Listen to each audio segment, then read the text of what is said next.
All right, what's up, everybody? How we doing? Happy Thursday to you. As usual, per CJ, we had some technical difficulties, but we are smoothing things out and getting things going right now. Today, man, what a thing! What a thing! This, yeah, it's a long intro, Barry McCockner, but we got to give people time. But first and foremost, share the stream if you guys would please. This is a big case, man. This is a very big case. This is, if those of you that don't recall, was the Waukesha Parade attack. Darrell Brooks Jr., who drove his SUV through the Christmas parade. And here's a list of, which is crazy, his current charges. He has 77 charges that he's facing right now, including 6 counts of first-degree intentional homicide, 61 counts of recklessly endangering safety, 6 counts of hit and run involving death, 2 counts of felony bail jumping, 2 counts of battery. Those last couple are kind of inconsequential compared to the main point here, which we're looking at, is that this man drove an SUV through this parade, broke through barricades, and then ran down people. And then as he was hitting folks, he just continued to gun it. And horrible situation. Going down there, I went down there directly after it happened. I got there pretty quick, and it was, the scene there was horrific. There was,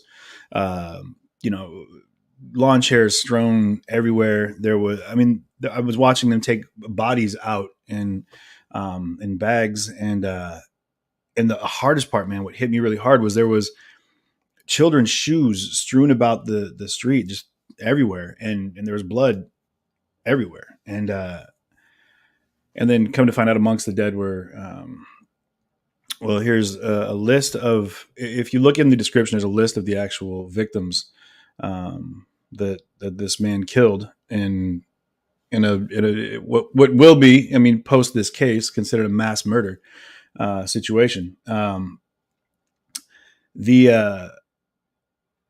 might be able to pull up a quick video of the actual event from maybe a little quick recap. Court right now is not currently. Let me double check real fast.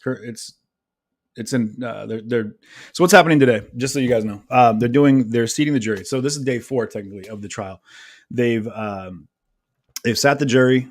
They're seating the jury. They're giving them instructions. Well, they sat the jury. They're giving them instructions, and they are potentially starting off with. Looks like they're back in with testimony. So the information I received was that all of a sudden we'll talk more as we go, but I want to get them going in through 2 speakers and not all of them. Let's go ahead and do this. Simple reboot of the Polycom system over there took care of that, and I've confirmed that it's working properly. What's going on right now is you've got Darrell Brooks has been so disruptive. He keeps blowing up and screaming at the court. Because I'm not sure they've had to move him to a different room. Heard this or not at the very end? So he's in a separate courtroom right now. I wanted to make sure that the record is very clear. I will note a continuing objection to the issues he raises regarding his name and other things. There are filings that in the comments, make sure to let me know if there's anything going on that I need to change. It's not needed for him to do that every Can't hear single anything. day because I've noted a continuing objection. With that, you wanted to make an additional record? Yes, Your Honor, it's probably appropriate at this stage. I did want to address a topic that's maybe not been raised in the courtroom, but has been raised in the public, and it seems to kind of go hand in hand with the events of this morning, and that is the mental competency of Mr. Darrell Brooks to proceed to trial. The court is well aware that the district attorney has an obligation and a duty to raise any concerns as they're reading this. I want to let you guys know kind of where they're at right now. So Darrell Brooks has decided that he wants to. Mr. Brooks would have that same obligation, and the court itself. I'm gonna turn this way down. This is him in a separate courtroom. This is live. He's been completely flagrant. Basically, what he's doing right now, and let me tell you, he's decided to represent himself. That being said, he's decided to go what's called pro se, and as you can see here, self-representing or pro se is Latin for in one's behalf. He made it very clear that he wanted no defense. And up till the end of last week, the judge was they were kind of pushing back against that. And because it changes the structure of this entire trial. Basically what we're looking at now is the prosecuting attorneys have to be very careful about how they navigate this case, along with the judge, to make sure that they handle things properly so that there's not a misrepresentation of the due process, which he's not a lawyer. So he's going to be, and he's already been just stumbling through things. He's got a list in front of him of courtroom objections and things that he's been saying. Now, one of the things he is claiming right now is that he is a sovereign citizen.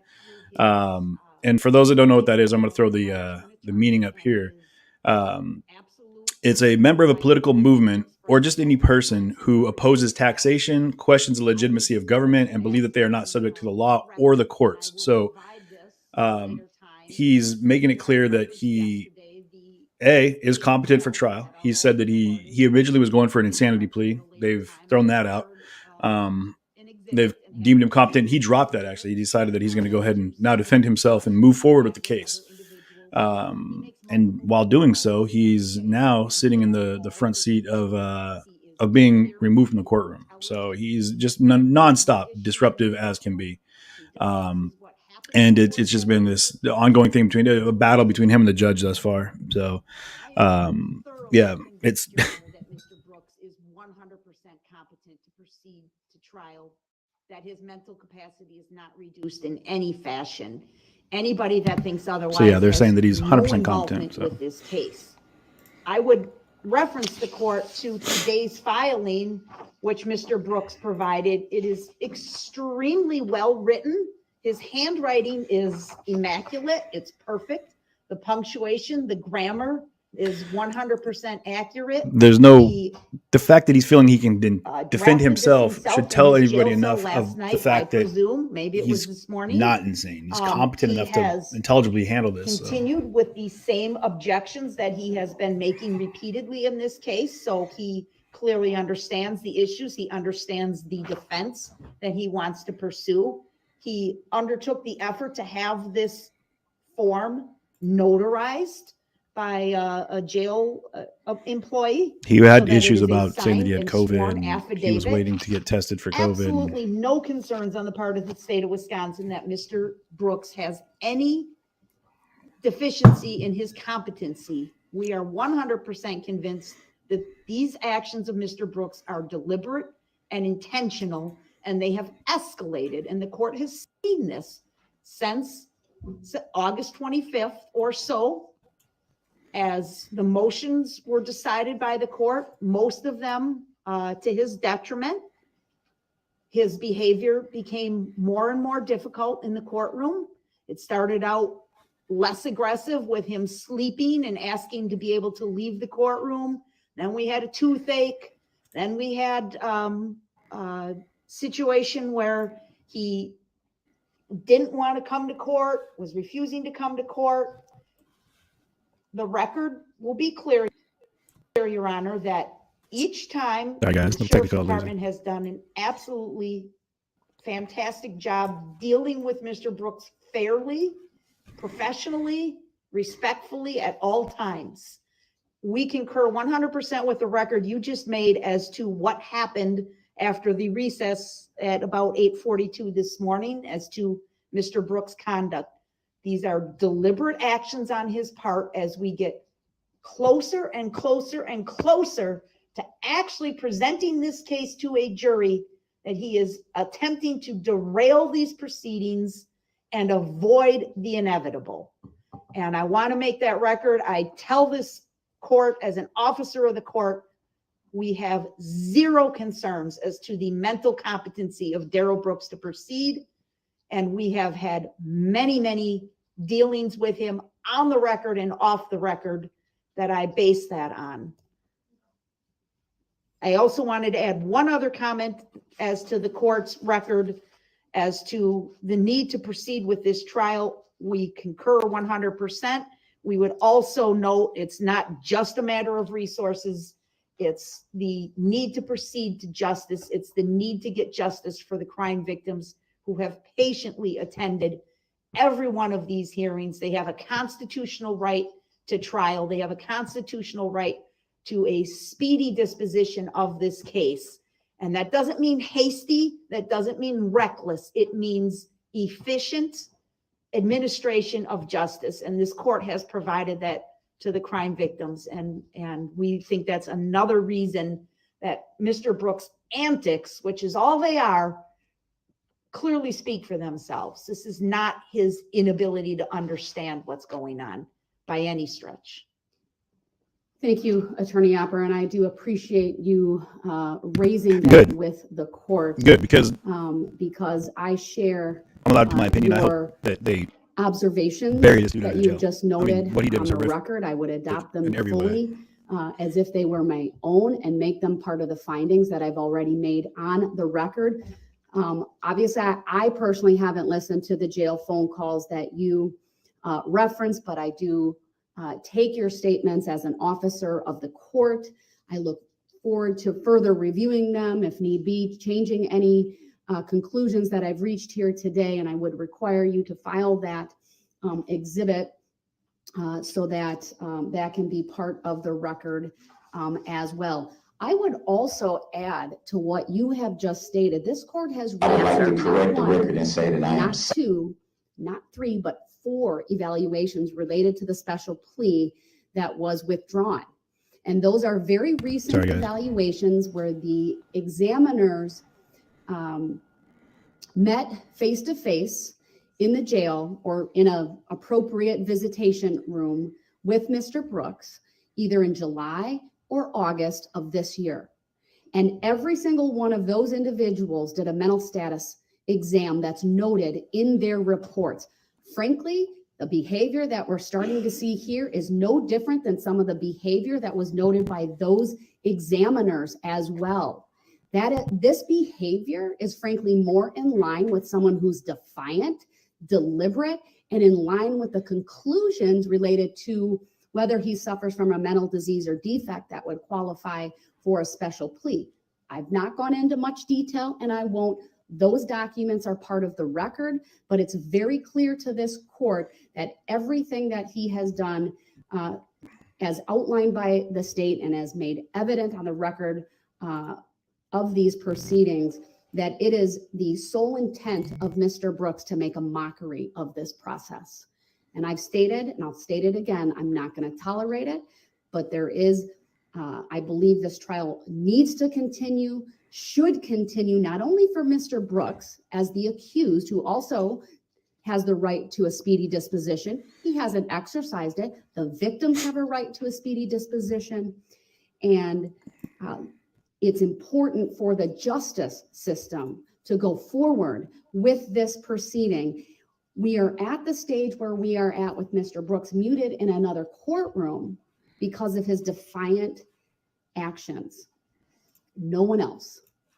And I appreciate everyone's patience as the court goes through these things, frankly, gives Mr. Brooks time after time after time to conform his conduct to the clear expectations, but he just simply flat out refuses to do so.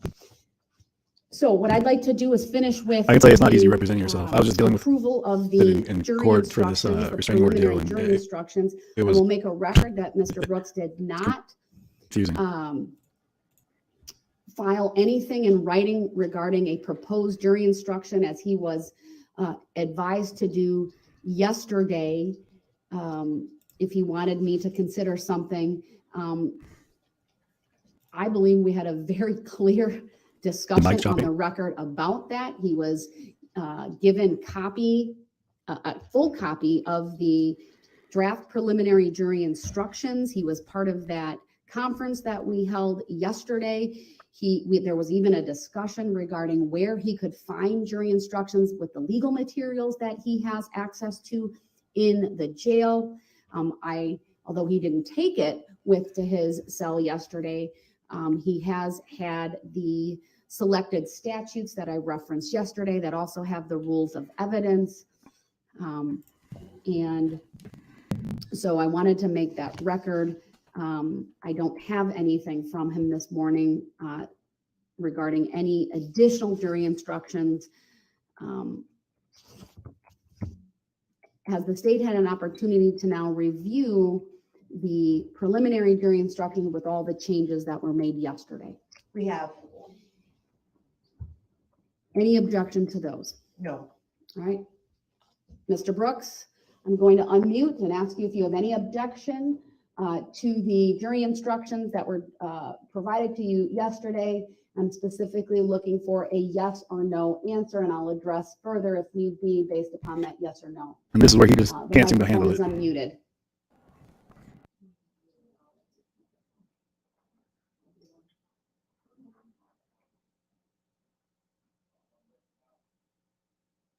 Actually, we'll need to turn him up. It's not very loud on our end. Mr. Brooks, did you say one more time? Yeah, but you know what? Your volume's a little low, so we're gonna have them adjusted over there and in here. So give us a second. Where is the microphone?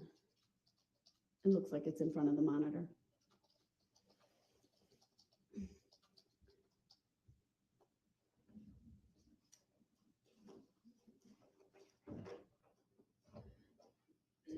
Mr. Brooks? Try again. Am I on the record? You are on the record. Ooh, that's loud now. We'll turn ours down. Mr. Brooks, do you, yes or no question, do you have any objection to the preliminary jury instructions that were provided to you yesterday?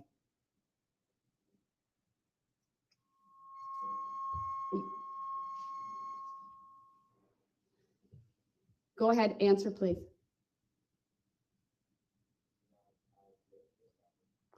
All right, your objection is noted for the record, and I'm just putting the mute back on.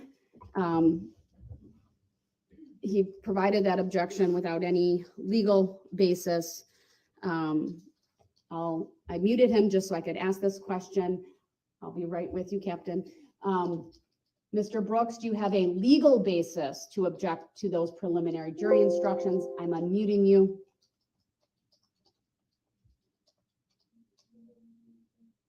Hold on, it's the volume is not being appropriate at the moment.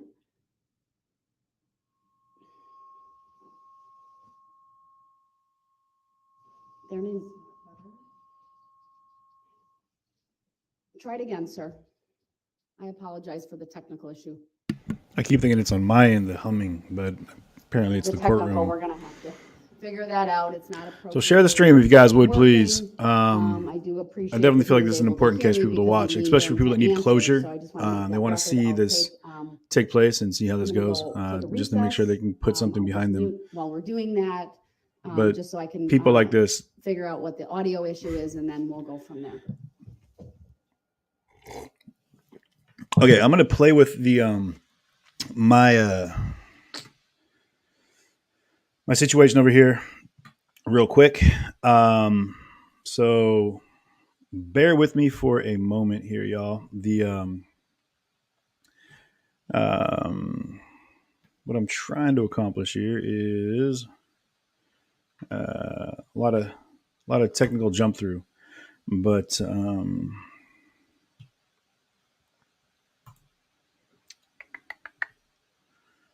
right. Either way, in the comments here, I'm curious, where people stand. You know what I mean? Not where they stand, obviously, with the case, but just with things as they are right now. We're dealing with a lot of madness in the in the country. Things have slowed down. I think we still have a lot going on, and there's more than I could possibly begin to talk about. You know what I mean? And it just seems that there's every time we get one thing behind us, there's another thing in front of us, and that's kind of like the course of the world we live in. But I guess as long as we're taking progressive steps, that's what's important. So I'm going to try to do this real quick here, and hopefully this works for us. Hopefully this works for me, rather. And then we're going to be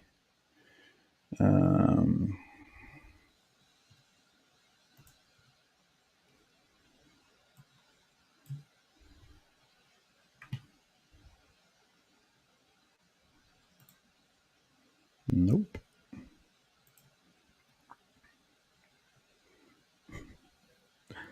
We're getting there. Huh. Well, that's not the one we're looking for. So we'll get it. We'll get it. Don't worry about that. I'm also got this remote setup, so I'm not in my home studio right now. So it's a process. It's a process. Let me see if I can show this video here. Actually, this is Darrell Brooks when he decided he wanted to go pro se, which, you know, to each their own. You know, if that's what he's looking to accomplish. You know, hopefully he understands that there's not going to be leniency based on the fact that he, you know, is doing that. So,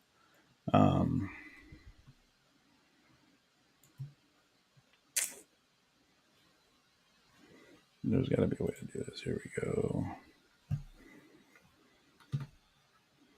Okay. Yeah, 1 second. Sorry. You guys already know how I do. You know, it's it's nonstop with my issues with you know, technical difficulties. I know YouTube's a little off. Maybe I think it's lagging a bit, but that's just, you know, par for the course. Here we go. Okay, yeah, we got a video over here. I'm going to show you guys. I think this should work out.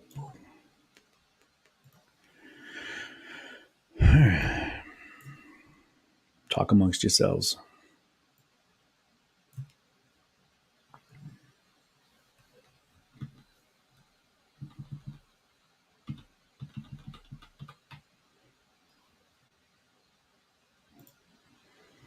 Okay, where is it? Right here.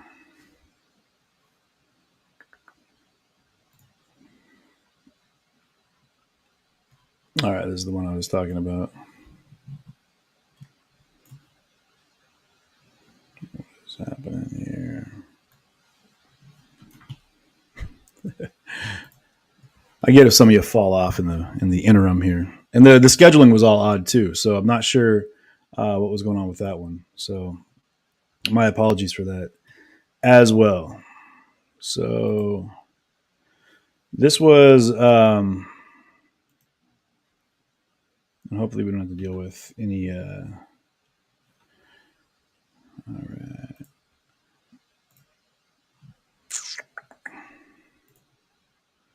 This one here. All right, cool. So this was Darrell Brooks when he on day 2, and just give you an idea of what, you know, what they were dealing with over there. And hopefully you guys can hear this. I would like to correct the record and say that I am The sovereign. audio's choppy, All but right, it is you what it believe is. you're sovereign, the record is corrected. So, Mr. Brooks, we're getting really close for you crossing the line, Really close to crossing the being red line, removed Your from the Honor. courtroom for continued did not- interruptions. I did not want you consent to here. that, Your Honor. May I ask your name since we are back on the Mr. record? Brooks, I'm not going to play this game with you today. I'm not going to answer it. I know you want to disrupt these proceedings by asking those types of questions. So you need to just stop. So I'm going to take it that your name tag is the name that's registered with the Secretary of State. Would that be correct? I'm not answering questions, sir. Full other than you throughout these proceedings. I object to that respectfully. I have not been disruptive. Can the Title IX please direct the prosecutor to answer whether there are assessment for the charges Mr. Brooks, in her possession? no one's going to be answering You can these see he's questions, reading off of a okay? page I'm there, not which requiring is an estate to do that. I'm advising you to stop asking those I questions. request. so. I mean, you can see right there that what he's got I would going like on to is, correct the record and say that I am sovereign. All right, you and that's where he's saying he's sovereign, and again that you know, what, as we said before, just to be clear, so everyone knows what the sovereign is. This is a sovereign citizen, right? And you've seen these videos before where, you know, people are getting pulled over by the police and they say they're a sovereign citizen, or they're not operating a motor vehicle. They're a traveler, I believe is what they say. They're not, you know, however it's worded. It's definitely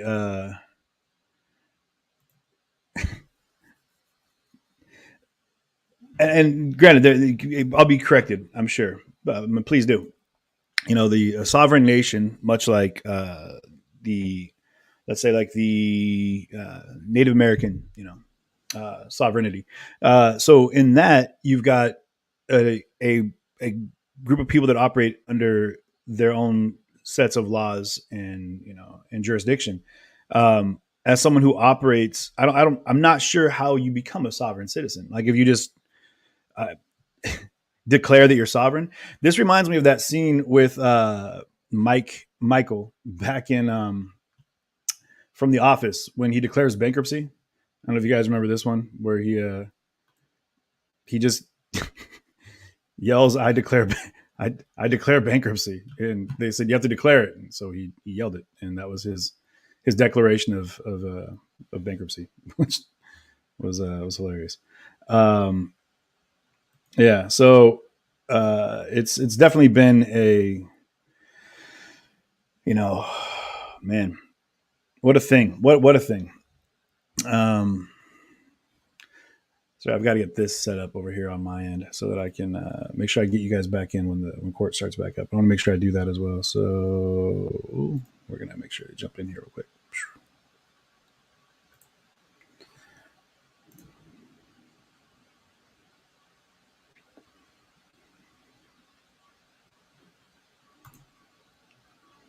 Okay, so we're good there. Court's not back in session just yet. Not that I see.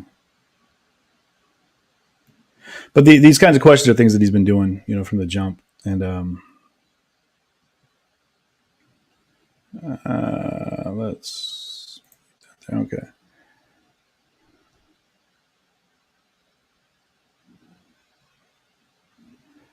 All right. Well, nope. I know there's some dead air here, so I apologize for that.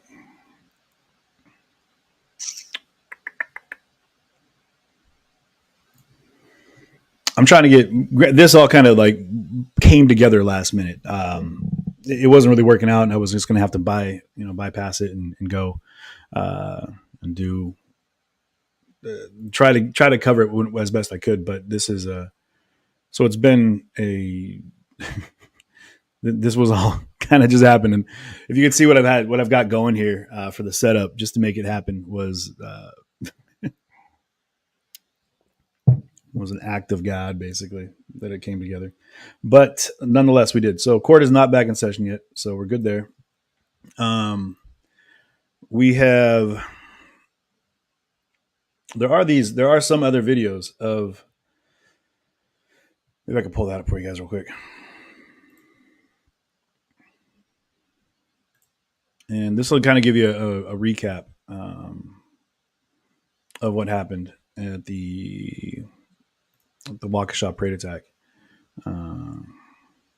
So, okay, Monica Contera says it costs $125 to become sovereign. Have your name removed and reissued out of corporation and back in the United States of America. If he did paperwork, his name is not how they are going by in court. Okay, thank you. Yeah, I mean, it seemed so. Here's the thing. Yeah, Trisha says, "I declare I am rich." LOL. Not. And he's shirtless because the dude's he runs hot blooded, apparently. When it comes to dealing with that judge, he's running hot blooded. Yeah, he's trying to be able to file a mistrial. Okay, so Cassie Cox is here. Welcome to the show. Appreciate you jumping in here. He's trying to declare a mistrial, file a mistrial after this, which is why the judge is doing what she is by making things very clear with the record so that the state has a leg to stand on with the filing. Of course, he's going to file. There's no way he's not going to file for a mistrial, and he's just trying to push it out as long as he can right now. And it's, at this point, it's just kind of it's out of control, man. I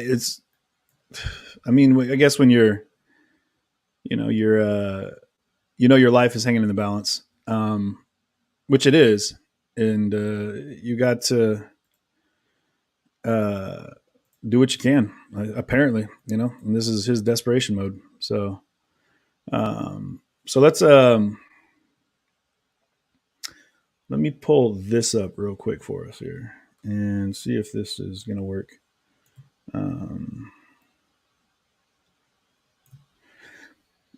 Also my studio setup here has changed, my online deal. So he's already trying to file an appeal. We're saying so. I mean, to be expected. Man, look at the bags, guys. They also have recordings of jail phone calls talking to families saying that he is going to try to push it out as long as possible, which is another reason why the judge is not allowing it. Yeah. They record everything, people. They listen to everything. So,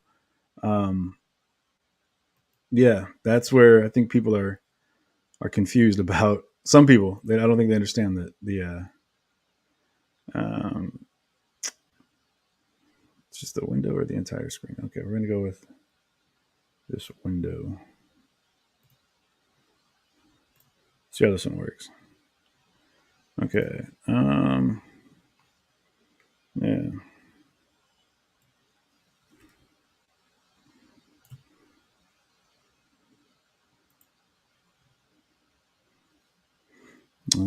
Okay, so this was just a recap of last year, what happened. So, sorry, we're going to play with a few things here. We're getting it though. And here we go. Let's do this.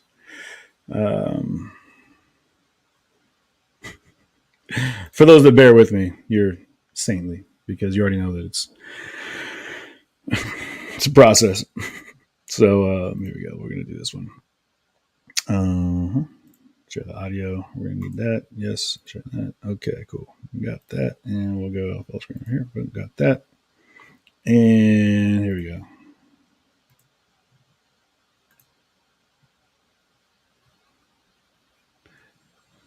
So I haven't seen this video particularly, so I'm not sure exactly.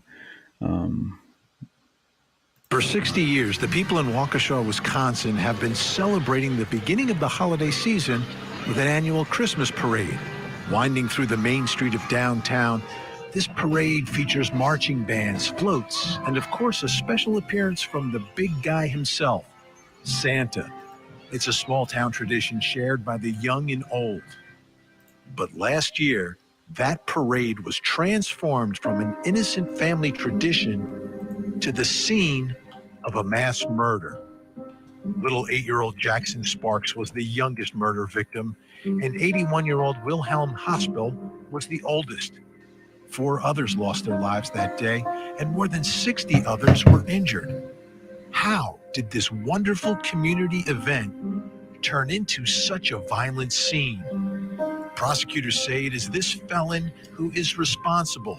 They say he drove his car into the parade route, taking out innocent people. Tonight, we are live in Waukesha as the community prepares for another holiday season and another parade, while they also prepare for the trial of the man they say destroyed it all last year. I'm Vinny Politan. Thank you for joining us tonight here on Closing Arguments. And what a tragedy out in Waukesha. You know, when you talk about this country of ours, there are so many communities and small towns that have traditions from coast to coast.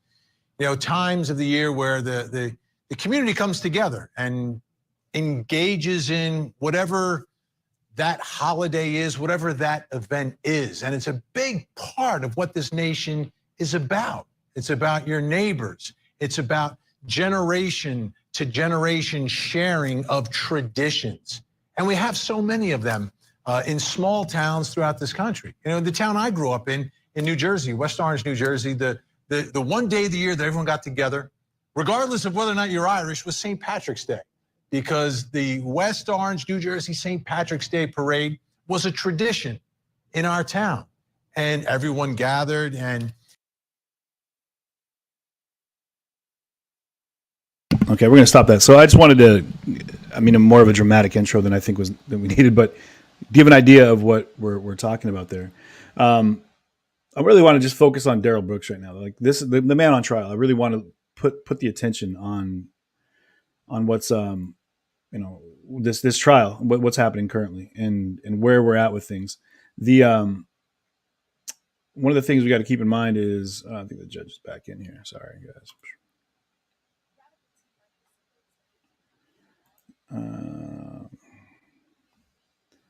Sorry, I'm having to skip between different video feeds right now. So Actually, it looks like we're still good. No, we're good there. Okay. So here we go.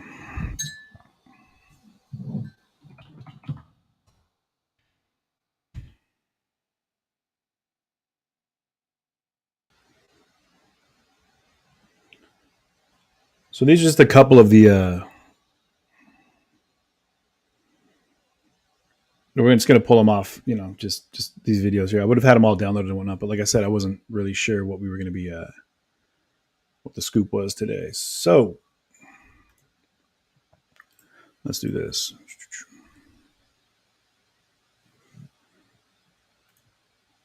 And here's another one that I as of right now have yet to see. So this is part of the pre-trial hearing. Oh no, we're not going to watch all that.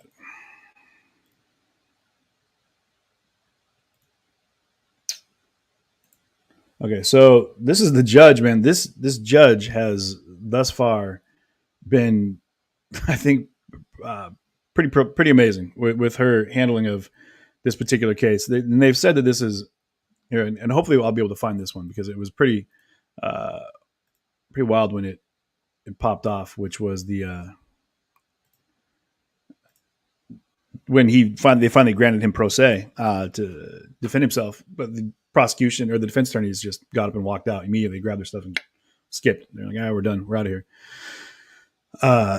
And this is three of the four doctors all diagnosed Mr. Brooks with a personality disorder.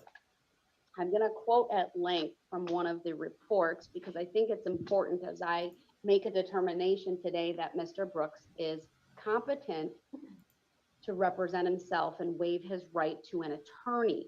Quick I think objection. it also, Mr. Brooks, don't interrupt me. It also helps explain some of the interruptions. That's the rest and- of the judgment, Your Honor. Not right now. You can ask when I'm done. It also, I believe, I helps. object.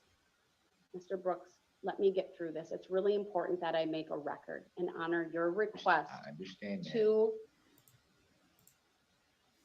I don't understand represent why. yourself. I don't understand why.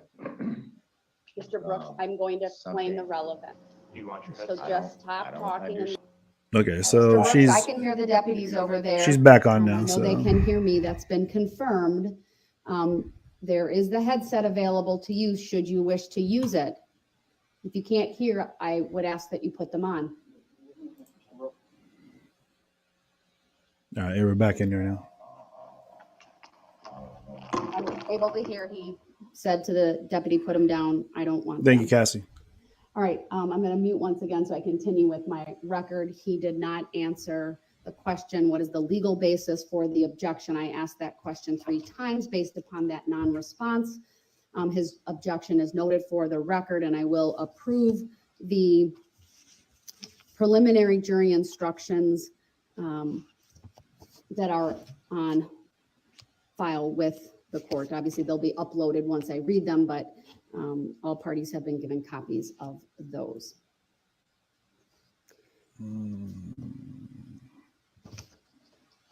Before I turn to the motion for reconsideration, you raised this earlier, at least the topic of it. Mr. Brooks presented a filing to the court this morning. I asked the bailiffs before the case was called at 8:30 if Mr. Brooks had any paperwork and to ask him if he had any filings. He then provided this piece of paper and it was photocopied. Actually, it was date stamped, then photocopied for the parties. It may have already been scanned in, I'm not sure, but it certainly will be. I've had an opportunity to review this document.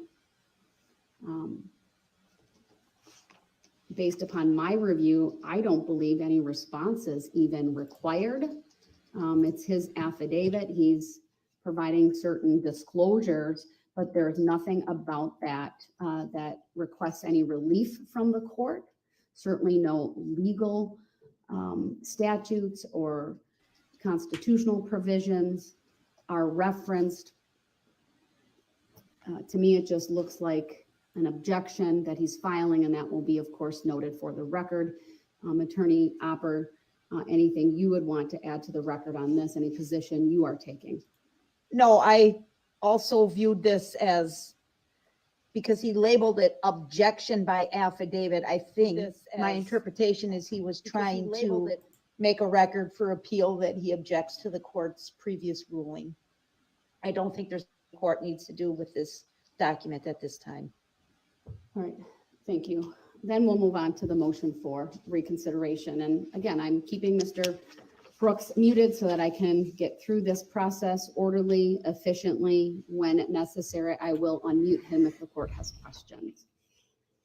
All right, Attorney Opper, I have read through the motion. Is there anything you want to add to what you have put in your filing?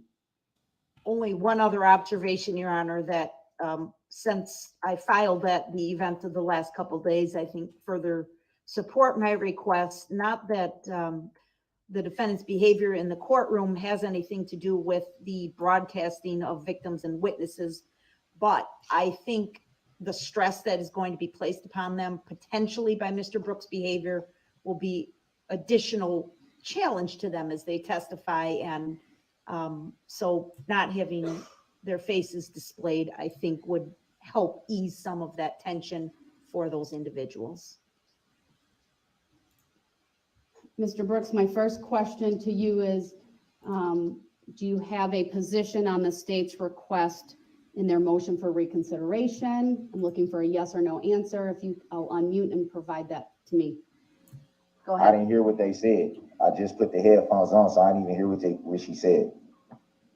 Sir, it's a written document that was filed and you were provided a copy of that yesterday. We took a recess yesterday so it could be served upon you.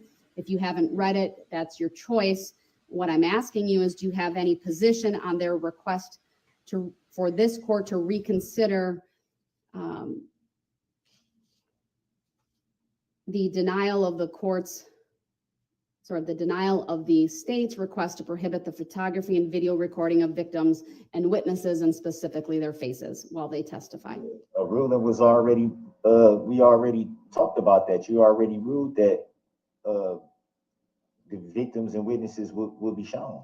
That was already ruled on. You are correct, but they filed a motion for reconsideration. That's the document that was provided to you yesterday. I'm asking if you have any position on the request that I reconsider my ruling.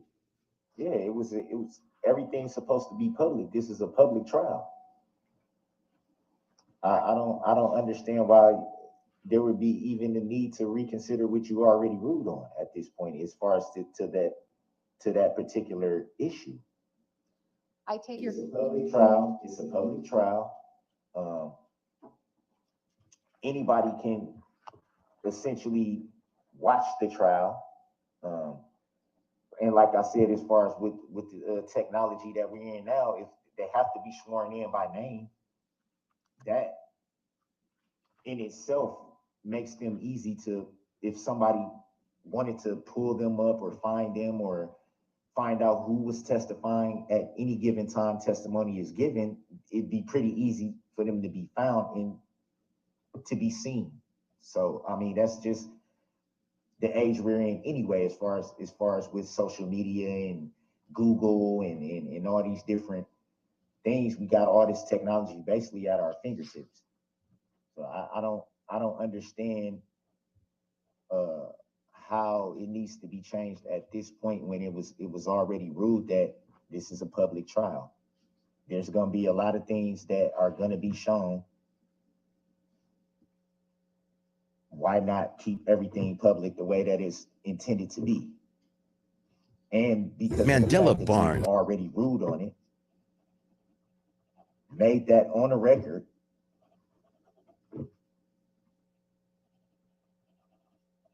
Let's keep it the way it is. All right, thank you, Mr. Brooks. I appreciate your legal analysis of that and your factual analysis of the prior ruling that this court gave. I thought you did an excellent job making some very good points, many of which I relied upon previously. There is a mechanism in the law for a party to bring a motion for reconsideration. Essentially, It requires that the party bringing the motion provide some new information or rely on an argument that the court erred as a matter of law in its prior ruling. The decision that I made previously and the decision that I make here today is one that is vested with the sound discretion of the court. I would note the state does rely upon a case. The case is not new, so it's clearly something that was in existence at the time of the prior motion. That's Estes versus State of Texas. It's 381 US 532, but I would note it's from 1965. In 1965, I would say even in the 1980s here in Waukesha County, there was really a presumption that cameras not be allowed in courtrooms at all. We have moved vastly away from that over the course of the last couple decades, and certainly since 1965. I am certainly mindful of the potential stress that it may cause for victims and other witnesses to come into court and testify and to have their images broadcast as this trial is broadcast, not just locally, but nationally, and frankly, anywhere in the world, anyone with a computer would want to watch. I would note, though, that prior to the point in time when this case came to trial, this court took significant efforts to keep victims' names private. There's a victim key that is on file.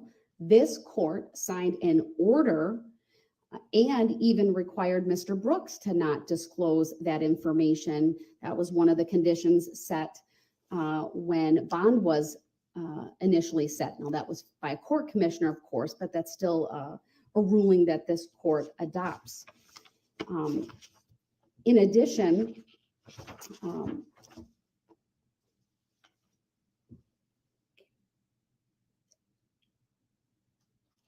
I believe I've done up to this point everything that I could to preserve their privacy. I don't frankly want to create an issue that could be an appellate issue. I think this potentially could be that if I limit. Of one of the victims of the parade attack is preparing to face the man accused of this crime. Wow, Elaine, what a story. I'm aware of Marcy's law. Certainly aware of the provisions that the state cites, but the fact remains the time has now come for this trial to be conducted. This is a public trial. The right to a public trial is not only for the defendant, but the state, but the public. All of the names are a matter of public record. This court obviously went through all of the names of the witnesses during the jury selection process. In the jury instruction, the names of all the victims will be read. The state agreed that it was time to put that information in a public document and on the record because the time for trial has come. The cameras in the courtroom not only facilitate the viewing of a public trial where anyone could walk in to this courtroom, space permitted, to watch, but it facilitates victim rights as well. And that is because there are a large number of victims in this case. This court could not have all the victims and the public and the media who wanted to be here present. Frankly, I think it's because of how this court has allowed the proceedings to be live streamed that we don't have even a full courtroom here today. There is no doubt this case has received great public interest, but this is a case that the state brought charges, and rightly so. I understand it won't be easy, it may be messy, it may even be stressful, but it's important to the integrity of these proceedings, the perception of how things are conducted in this courtroom, that all witnesses, that all victims, with the exception of the one everything I accepted previously be viewed in its fullness to the public. I maintain the exception for juvenile witnesses. They are in a special category as minors, and they, of course, if and when a juvenile witness testifies, may only be captured from the shoulders down. Their faces are not to be broadcast. Again, I am not unmindful of the impact, but in my humble opinion, the right to a public trial supersedes the other provisions, and especially in a case such as this, it's important. I would add to the record some of the points Mr. Brooks made. Not only are these names all a matter of public record, the technology that we have at our fingertips, there's Google, there's social media. It's very easily to identify these individuals and search for them in other ways. I'd also add that there have been a number of news reports, media accounts, newspaper articles about victims, naming them. I'm aware of one such broadcast this morning on Channel 4. I cannot presume that all victims, all witnesses want this. And I want to keep this trial going, and that's what we will do. So the request is denied. All right, I believe, let me just get back to my first note that I had for this morning, that we've covered all of the outstanding issues. But I did not hear if you. He said, I don't want to interrupt. I was. Yeah, you did. Kind of overhearing that you addressed the filing that I filed this morning. I mean, overhearing, man. You're listening to the same thing we are, dude. Come on. Making sure that you know that I'm not trying to interrupt. I just want clarification on what I may have missed. I'll tell you what I ruled previously. I've reviewed the filing. It's entitled Objection by Affidavit to the state's response and the court's opinion and order and defendant's disclosure statement by affidavit. It's an affidavit. It does not request any relief from the court.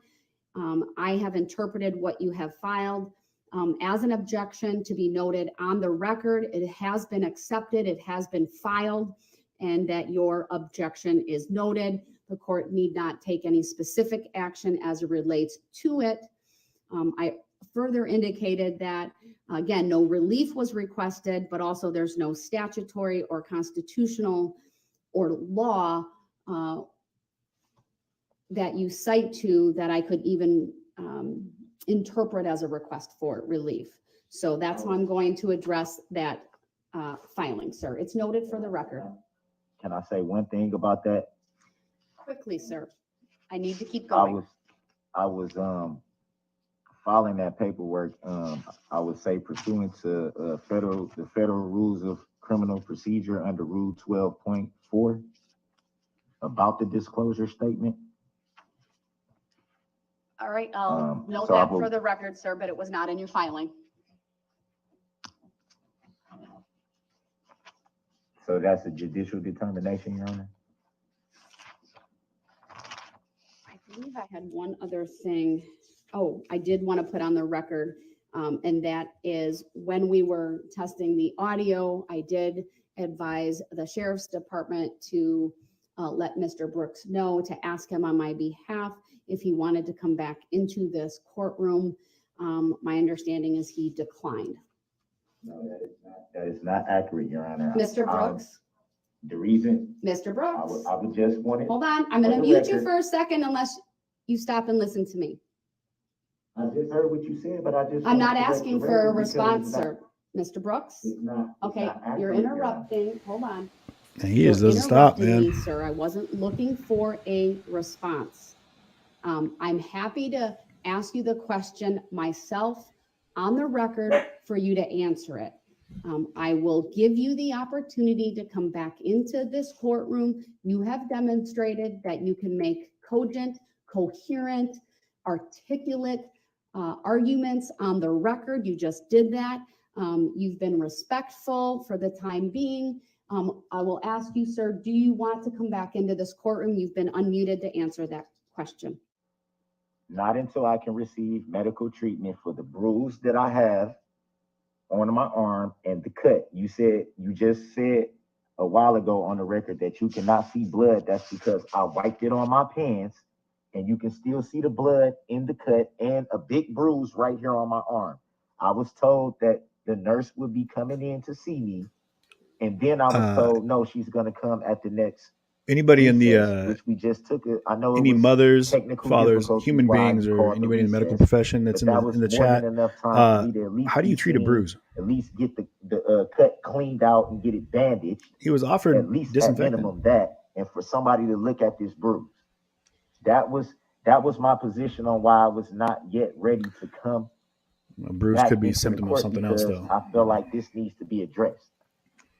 All right, Mr. Brooks, I understand your request. I'm denying the request to take an adjournment, or I'm sorry, to take a break at this time. I'm not asking for a break. I didn't ask for a break. I was just saying that at the time that there was the technical difficulty recess, before you even called that, Your Honor, I was told that a nurse was coming in at that time. But then when you called the recess for the technical difficulty, I was then told that I would have to wait until another recess to be able to be seen by the nurse, which my thing was, I Mr. wanted Brooks, to you've get made seen your by the record, nurse. okay? I don't need you to go further with that. You've made your record. I'm gonna mute you for the time being. I want you to be aware, sir, I was advised regarding the cut, the bruise is new information. I made a determination that you would be seen at the next appropriate break. From my perspective, a small cut and a bruise is not going to hold up the start of bringing the jurors in and advising them of the preliminary jury instructions. If that means the next break we take is for lunch and that's when you are seen, then that's what will happen. So I don't think I've overlooked anything, Attorney Opper, but anything you had on your list? Nothing else on my list, but we want to give Mr. Brooks one more opportunity to change out of his orange jail uniform, excuse me. That I would give him an opportunity to do. Mr. Brooks, would you like to go back and change into your suit? My position has not changed whatsoever, and it will not change, as it is my right to come into court how I would like to. Just like I should be awarded the right to be present for every proceedings in this trial. All right, I'm muting him again. I note your objection. I will take that as a clear indication you do not want to go back to the jail to change into street or civilian clothing, that you are exercising your right to dress in the jail attire. All right, then with that, I am going to just take a short recess just to have the jurors brought in. I think Mr. Brooks needs his objection signed. We'll make sure he has it. Thank you.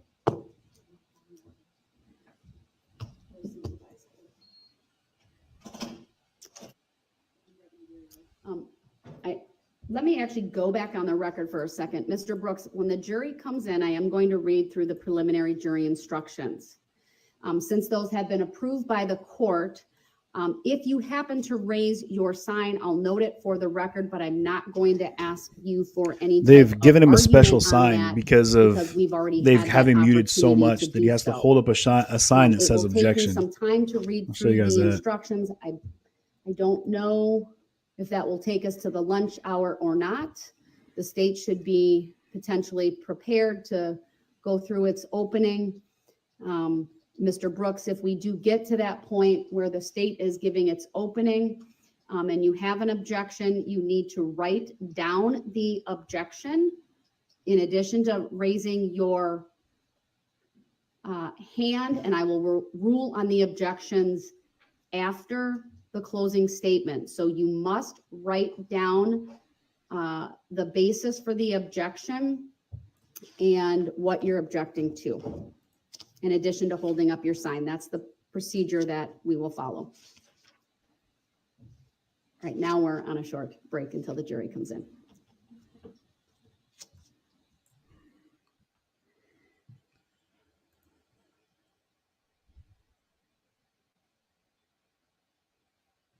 All right.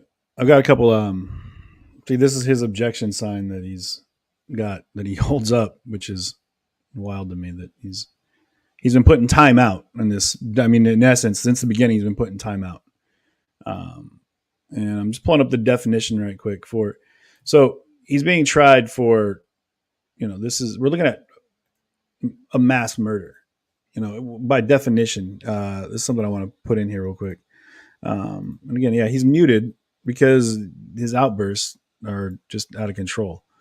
So, I'm going to show these here for you. So it says a mass murder is the act of murdering a number of people, typically simultaneously or over a relatively short period of time and in close geographic proximity.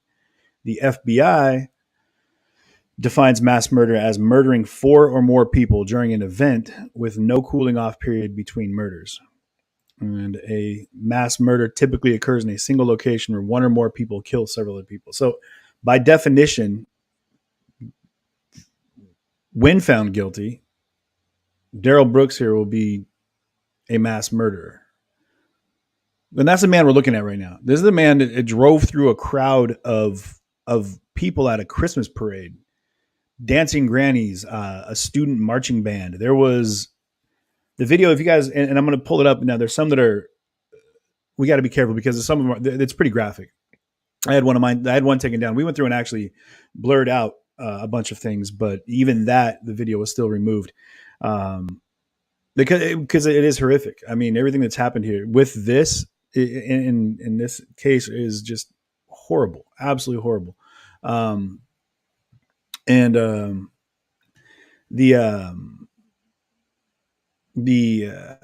we at over here? And that's the thing is you don't hear. There was one point, and I'm going to try to find that video where apparently he had a little bit of a breakdown. This is back right after the arrest, but there's been no signs of anything at all from him. Not that he talks to me about anything, but that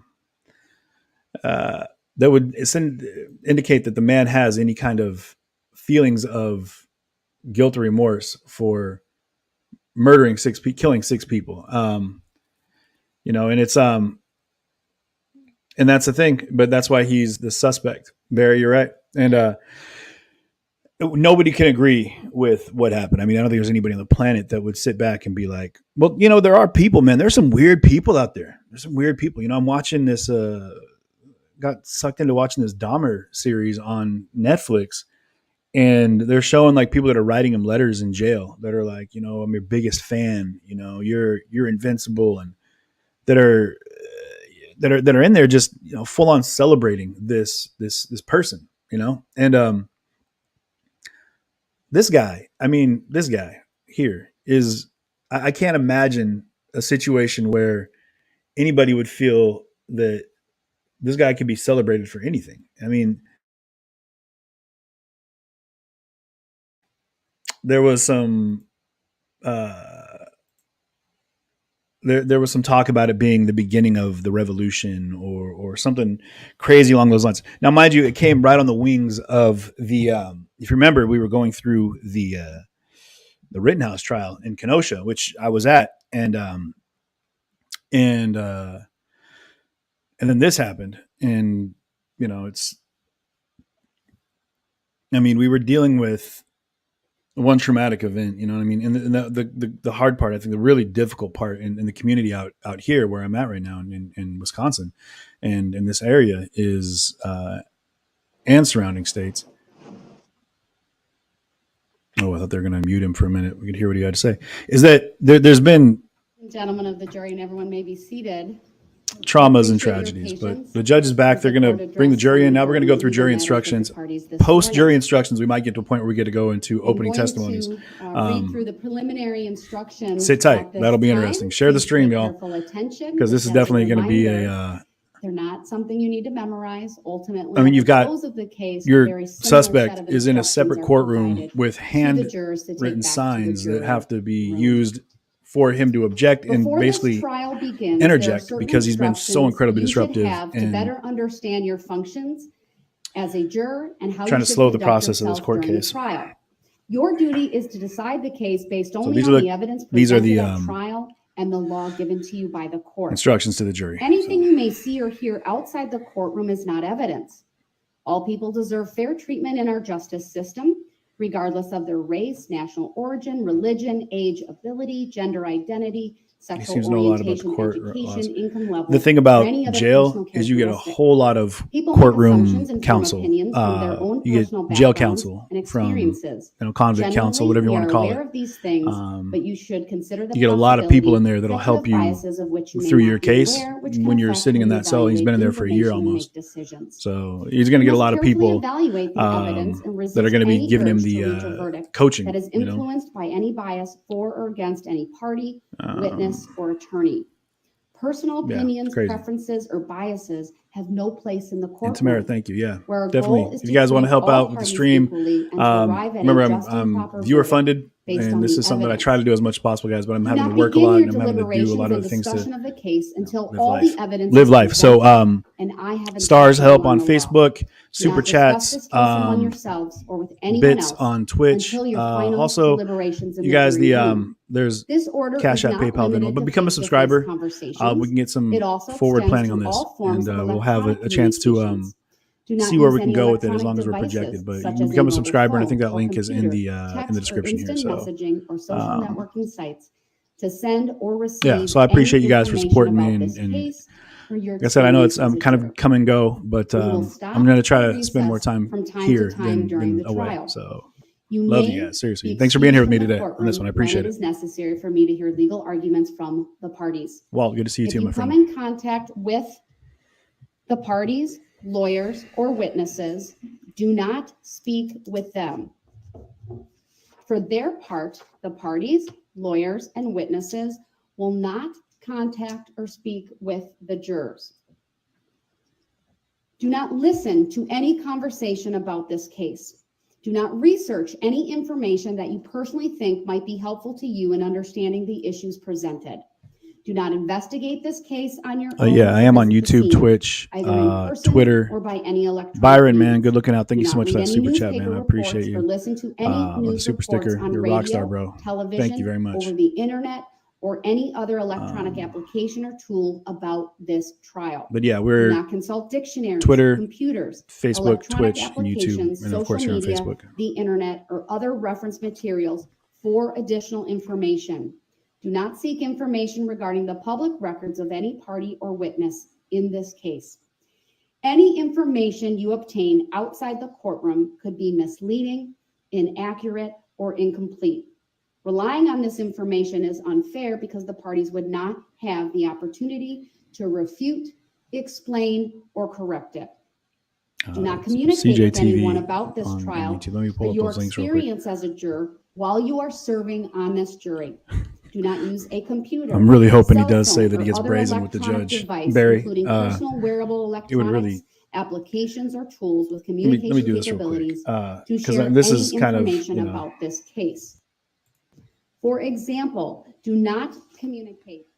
I want to preface real fast while I have a minute here while she's just reading. Barry, what you're saying right here is right on point. So Barry's saying, right here, where we at? Talking about getting brazen with the judge, as we were talking about with the Rittenhouse trial. One of the things that I want to keep in mind here, guys, is that while yes, this trial is covering something horrific, it's going to be comical almost. You know what I mean? Do so. This case must be decided by you. And that being said, and I mean that only because not to take away from the severity of the crimes that are being prosecuted right now and defended, or from the victims, which there was 70 plus victims and countless others that are affected by this because of the families and the friends and people that are attached to this case and the community. But I'm going to poke at this because it's what I do and it's how I deal. So I apologize. And I need you to know going forward that I'm not being pejorative in any way, shape, or form to this case. But there are things that I'm going to have to, it's how I process. I make jokes. So I apologize in advance. If anybody's offended in any way, I apologize. Lay it in the comments, man. Let me know. if I'm going too far with it, but I'm gonna poke the bear a little bit in this one because honestly, it was hard for me to watch the video from this and from when I was live streaming there in the streets when it happened. And it was at a point where, and then Cindy from our squad here, and a big shout out to anyone from Mod Squad who's in house right now. I know this was unexpected, but here we are. But I was able to go to the memorial there in Waukesha, and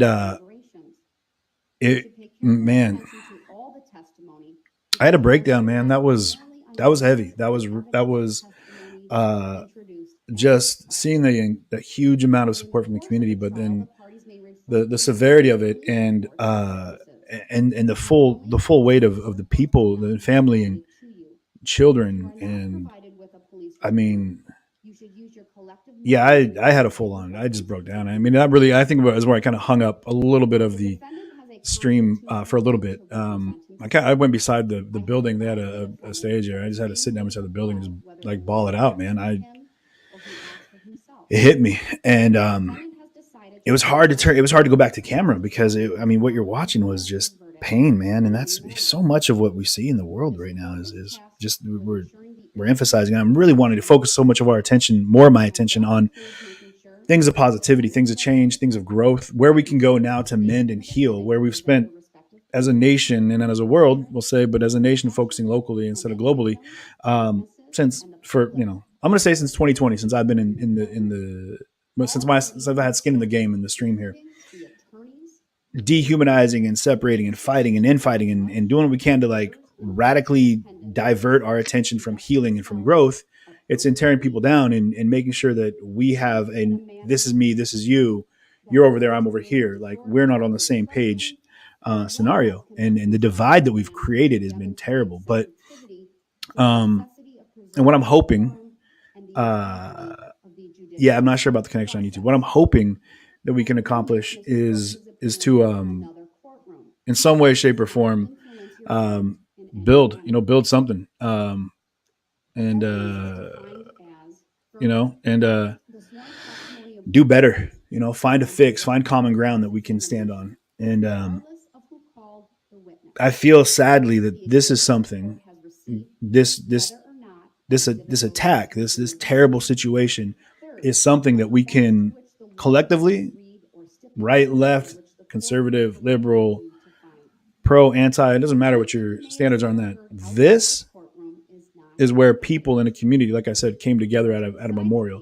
This is something that we can all agree on on a human level. And that's where we need to get to, is this human level that we've been bypassing in so many different facets of our lives. And we're getting decentralized as far as like the human pace of like getting together. You know what I mean? Simple things like coffee shops and shopping trips have become, home shopping and order in advance type things. And it's to a point where people are afraid of being around other people, and we got to change that. But so things like this, we can't allow to stand. We need to see this tried to the full extent of the court. We need this to be leveraged as high a penalty as possible, so that people know in the future, if they ever plan on driving an SUV through a Christmas parade, what'll happen, so that people know that they're going to second guess it and maybe not do it, so that they can come back out and they can be a part of celebrations and a part of, community building, things that need to happen, where this is, everything else. This is the evil that would try to divide. So, and that's where I'm at. I have no problem saying it. This is just pure evil. Mentally competent, not mentally competent, in that to gun a car through a crowd of people and then keep on going as people are banging off of the hood of your vehicle. You have eyes, you have ears. There it is. That's just straight up evil, man. And so the jury's been, they're being guided in the direction they need to go as to what needs to happen, which is they need to find him guilty beyond a reasonable doubt of the crimes that are, then granted, he's facing I want to say 70, over 70 charges in this, as he sits in court today. 70. Yeah. Anyway, I'm going to let you guys tune back in. I'm going to turn the volume back up on the judge. I know people really do kind of want to hear these things. So a reasonable doubt is not a doubt which is based on mere guesswork. But again, I appreciate you guys being here, and I appreciate you sharing the stream. The Thanks doubt so much. which arises merely from sympathy or from fear to return. Do I believe in the death penalty? Is not a reasonable doubt. A reasonable doubt is not I don't a know. doubt such as may I don't know. be used to escape the responsibility of a decision. Yes. While it is your duty to give the defendant the benefit of every reasonable doubt, you are not to search for doubt. You are to search. I don't know, for the honestly. truth. Deborah, I don't know. Parties for each side have the right and the Let me think duty about it. to object to I what haven't- they honestly, I've consider never been asked. I don't- let me improper think about it. questions asked of witnesses For and to the admission of other evidence. the thing is, if I believe in the death penalty, I would need to believe in it on which a they standard, believe is you know what I not mean, as a properly precedent. And admissible. as far as You should not draw any conclusions from the I don't believe facts this an person objection should was draw made. breath, honestly. By Now, allowing testimony or other evidence to so be maybe received then that over the says, yeah, I do. I do objection think of the a death party, penalty. Yeah. the court is not indicating any opinion about the evidence. Yes, I think I do. Yeah. You jurors are the judges of the credibility of the witnesses and of the weight of the evidence. Yeah. An exhibit becomes evidence only when received by the court. An exhibit marked for identification and not received is not evidence. An exhibit received is evidence whether or not it goes to the jury room. Remarks of the parties are not evidence. If the remarks suggest certain facts not in evidence, disregard the suggestion. It is the duty of the jury to scrutinize and to weigh the testimony of witnesses and to determine the effect of the evidence as a whole. You are the sole judges of the credibility, that is, the believability of the witnesses and of the weight to be given to their testimony. In determining the credibility of each witness and the weight you give to the testimony of each witness, consider these factors. Resist. Thank you Whether so the much witness for has that an super sticker. interest Thank or you very lack of much, man. interest Appreciate the in support. result of this Seriously. trial. The Thank you. witness's conduct, appearance, and demeanor on the witness stand. The clearness or lack of clearness of the witness's recollections. The opportunity the witness had for observing and for knowing the matters the witness testified about. The reasonableness of the witness's testimony. The apparent intelligence of the witness. Bias or prejudice, if any, has been shown. Possible motives for falsifying testimony. And all other facts and circumstances during the trial which tend either to support or to discredit the testimony. Then give to the testimony of each witness the weight you believe it should receive. In your determination of credibility, you must avoid any and all bias based on the witness's race, national origin, religion, age, ability, gender identity, sexual orientation, education, income level, or any other personal characteristic.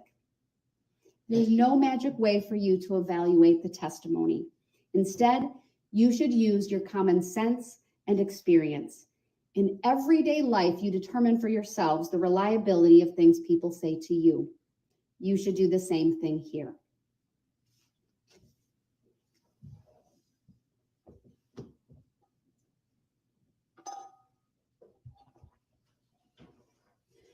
The defendant is charged with 6 separate counts of first-degree intentional homicide, use of a dangerous weapon. The first count of the information in this case charges that Darrell E. Brooks, on or about Sunday, November 21 of 2021, on Main Street in the city of Waukesha, Waukesha County, Wisconsin, did cause the death of Virginia Sorenson with intent to kill that person and while using a dangerous weapon. Contrary to sections 940.01 sub 1 sub A, 939.50 sub 3 sub A, and 939.63 sub 1 sub B of the Wisconsin statutes.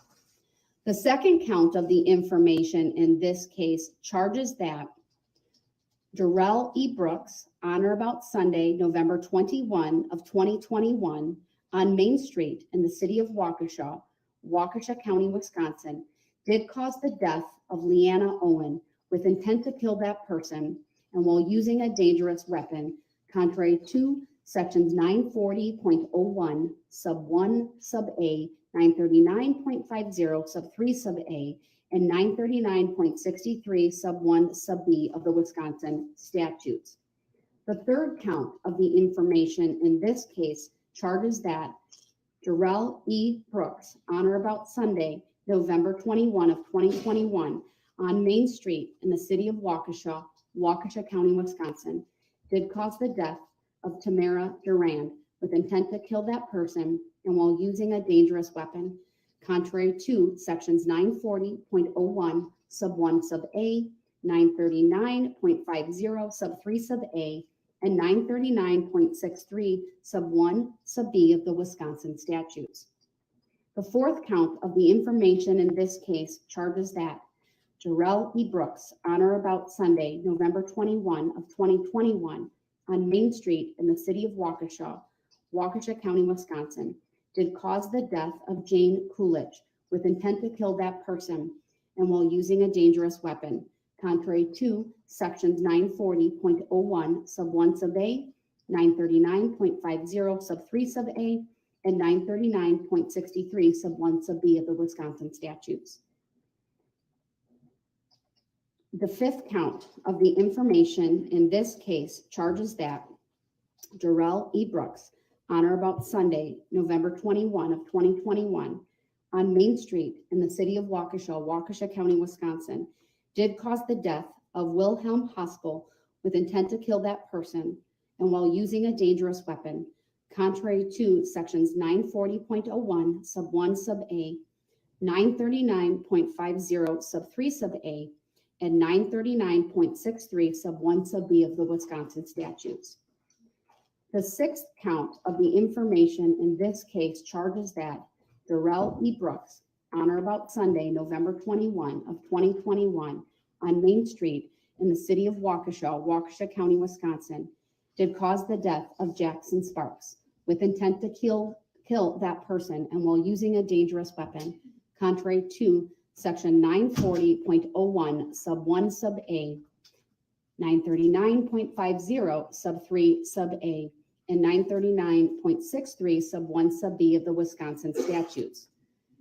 The defendant has entered a plea of not guilty to each one of these charges, which means the state must prove every element of each offense charge beyond a reasonable doubt.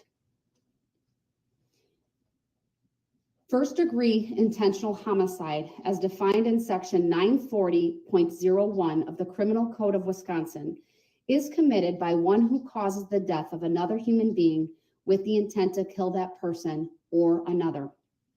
Before you may find the defendant guilty of any count of first degree intentional homicide, the state must prove by evidence which satisfies you beyond a reasonable doubt that the following two elements were present with respect to that count. One, as to each count, the defendant caused the death of the victim named in that count. Cause means that the defendant's acts was a substantial factor in producing the death. Two, as to each count, the defendant acted with the intent to kill the victim named in that count. Intent to kill means that the defendant had the mental purpose to take the life of another human being or was aware that his conduct was practically certain to cause the death of another human being. While the law requires that the defendant acted with intent to kill, it does not require that the intent exist for any particular length of time before the act is committed. The act need not be brooded over, considered, or reflected upon for a week, a day, an hour, or for even a minute. There need not be any appreciable time between the formation of the intent and the act. The intent to kill may be formed at any time before the act, including the instant before the act, and must continue to exist at the time of the act. You cannot look into a person's mind to find intent. Intent to kill must be found, if found at all, from the defendant's acts, words, and statements, if any, and from all the facts and To answer the question, circumstances in this case bearing upon Darrell Brooks is intent. representing himself as a pro se, Intent should which not is what be he fought for. confused with motive. And he's in a While separate proof courtroom of right now, intent is muted necessary to a because of how many conviction, outbursts that he's had. proof of motive He had to be removed is from the not. courtroom. Motive refers to a person's reason for doing something. While motive may be shown as a circumstance to aid in establishing the guilt of a defendant, the state is not required to prove motive on the part of a defendant in order to convict. Evidence of motive does not by itself establish guilt. You should give it the weight you believe it deserves under all the circumstances. The information alleges not only that the defendant committed the crimes of first-degree intentional homicide, but also that the defendant did so while using a dangerous weapon. Dangerous weapon means any device or instrumentality which, in the manner it is used or intended to be used, is likely to produce death or great bodily harm. Great bodily harm means serious bodily injury. If you find the defendant guilty of a count of first-degree intentional homicide, you must answer the following question, yes or no. Did the defendant commit the crime of first-degree intentional homicide while using a dangerous weapon? Before you may answer this question, yes, you must be satisfied beyond a reasonable doubt that the defendant committed the crime of first-degree intentional homicide while using a dangerous weapon. If you are not so satisfied, you must answer the question, no. If you are satisfied beyond a reasonable doubt that both elements of first-degree intentional homicide have been proved as to count one, you should find the defendant guilty of first-degree intentional homicide as charged in count one. If you are not so satisfied, you must find the defendant not guilty as to count one. If you find the defendant guilty of count one, you must answer the following question, yes or no. Did the defendant commit the crime of first-degree intentional homicide while using a dangerous weapon? If you are satisfied beyond a reasonable doubt that both elements of first-degree intentional homicide have been proved as to count two, you should find the defendant guilty of first-degree intentional homicide as charged in count two. If you are not so satisfied, you must find the defendant not That objection sign of his, man. Count two. Steady stays up. If you find the defendant guilty of count two, you must answer the following question, yes or no. Did the defendant commit the crime of first-degree intentional homicide while using a dangerous weapon?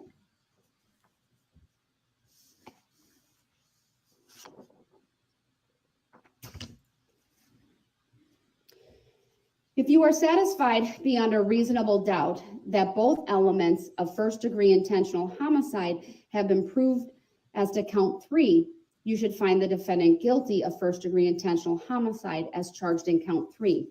If you are not so satisfied, you must find the defendant not guilty as to count three. If you find the defendant guilty of count three, you must answer the following question, yes or no. Did the defendant commit the crime of first-degree intentional homicide while using a dangerous weapon? If you are satisfied beyond a reasonable doubt that both elements of first-degree intentional homicide have been proved as to count four, you should find the defendant guilty of first-degree intentional homicide as charged in count four.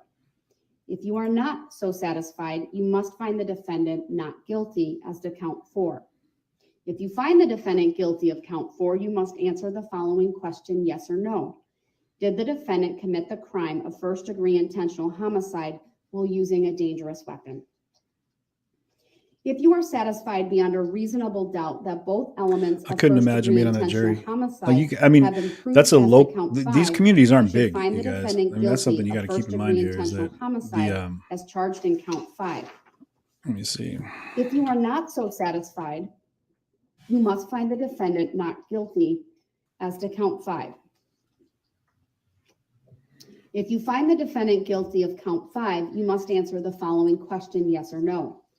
Did the defendant commit the crime of first degree? Wisconsin doesn't exactly have the largest using a dangerous city weapon? bases, but Waukesha is If you the. are satisfied beyond a Let me see, reasonable as of- doubt that let's see where both it's at right elements now. of first degree intentional homicide have been proved as to count 6, you should find the defendant guilty of first degree intentional homicide as charged in count 6. If you are not so satisfied, you It's must pretty big. find It's the got defendant 400,000 not guilty people as to count in 6. Waukesha County. If you find the So the defendant whole- guilty whole of county. count 6, So- you must answer the following question, yes or no. Did the defendant commit the crime of first degree intentional homicide while using a dangerous weapon?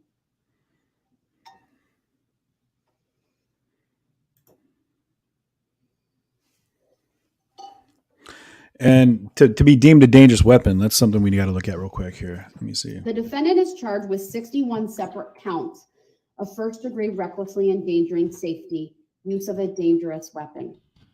The 7th count of the information in this case charges that Darrell E. Brooks, on or about Sunday, November 21 of 2021, on Main Street in the city of Waukesha, Waukesha County, Wisconsin, did recklessly endanger the safety of Nicole White under circumstances which show utter disregard for human life and while using a dangerous weapon, contrary to section 941.30 sub 1, 939.50 sub 3 sub f, and 939.63 sub 1 sub b of the Wisconsin statutes. It says essentially any The object 8th can count cause great of the bodily injury or death and information can be in considered a this deadly case weapon for charges purposes that of assigning guilt for assault with a Darrell deadly E. weapon. Brooks, on or about Sunday, November 21 of 2021. But a car on can Main definitely be Street considered in a the city deadly of weapon. Waukesha, Waukesha County, Wisconsin, did recklessly endanger the safety of Eleanor Anders under circumstances which show utter disregard for human life and while using a dangerous weapon, contrary to sections 941.30 sub 1, 939.50 sub 3 sub f, and 939.63 sub 1 sub b of the Wisconsin statutes. The 9th count of the information in this case charges that Darrell E. Brooks, on or about Sunday, November 21 of 2021, on Main Street in the city of Waukesha, Waukesha County, Wisconsin, did recklessly endanger the safety of Sasha Catalan Castillo under circumstances which show utter disregard for human life and while using a dangerous weapon, contrary to section 941.30 sub 1, 939.50 sub 3 sub f, and 939.63 sub 1 sub b of the Wisconsin statutes. The 10th count of the information in this case. So yeah, a car can be considered a deadly weapon Darrell insofar E. Brooks, as it is an on or instrument about that can be Sunday, used in a November way to cause 21 of substantial, significant, or 2021, great bodily on injury Main or Street death. So in it the can be city of classified as a deadly Waukesha, weapon. Waukesha And County, Wisconsin, other, did recklessly endanger the safety of Maura this guy. Gilchrist under circumstances which show utter Things like disregard for switchblades, human gravity life knives, and ballistic while knives, using a stiletto, dangerous weapon, swords, contrary daggers, to blackjacks, section brass knuckles, nunchucks, 941.30 sub 1, fighting sticks, shuriken, 939.50 sub 3 sub throwing f, stars. I and mean, 939.63 a sub baseball 1 bat, sub b a of the car is Wisconsin definitely considered a statutes. deadly weapon. Yeah. So The 11th count of the information in this case charges that Darrell E. Brooks, on or about Sunday, November 21 of 2021, on Main Street in the city of Waukesha, Waukesha County, Wisconsin, did recklessly endanger the safety of Justin Gullickson under circumstances which show utter disregard for human life and while using a dangerous weapon. I didn't see the wire. I thought he was Contrary doing to like a section pantomime thing, 941.30 like sub he was 1, 939.50 going into some kind of sub 3 theatrics. sub f, and 939.63 sub 1 sub b of the Wisconsin statutes.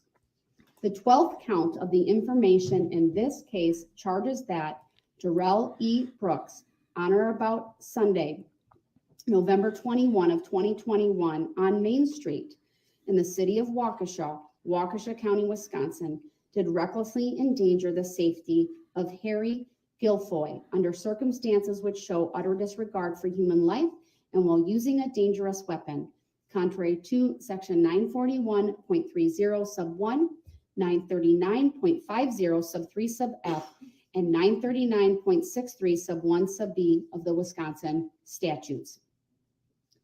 The 13th count of the information in this case charges that Darrell E. Brooks, on or about Sunday, November 21 of 2021, on Main Street in the city of Waukesha, Waukesha County, Wisconsin, did recklessly endanger the safety of Aiden Lohren under circumstances which show utter disregard for human life and while using a dangerous weapon, contrary to Section 941.30 sub 1, 939.50 sub 3 sub F, and 939.63 sub 1 sub B of the Wisconsin statutes.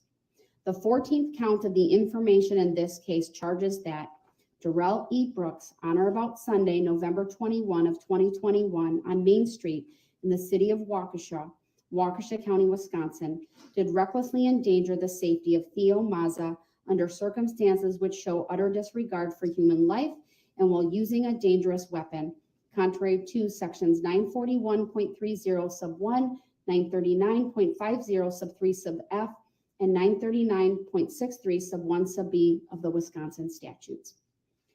The 15th count of the information in this case charges that Darrell E. Brooks, on or about Sunday, November 21 of 2021, on Main Street in the city of Waukesha, Waukesha County, Wisconsin, did recklessly endanger the safety of Tyler Pudliner under circumstances which show utter disregard for human life and while using a dangerous weapon, contrary to Sections 941.30 sub 1, 939.50 sub 3 sub F, and 939.63 sub 1 sub B of the Wisconsin statutes.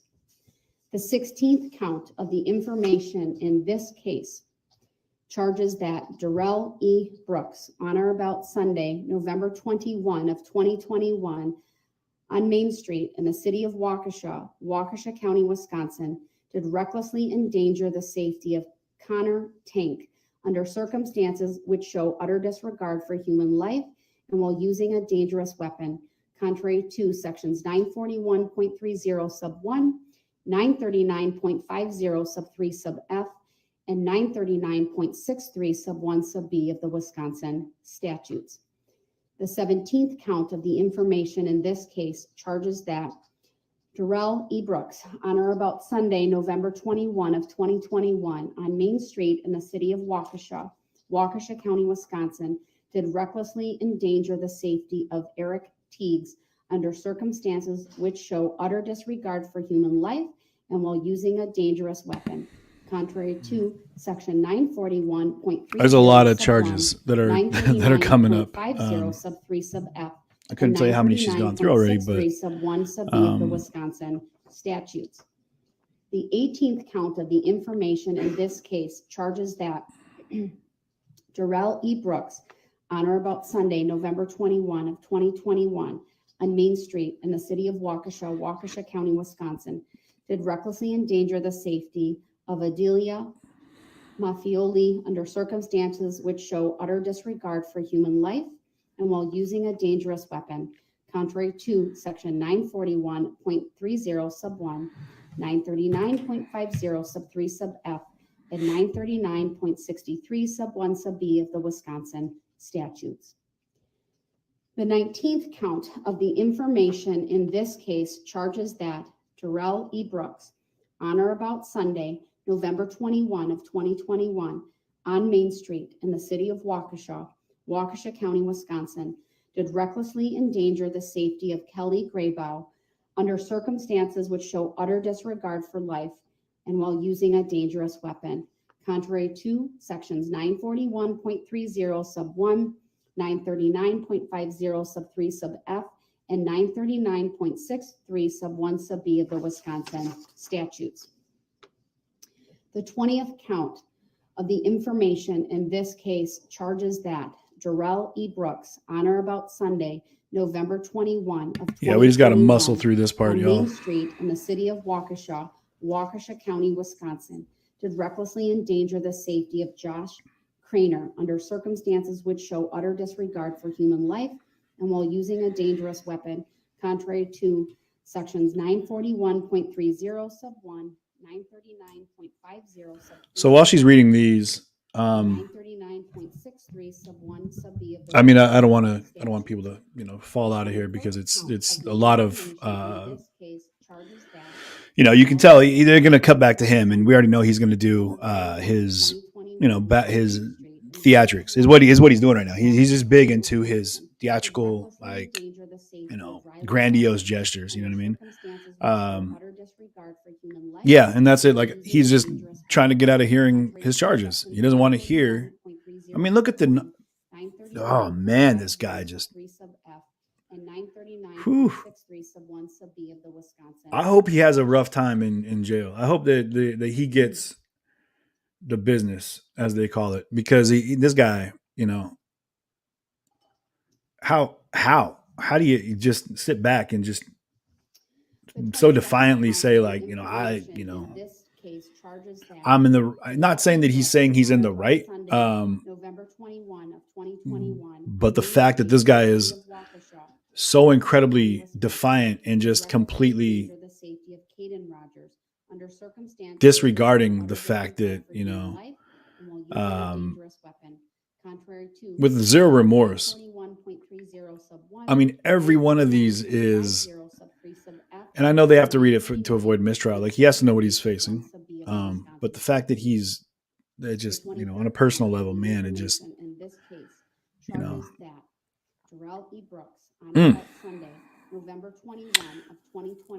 Lucas Colthorpe says he predicts he's going to lose his cool before this is over. Lucas, you mean, are you talking about just the reading of the charges, or do you think that he's going to lose his cool before? I know he's going to lose his cool before the trial's over. I don't foresee him making it through the trial. I mean, I can see him getting held up in contempt quick. Especially, no, his game plan isn't insanity. He's dropped the insanity plea. No, Pamela, yeah, they were going for it, and then he pulled that back, and they've deemed him competent and capable of defending, of being tried, and he is defending himself, which is where he's at now. He's decided he wants to be pro se, which is his right, and that's him in a separate courtroom right now. Yeah, the trial. Yeah, Lucas. That's him in a separate courtroom right now because he can't keep his head together enough to stop interrupting the judge. And so they put him over there in timeout. He's been pulled out of the courtroom multiple times. Every day that this is day 4, mind you.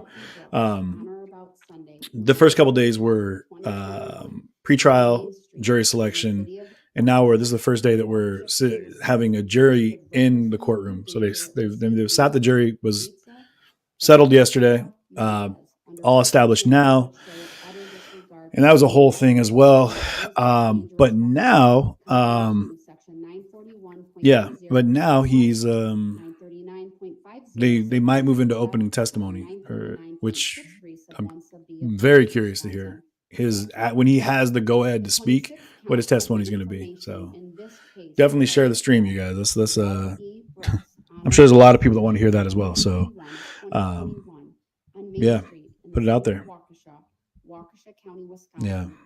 Did recklessly endanger the safety of Samantha Colo under circumstances which show utter disregard for human life and while using a dangerous weapon, contrary to sections 941.30 sub 1. Yeah, Cammy. Yeah, he was crying. Yeah.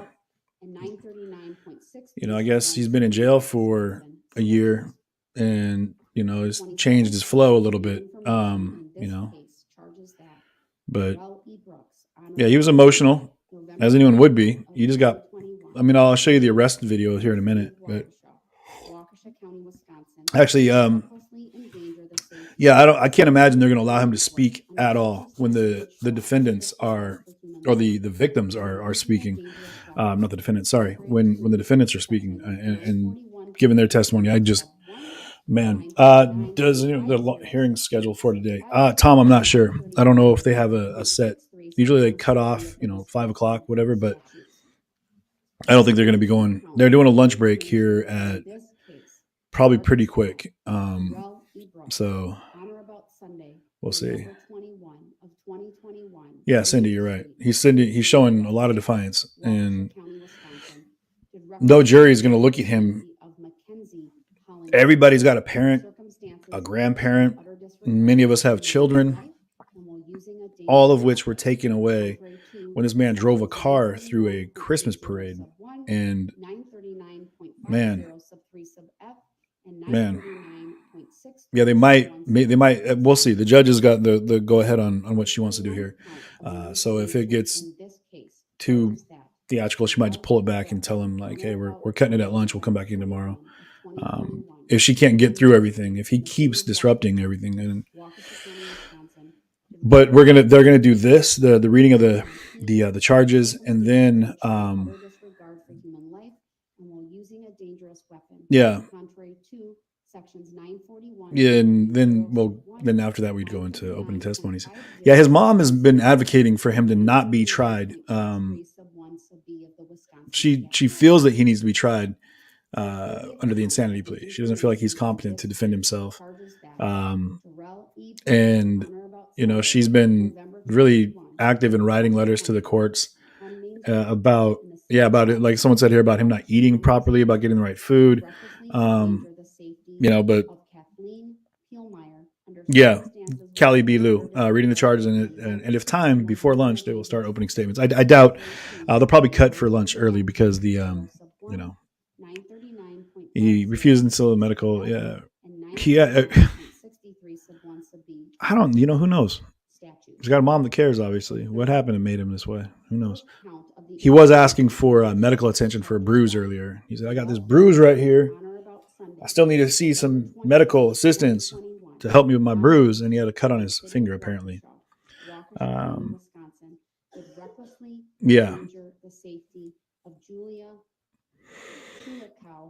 No, I have zero sympathy for this person at all. None. Not even a little bit. Contrary to section 941.30 sub 1. None. So the trial 939.63 sub 1 sub B. We have to deal with here. This is day 4 actually of the trial. So the 32nd count of the information in this case charges that 30 seconds. So this is technically day 4. They've had pre-trial, jury selection, and now this is the jury was seated, and now we're into final. Their jury, basically, this is jury advisement. They're letting the jury know what their responsibilities are in this case, which is going to be trying to deal with this. They tried to bring him back in the courtroom. They tried. He's in a separate courtroom. That's why they have split screens here. They tried to bring him back after he was put in a timeout. And then they had to. They asked him to come back, but then they said, they're trying to say, hey, come on back, man. We want you in. You've done well. And he denied it. And they asked him if he wanted to change into a suit, which he was in earlier in pretrial. He was in a suit, but now he's saying that he wants to represent. He's allowed to represent himself however he wants, and that's that.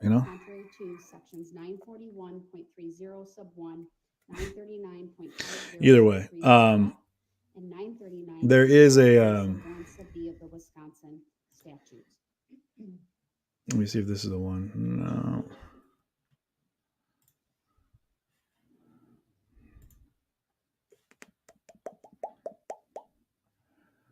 Where are we at over here? The 34th count of the information. 34th count. Jeez. Charges that Darrell E. Brooks, on or about Sunday, November 21 of 2021, crazy, on Main Street in the city of Waukesha, Waukesha County, Wisconsin, did recklessly endanger the safety of Jocelyn Torres under circumstances which show utter disregard for human life and while using a dangerous weapon, contrary to sections 941.30 sub 1, 939.50 sub 3 sub F, and 939.63 sub 1 sub B of the Wisconsin statutes. The 35th count of the information in this case charges that Darrell E. Brooks, on or about Sunday, November 21 of 2021, on Main Street in the city of Waukesha, Waukesha County, Wisconsin, did recklessly endanger the safety of Alice Uriel under circumstances which show utter disregard for human life and while using a dangerous weapon, contrary to sections 941.30 sub 1, 939.50 sub 3 sub F, and 939.63 sub 1 sub B of the Wisconsin statutes. The 36th count of the information in this case. 36 counts. Darrell E. Brooks, Man. on or about Sunday, November 21 of 2021, on Main Street in the city of Waukesha, Waukesha County, Wisconsin. Yeah, there's a list of the people, of Charlotte Urell, the victims circumstances which show that were killed in the description.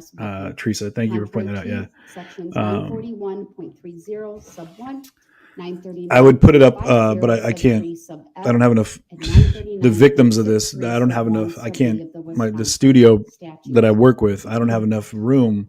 I'm not allowed enough characters to write that out to say that. Case charges that Darrell E. Brooks, it's crazy. On or about Sunday, November 21 of 2021, on Main Street in the city of Waukesha, Waukesha County, Wisconsin, did recklessly endanger the safety of Vivian Urell under circumstances which show utter disregard for human life and while using a dangerous weapon, contrary to section 941.30 sub 1, 939.50 sub 3 sub F, and 939.63 sub 1 sub B of the Wisconsin statutes. The 38th count of the information in this case charges that Darrell E. Brooks, on or about Sunday, November 21 of 2021, on Main Street in the city of Waukesha, Waukesha County, Wisconsin, did recklessly endanger the safety of Grayson Urell under circumstances which show utter disregard for human life and while using a dangerous weapon, contrary to sections 941.30 sub 1, 939.50 sub 3 sub F, and 939. Okay, we got. I'm gonna mute this real quick here so we can. The 39th count. Not that I don't want to listen to it anymore, but there is a. I want to go ahead and put this over here real quick. We're going to. Let me know if you guys can hear this one as well. So I'm going to pull up. This is the arrest of Darrell Brooks. Well, that's happening right now. So in the comments, let me know if you guys can hear that.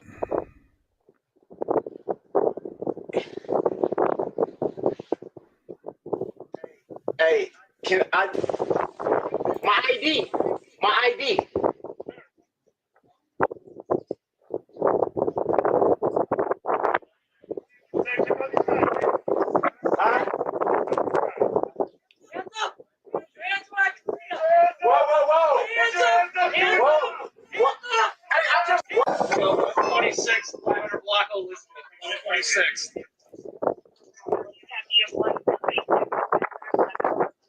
So this is just a doorbell cam, but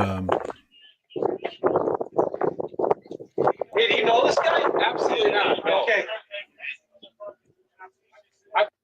Tom, with those open. So that was him trying to get away from from the police at that point.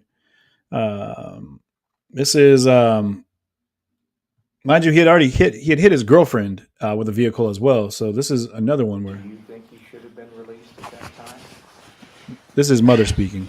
I don't think they should have released him, even though I did post the bail. But I post the bail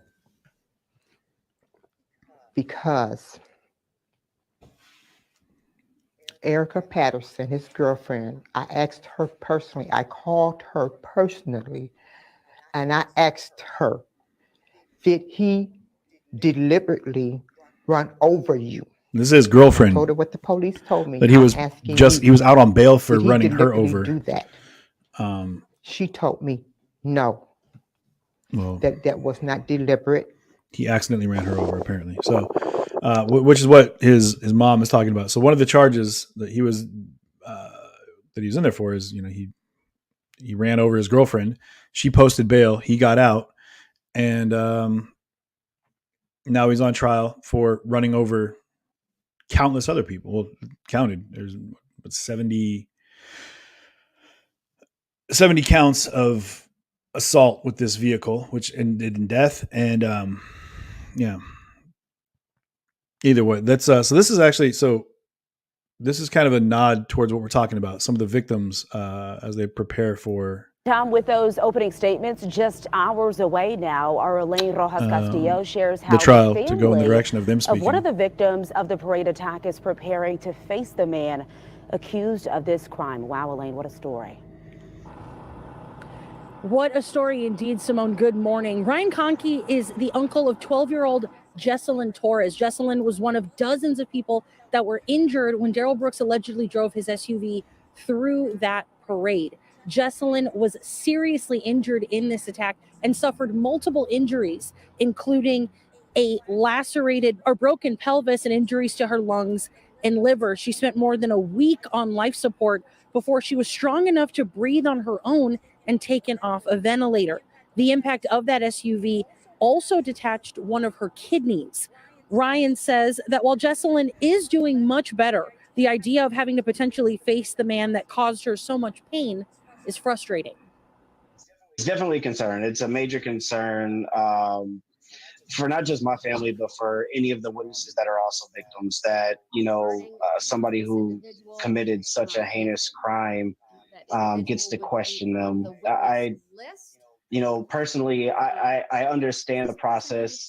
I may not like it, but I understand it and I respect it. Ryan says while the last 2 days of jury selection have been difficult to sit through, he and his family do plan on watching the trial from start to finish. Reporting live at the Waukesha County Courthouse, Elaine Rojas Castillo, TMJ4 News. So, well, all eyes are on Milwaukee tonight. Tomorrow they're going to be on Waukesha County. Again, this is that's where the trial against Darrell Brooks previously will begin, broadcast, with the defendant representing himself. Brooks is charged. Just to give you a little bit of a backstory here. With the Waukesha Christmas Parade last year. Bill Miston takes a look back at what got us to this point. November 21st, 2021, 4 p.m. The Waukesha Christmas Parade kicked off. It started here at East Main and White Rock. Parade goers lined the route. The dancing grannies, marching bands, and others walked along the parade as they were cheered on. But about 30 minutes after the parade started, calls started to come in about something happening near Frame Park. There's two citizens with me on Hartwell and White Rock saying that there's a fight in progress, and one of the squads go meet with where the subjects are that are claiming that this fight happened. Less than a minute later, do you guys see how close he was to hitting that baby? Rock and Hartwell heading into the parade road. I escaped, black male, I couldn't stop it. He's going westbound, blowing his horn. Main and Barstow, Main and Gaspar. We have multiple casualties.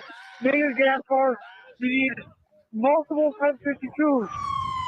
The code for ambulances. Station 4, Station 2, Station 1, Station 3, and Station 5. Unknown incident type. Downtown. As the red SUV approached West Main and Wisconsin, running people over. This is where he gassed it and just drove straight through, avoiding cars, but not people. Dispatch, I shot from everyone started screaming over the radio. So the car came through. The car left the parade route, but the damage was done. 6 people were killed, dozens injured in mere minutes. The car was later found not far away, abandoned in a backyard off of Maple. The driver, Darrell Brooks, was found a half-mile away, knocking on a door. He was charged 2 days later. Bill Miston, Fox 6 News. And our Brett Lemoyne will be covering that trial for us starting tomorrow. Man. That doesn't make you angry just looking at it, man. That's just, the worst. I can't, man.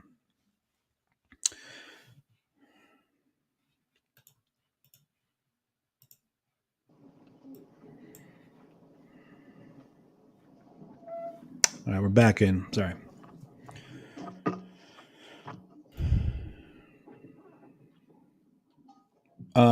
No, he didn't try to get the police to shoot him.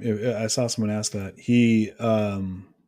They shot at him while he was driving through the barricades, but the 48th count of the information in this case charges that Darrell E. Brooks, on or about Sunday, November 21 of 2021 on Main Street, in the city of But Waukesha, they Waukesha County, Wisconsin. they snatched him up recklessly off that front endanger the porch safety of with Marisol Lopez no fight. Gutierrez He didn't under put up a circumstances struggle on which that show one. utter disregard for human life and while using a dangerous weapon, contrary to sections 941.30 sub 1, 939.50 sub 3 sub F, and 939.63 sub 1 sub B of the Wisconsin statutes.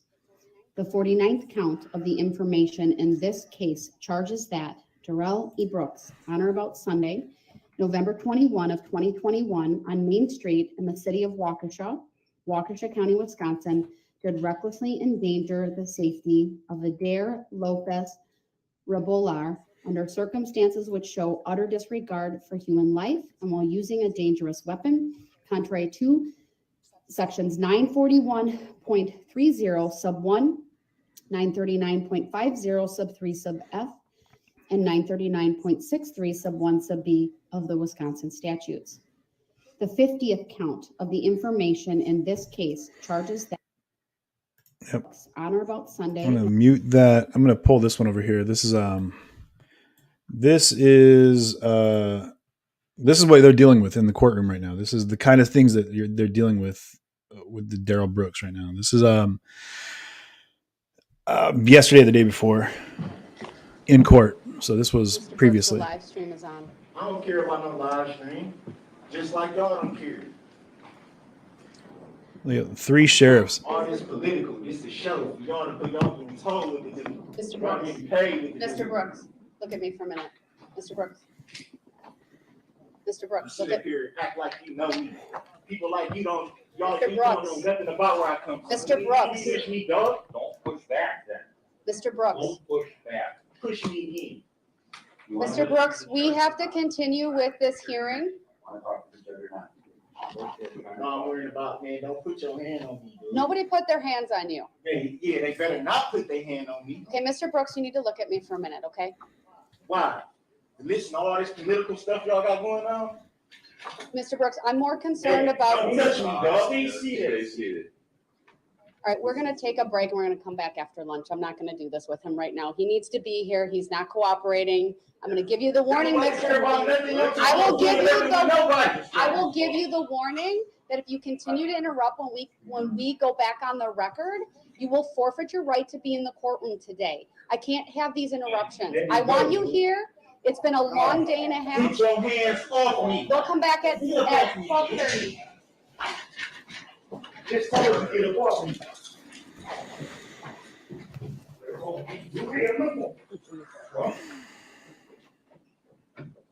12:30, everyone. Thank you, Judge.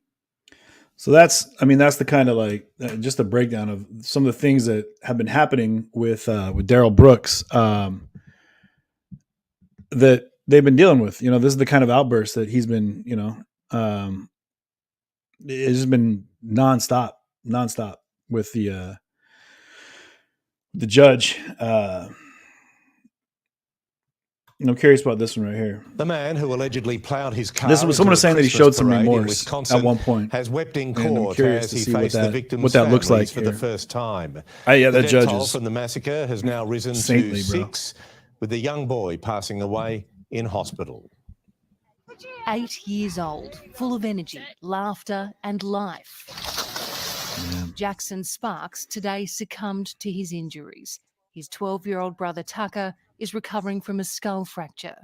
They were hit when the red Ford ploughed through the Waukesha Parade.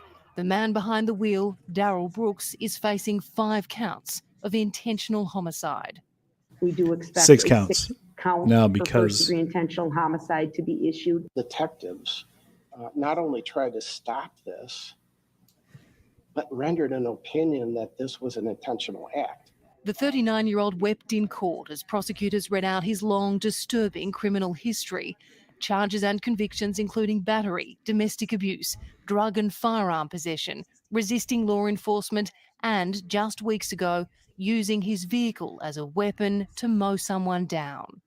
The judge setting bail at $5 million cash.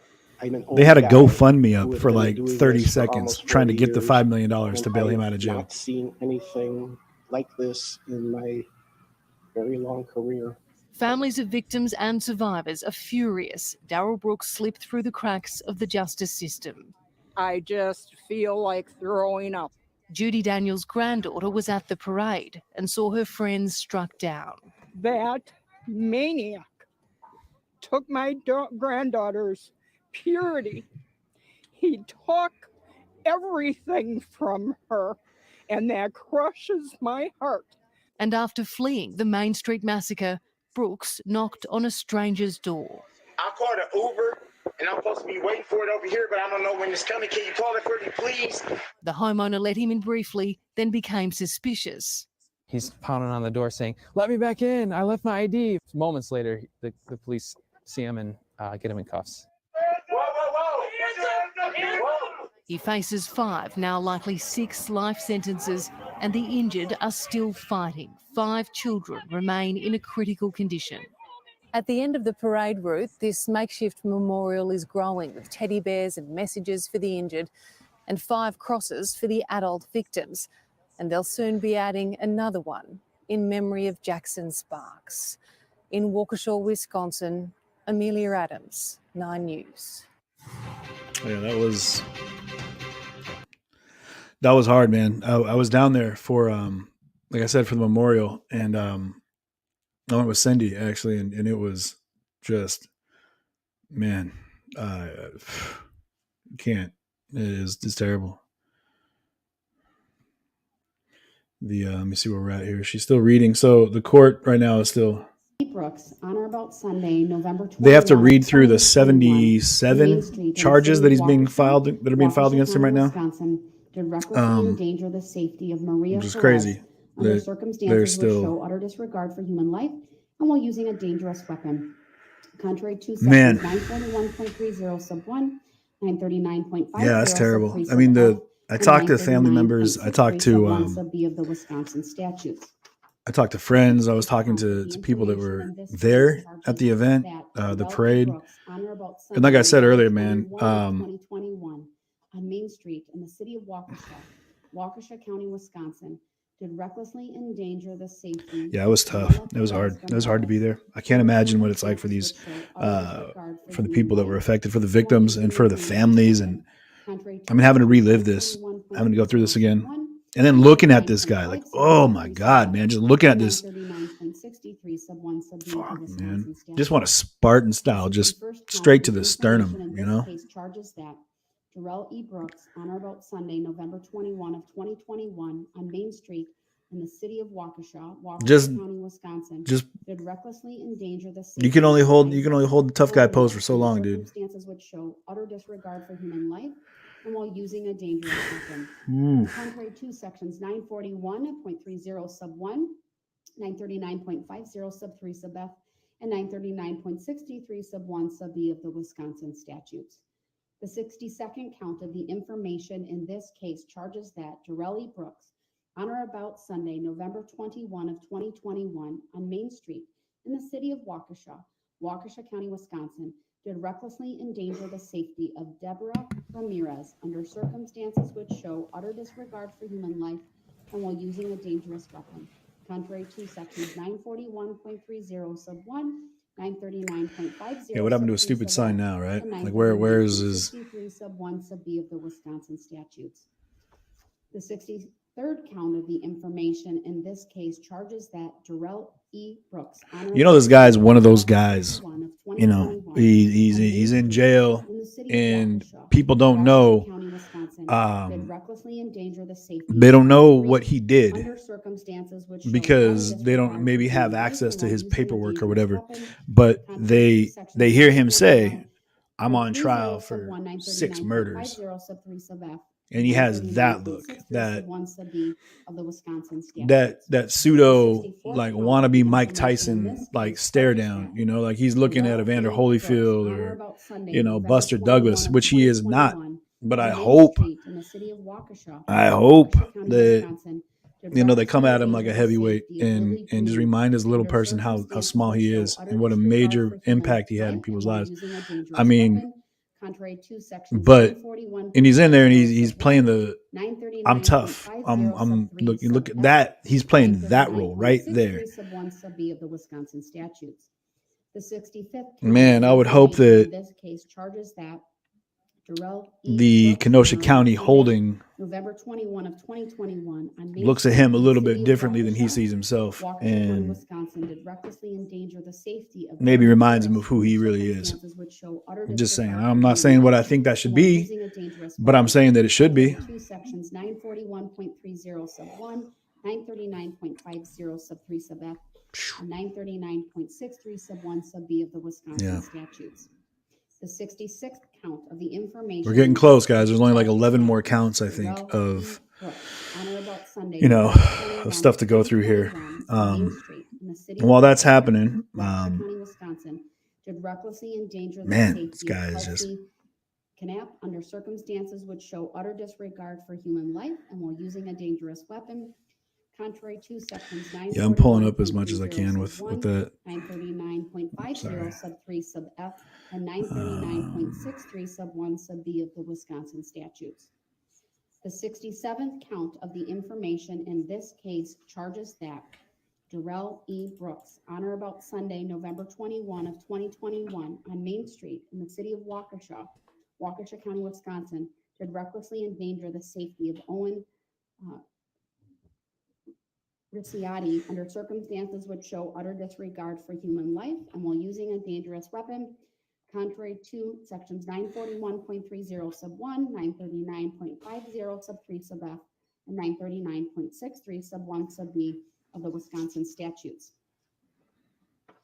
The defendant has entered a plea of not guilty to each of these charges, which means the state must prove every element of each offense charged beyond a reasonable doubt. First degree recklessly endangering safety, as defined in section 941.30 sub 1 of the Wisconsin statutes, is committed by one who recklessly endangers the safety of another human being under circumstances that show utter disregard for human life. Before you may find the defendant guilty of any count of first degree recklessly endangering safety, the state must prove by evidence which satisfies you beyond a reasonable doubt that the following three elements were present with respect to that. 1, as to each count, the defendant endangered the safety of another human being. 2, as to each count, the defendant endangered the safety of another by criminally reckless conduct.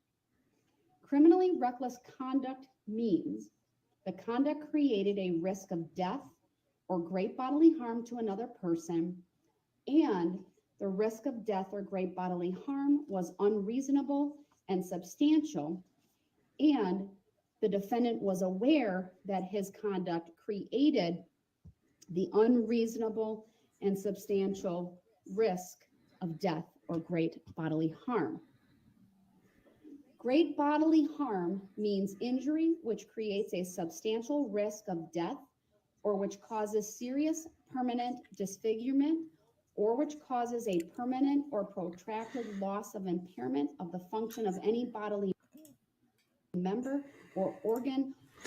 All right, I'm gonna take a look at so I have this other video here that this is kind of like shows what happened. So I know a lot of people have been asking like what maybe we're unaware of what happened.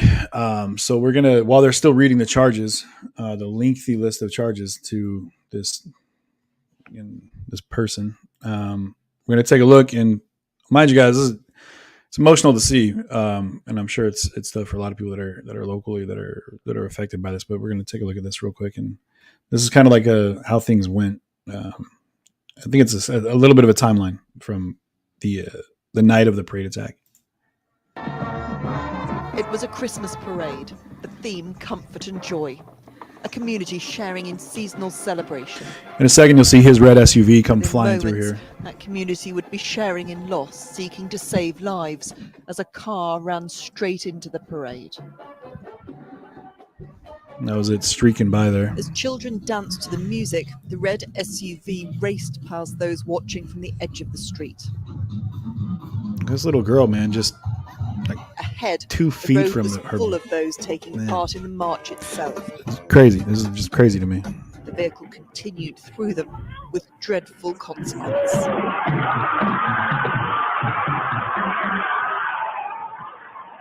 So he drove around the vehicle, the follow vehicle. We got about 10 to 15 people down in the street.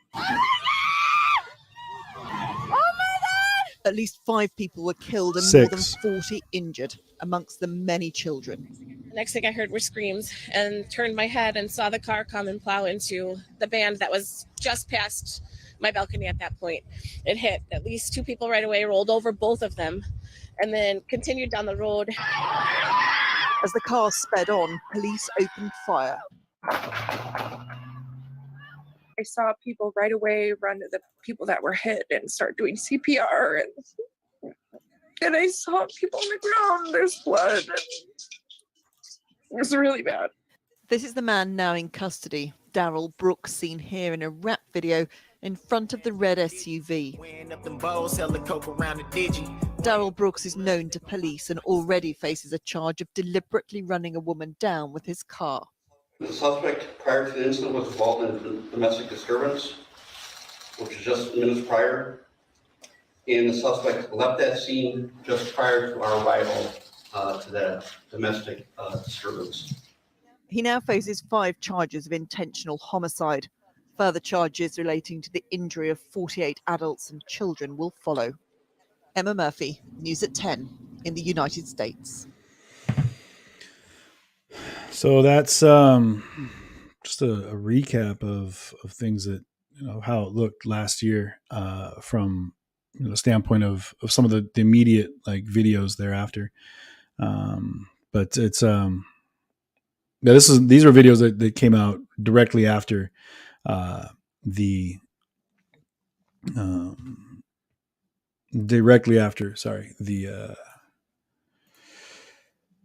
attack. So it didn't include the 6th victim, which is the young man who passed away. I think maybe,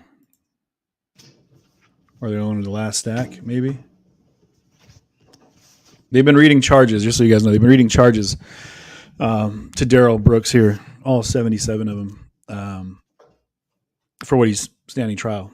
And they've been doing that for like the last 20, 30 minutes, just not going through everything to make sure he's aware of what he's being tried with or tried for. And so that the jury knows what their responsibility is. They had to go through all that as well. So, and this is not a video from last time. Let me take that down. Sorry.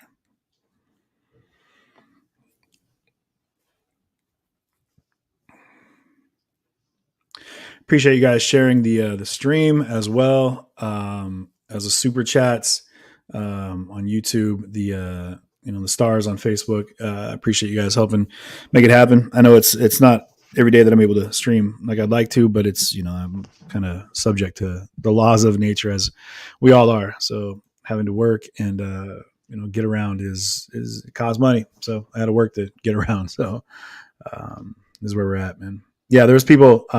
So yeah, I appreciate you guys supporting the stream, sharing the stream, and being a part of the contributions. It means a lot. Thank you very much. Yeah, Danelle. So there were people that thought this was in response to the Rittenhouse verdict, which there's been no correlation, no tie. Nothing's been said. All right, go ahead and have a seat. About that. So let's hope that doesn't get brought into this Just as well. So the record is clear, I'm just going to start over with the use of a dangerous weapon part of this instruction. The information alleges not only that the defendant committed the crimes of first-degree recklessly endangering safety, but also that the defendant did so while using a dangerous weapon. Dangerous weapon means any device or instrumentality which, in the manner it is used or intended to be used, is likely to produce death or great bodily harm. Great bodily harm means serious bodily injury. If you find the defendant guilty of a count of first-degree recklessly endangering safety, you must answer the following question, yes or no. Did the defendant commit the crime of first-degree reckless endangering safety while using a dangerous weapon? Before you may find before you may answer the question yes, you must be satisfied beyond a reasonable doubt that the defendant committed the crime of first degree recklessly endangering safety while using a dangerous weapon. If you are not so satisfied, you must answer the question no.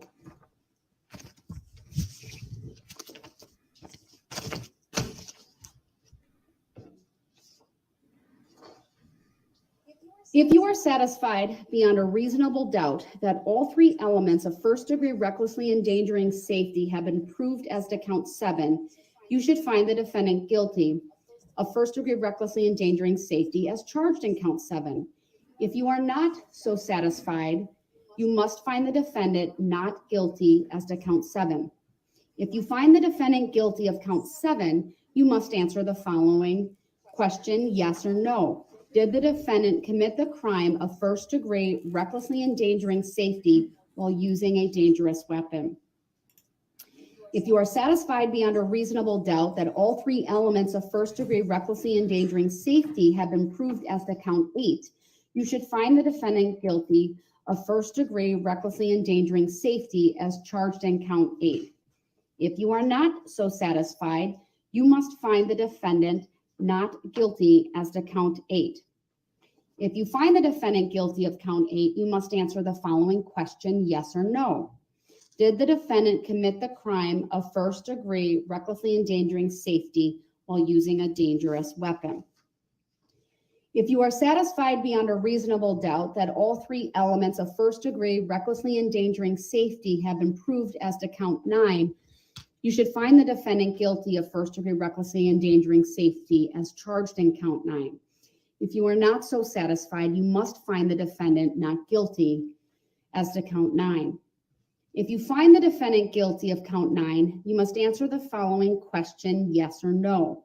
Did the defendant commit the crime of first degree recklessly endangering safety while using a dangerous weapon?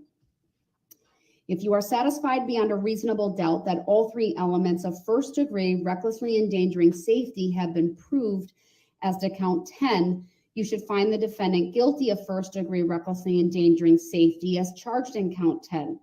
If you are not so satisfied, you must find the defendant not guilty as to count 10.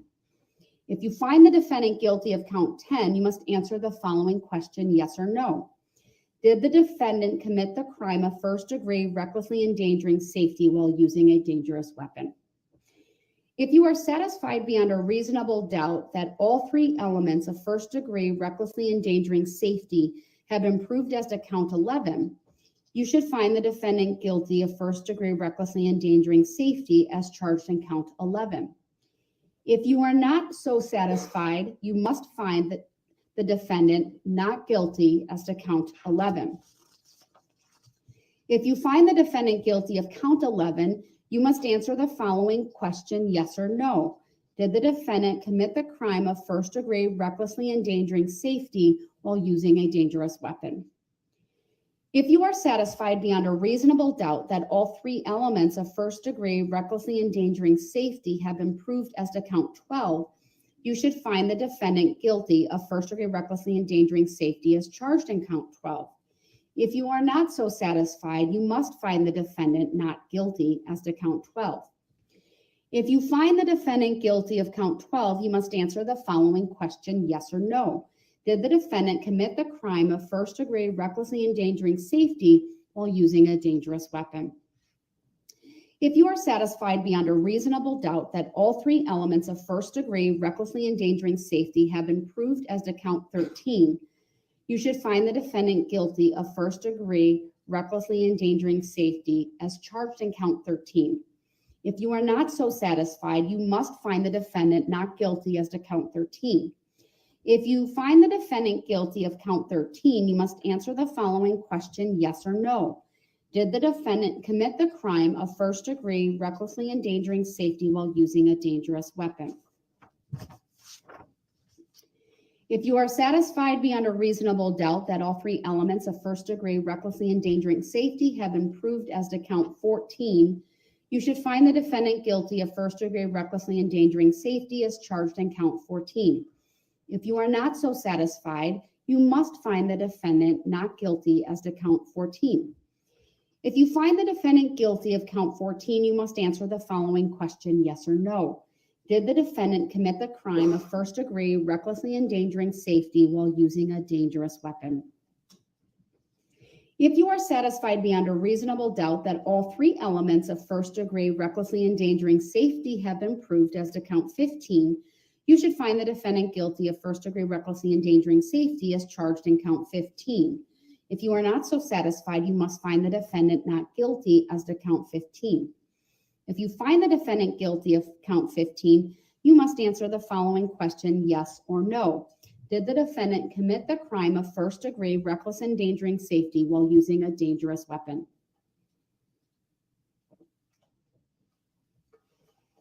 If you are satisfied beyond a reasonable doubt that all three elements of first degree recklessly endangering safety have been proved as to count 16, you should find the defendant guilty of first degree recklessly endangering safety as charged in count 16. If you are not so satisfied, you must find the defendant not guilty as to count 16. If you find the defendant guilty of count 16, you must answer the following question, yes or no. Did the defendant commit the crime of first degree recklessly endangering safety while using a dangerous weapon? If you are satisfied beyond a reasonable doubt that all three elements of first degree recklessly endangering safety have been proved as to count 17, you should find the defendant guilty of first degree recklessly endangering safety as charged in count 17.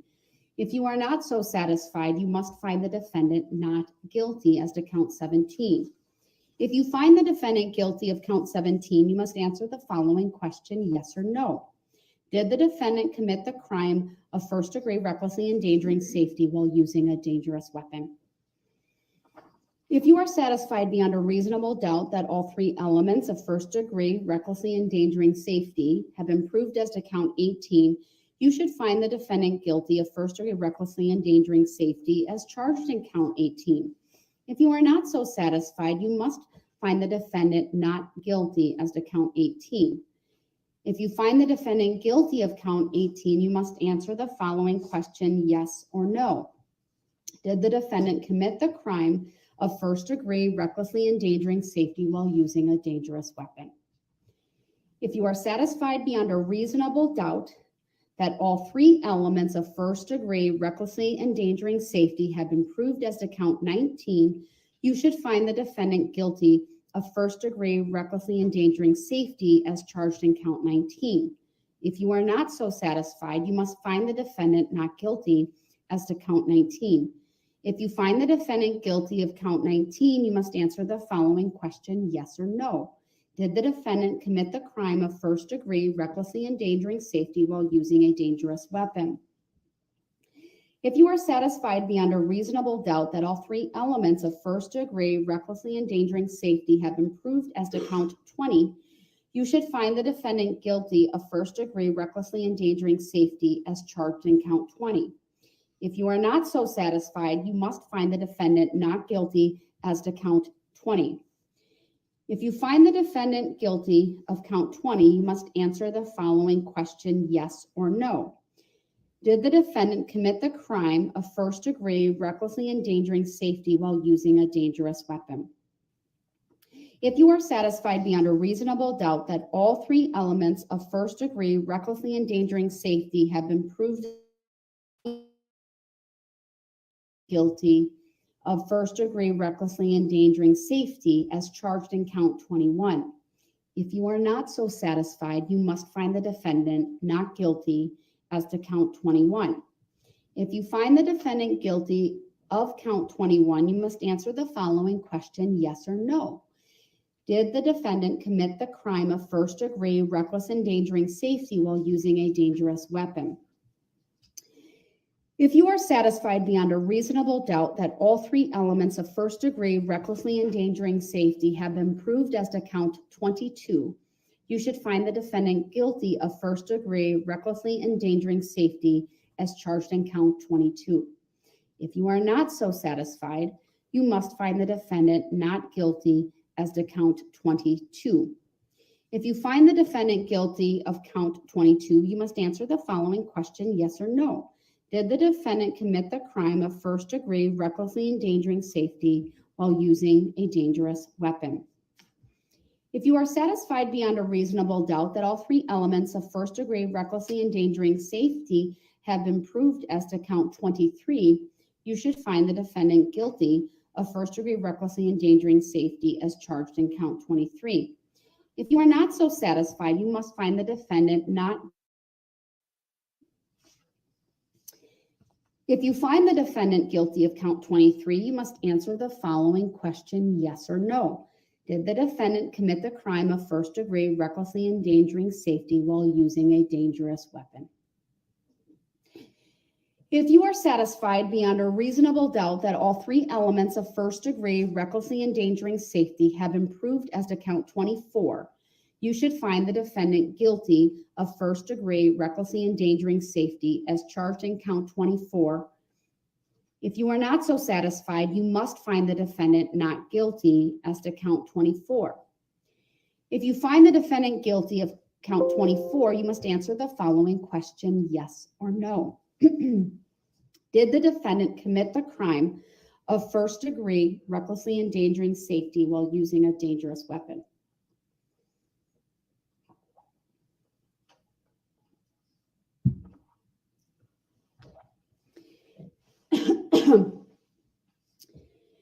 If you are satisfied beyond a reasonable elements of first degree recklessly endangering safety have been proved as to count 25, you should find the defendant guilty of first degree recklessly endangering safety as charged in count 25. If you are not so satisfied, you must find the defendant not guilty as to count 25. If you find the defendant guilty of count 25, you must answer the following question, yes or no. Did the defendant commit the crime of first degree recklessly endangering safety while using a dangerous weapon? If you are satisfied beyond a reasonable doubt that all three elements of first degree recklessly endangering safety have been proved as to count 26, you should find the defendant guilty of count 26. If you are not so satisfied, you must find the defendant not guilty as to count 26. If you find the defendant guilty of count 26, you must answer the following question, yes or no. Did the defendant commit the crime of first degree recklessly endangering safety while using a dangerous weapon? If you are satisfied beyond a reasonable doubt that all three elements of first degree recklessly endangering safety have been proved as to count 27, you should find the defendant guilty of first degree recklessly endangering safety as charged in count 27. If you are not so satisfied, you must find the defendant not guilty as to count 27. If you find the defendant guilty of count 27, you must answer the following question, yes or no. Did the defendant commit the crime of first degree recklessly endangering safety while using a dangerous weapon? If you are satisfied beyond a reasonable doubt that all three elements of first degree recklessly endangering safety have been proved as to count 28, you should find the defendant guilty of first degree recklessly endangering safety as charged in count 28. He's going to need somebody to come look at his carpal tunnel now, too. If you are not so satisfied, you must find the defendant maybe an ice pack not or something. guilty as to count 28. If you find the defendant guilty of count 28, you must answer the following question, yes or no. Did the defendant commit the crime of first degree recklessly endangering safety while using a dangerous weapon? If you are satisfied beyond a reasonable doubt that all three elements of first degree recklessly endangering safety have been proved as to count 29, you should find the defendant guilty of first degree recklessly endangering safety as charged in count 29. If you are not so satisfied, you must find the defendant not guilty as to count 29. If you find the defendant guilty of count 29, you must answer the following question, yes or no. Did the defendant commit the crime of first degree recklessly endangering safety while using a dangerous weapon? If you are satisfied beyond a reasonable doubt that all three elements of first degree recklessly endangering safety have been proved as to count 30, you should find the defendant guilty of first degree recklessly endangering safety as charged in count 30. If you are not so satisfied, Man, it's wild. you must find the I'm trying defendant to, not guilty for when we as go to count break, 30. If queue you up find the a defendant video guilty that I can of put on count here. 30, you must answer the And following question, yes or no. it's footage that Did the I took defendant from commit the crime Waukesha of right after the first attack while they degree were still, recklessly endangering safety while using wow. a dangerous weapon? They're literally at If you this are moment, I'm satisfied watching, beyond a reasonable doubt they're that all three taking a elements body of first off degree the recklessly street endangering safety have been on a proved gurney. as to count 31, you should find the defendant guilty of first degree recklessly endangering safety as charged in count 31. If you are not so satisfied, you must find the defendant not guilty as to count 31. If you find the defendant guilty of count 31, you must answer the following question, yes or no. Did the defendant commit the crime of first degree recklessly endangering safety while using a dangerous weapon? If you are satisfied beyond a reasonable doubt that all three elements of first degree recklessly endangering safety have been proved as to count 32, you should find the defendant guilty of first degree recklessly endangering safety as charged in count 32. If you are not so satisfied, you must find the defendant guilty.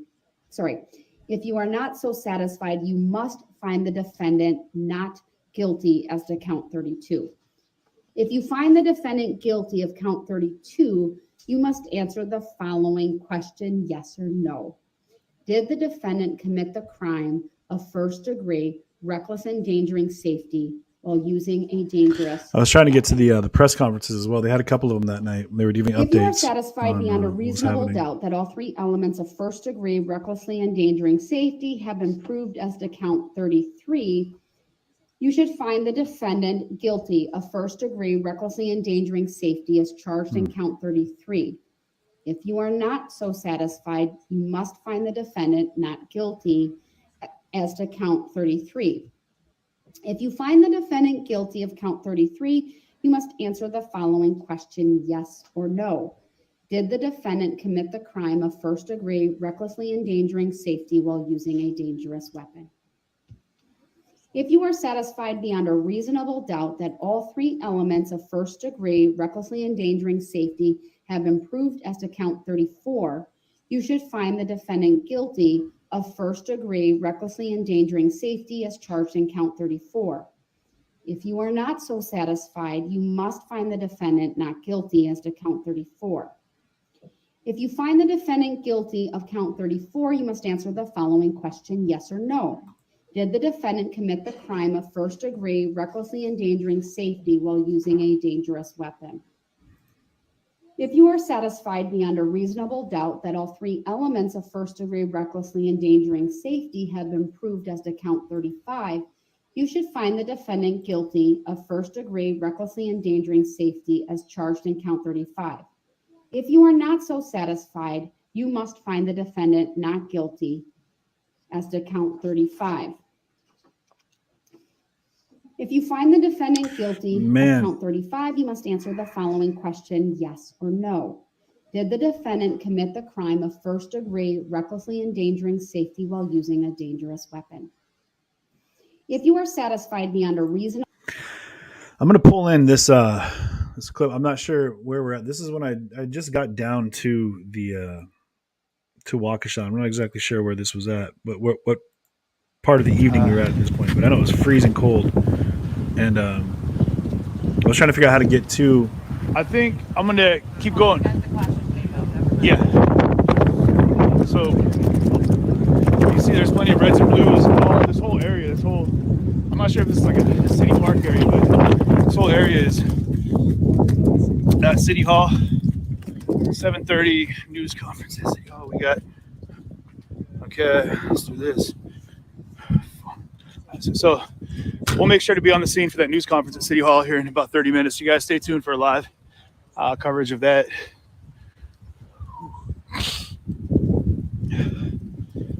And please, as always, share the stream out if you would. I'm sure this is going to develop into a major. Yeah, it's the lag. I apologize, guys. It's just that I don't have super strong data connection right now, so and I'm pulling up multiple videos, so that's kind of adding to it. And again, we're trying to. Around? That wind was a killer too. The Broadway. See, that's where we have to go down here. But it's not letting. You want to try? Let me try. You just said no one can walk down. There's definitely, a massive, on our drive in, there was several unmarked squad cars. The drive in, that were driving in, ambulances that were driving out. When we were driving in from Kenosha, and the amazing amount of vehicles, we were just getting, like, it was like a speedway. There were so many cars driving past us, tons of unmarked vehicles. But as we were doing it the same way, going the other direction, there was just countless police cars, squad cars, and they were taking all the victims I'm out. not sure. In the back of squad cars and in personal vehicles, sure, just trying to get them all to the hospitals. But he said that it came from EMT, and we're going to take a look at the other side of Main Street right now. God damn, man.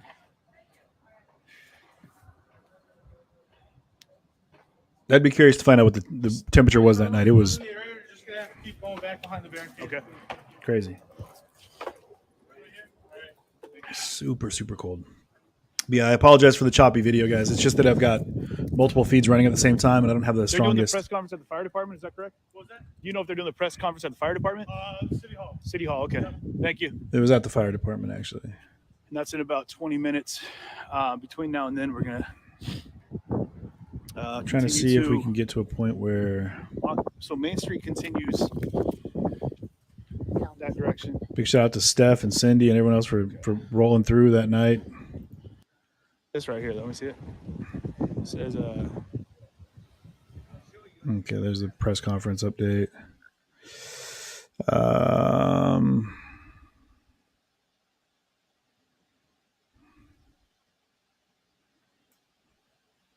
There we go. What up, Sin? Let's do this. We'll hello? She's still reading. Okay, let's see where we're at over here. To this, as it is my right. His objection is noted. Okay. I'm not going to take any further argument on that for the reasons I've already stated. At 10:48 a.m., he sent another note. Are you going to acknowledge my objection? What law are you citing when you cite intent? How do I know it's what the law actually says? I would once again refer Mr. Brooks to document number 244, the waiver. I can't imagine anybody testifying in his behalf. Maybe his mother. This court maybe is under no obligation and in fact cannot give him legal advice. 50 shares. Thank you, and guys. is Thank you not for sharing that out. required to explain court procedures or the law. He was provided with a couple of different copies of the jury instructions. There was an original set, and then there was the set with the modifications. All of the instruction numbers are left in the jury instructions. There was a discussion on the record yesterday. Quick catch up. About so we know, so you know what's going on. I need everyone to be aware. So Darrell Brooks over here is representing himself. He's going pro se, which is to say that he is going to he waived his legal counsel. That being said, he is now been moved into a separate courtroom because he can't seem to keep his outbursts under wraps. So he is now sitting in a separate courtroom where he's muted, and he's got an objection sign for when he has an objection, which at one point he had tucked into his pants just so that you can see the objection sign. There it is. And that's what you're getting is a ton of outbursts from him. So they're dealing with all this right now. And they just went through the breakdown of all the charges and the reading of all the charges, all 70 plus of them, and the instructions to the jury. So that's where we're at with things. Mr. Brooks, I will once again advise you that you are welcome back into this courtroom should you wish, if you are able to conform your conduct to the rules of courtesy. And they've invited him back now. That's the second time. That So you have been previously been advised about. Once again, direct your attention to SCR Chapter 62, Standards of Courtesy and Decorum for the Courts of Wisconsin. yeah, they're required to go through. I think if you had a lawyer, they'd have to go through this as well. That's the case I've been relying upon for the procedures that 30 have degrees that been night with the wind chill. I think it was down to employed. like 15 or something like that, or negative. Yeah, Kara Hampton, I am on Mr. YouTube Brooks as is well. holding up the objection sign. I don't have anything in writing, which is the procedure that I told him he needed to follow in terms of me addressing any objections. So if he wants to write down what his objection is, and we'll file that. We'll also indicate the time. If appropriate, I'll take that up after the break, but at this point I will be breaking for the noon hour, for the lunch hour. It's 12 noon. Let's be back here at 1 p.m. And could he also have the opportunity to change into his street clothes if he wants during the lunch break? Absolutely, during the lunch. I don't know if this is just an advocate or if that's the prosecution. But they've given him that option multiple times now. So and of course, so yeah, we're when he comes back once again, up to him right now if he wants to wear his jumpsuit. He said he wants to, so that's him. She's okay. That's the prosecutor. Sorry, I've only seen her for all of 30 seconds. Reading the jury instructions, Mr. Brooks did not appear to be in any physical pain or medical distress. He's been moving around freely. Oh, he said he was in papers, distress. reading his documents. He had a bruise on his arm. Actually behaving quite appropriately, standing quietly, oftentimes with his hands folded. Thank you, Kara. And at times listening to the court, and at times it appears he's working or looking at materials on his table. All right, thank you. I appreciate that. We are in recess. Thank you. Okay. They are at recess now. So, yeah, we are, man, good times here, right? We've got a lot of stuff happening with this case. Like I said, he's gone pro se, so he's defending himself. Along with that, he is sequestered into another courtroom so that he can, I guess he's being given the opportunity to be involved in the case in a way he should, but he's having to sit in another room because of outbursts. So, yeah, they're having to go through a lot of tons of legal jargon. They have to go through it all because they're doing everything they can to avoid a mistrial, which, I mean, it's got to be a nightmare for prosecution, for the jury. Even sitting on this would, I mean, yeah. But that's the thing, is he's hoping that if he defends himself, that he'll be able to go for a mistrial or a retrial. But I don't think that's, I mean, anybody can chime in here. I don't think that's how it works. I mean, if you defend yourself, you're defending yourself. You don't get to say after that, well, I didn't know what I was doing. You take into that account when you decide to defend yourself. You don't know what you're doing, so don't do it. I mean, people go to school for, for just that purpose, to learn the law. Because you sat in the court or in jail for a year and you talked to a bunch of other guys that were in there, also fighting cases. Remember, they're in jail still, which means that either A, they haven't figured it out, or B, they haven't figured it out because they're still in jail. So, or they haven't gotten their big day to go ahead and prove to the courts how amazingly intelligent they are when it comes to defending yourself. And some people do, and some people do just fine. I'm sure. But I think that when you're in a situation like this, his whole thing is it's a play. It's a play. He's playing at getting getting it dismissed, getting a retrial, getting whatever he can get out of it. He's just trying to hold this up as long as possible, and it's just, I mean, it's at a point now where the judge isn't doing it anymore. She's been very precise about her instructions that he has to follow in order to get his objections heard. She's been very clear about what she's going to tolerate in the courtroom. It's at a point where she's just done with it. She's done with his antics and all of his nonsense. So anybody should be. I am. I have no desire. I just want to hear a statement, which we will probably be hearing after lunch. I believe they're going to do opening statements. We may or may not have opening statements. I'm not sure. But if they do, sweet. If not, I'm sure tomorrow will be a very interesting day. I was going to see if there was any videos that we could take a look at real quick while we're waiting for court to come back. I know I'm going to grab some lunch, breakfast, whatever, brunch, and I would encourage y'all to do the same. Where we at here?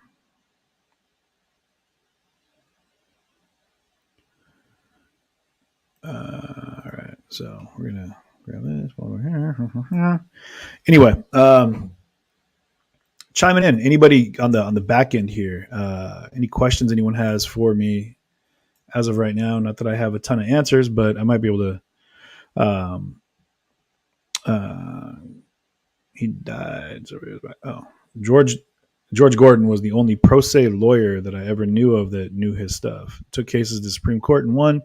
And then he died several years back. Oh, that's sad. Kara, yeah, enjoy that meal, man. I thought jury selection. This is day 4. So jury selection already happened and they finalized the jury yesterday. So that was it.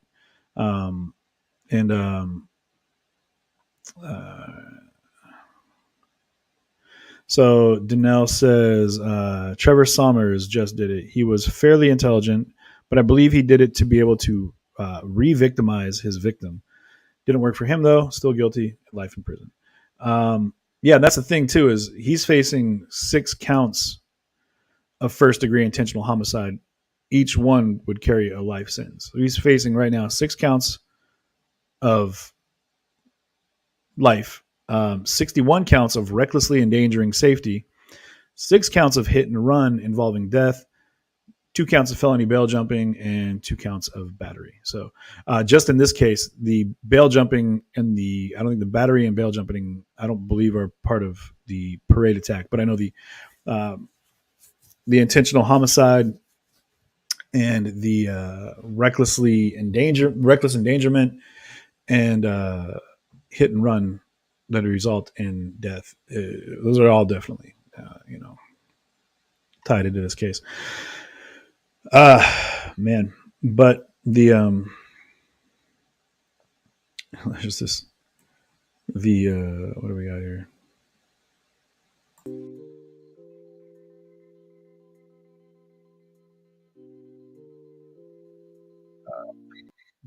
There's this background as a potential, but yeah. So Trevor, that's let's see if I've got. Some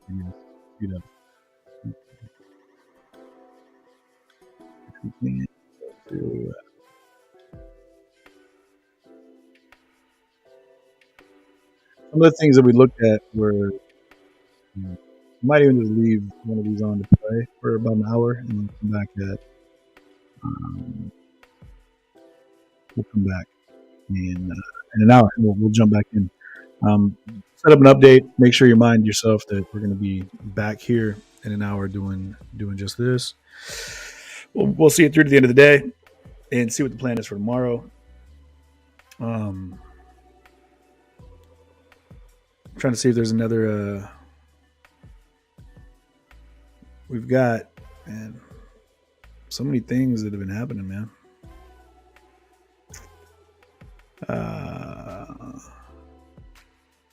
See if there's anything in particular that I want to throw up here for you guys to take a look at.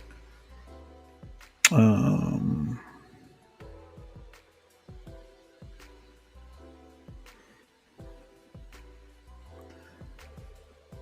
me see. This is exactly 1 hour. This is when we went down to Skid Row in California last year, and we had something like 300 meals that we prepped.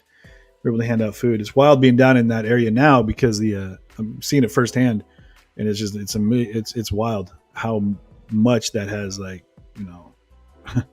how big the Skid Row area really is. It's massive, and it's just all of Los Angeles. It just seems to be like covered in just RVs and tents, and it is like a huge campground, which just keeps getting bigger and bigger and bigger. But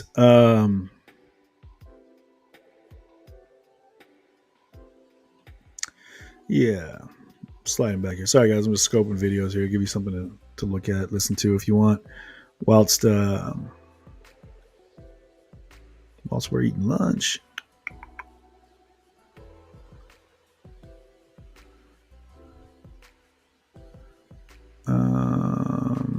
Man, those are long days. Just looking at the Rittenhouse trial every day, and that was just like 8 hours a day of streaming. That was just long days.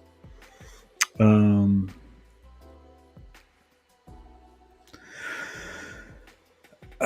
right.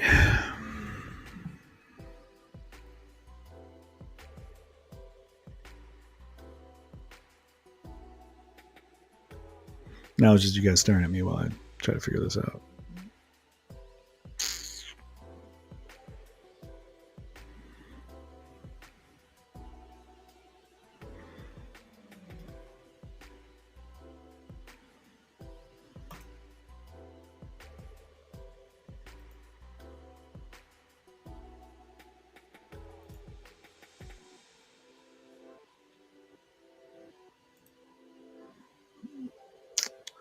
I'm just trying to get some of this to play, actually, and it's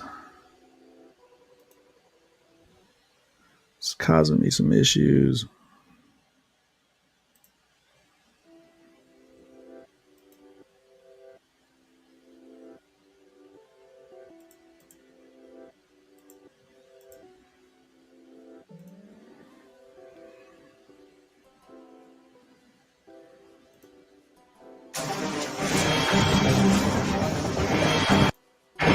Doing everybody. We saw last night out on Main Street in Waukesha, Wisconsin, was the aftermath of. So yeah, this is. I'm just going to give you guys just this right here to until Court TV comes back up. This was a recap of my experience in Waukesha while I was down there right after the attack. And I'm just going to let this play through and turn off this lo-fi background music. Man, you never want to see yourself in 1080p. I'll tell you guys right now. You realize just how much you don't sleep and how tired you really are. This sells it. Just to let you know. Jeez. As it says in the title, we're going to be doing a follow-up to where we were at last night. Okay, where are we at here? Boom. And there we go. Make sure you guys know that this is a video from last year. Let me just go ahead and post that up here. Let me see.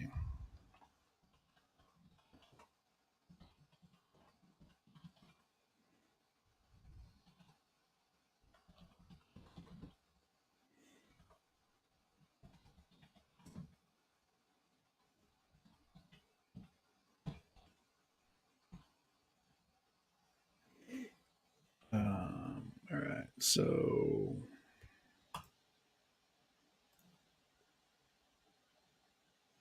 okay, there we go. And what happened yesterday evening in Waukesha, Wisconsin, which if you don't know by the description, and we're going to do a walkthrough here of what happened.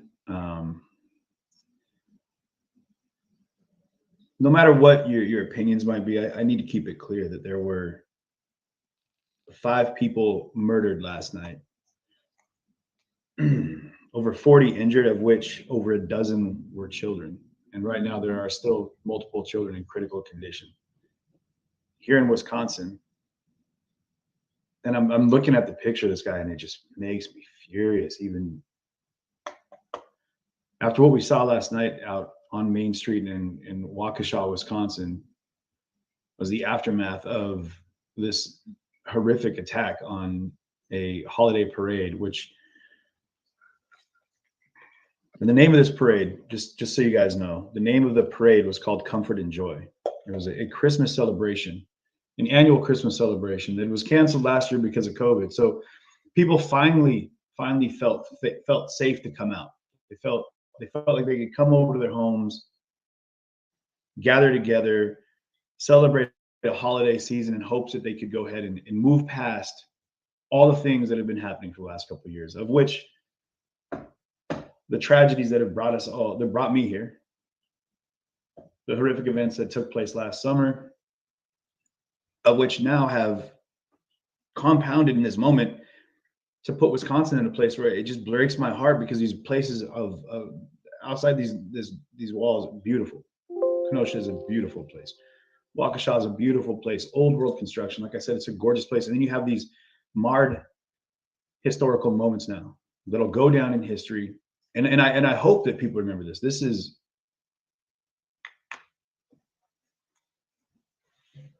last year was hard. Last year was really hard. It was an incredibly difficult year. The things that we experienced collectively through the stream were hard to watch. They were hard to experience. Coming back here to Kenosha was difficult for me. Trying to go dig through the emotional pay dirt of things that I wasn't sure how to process. And I thought I had.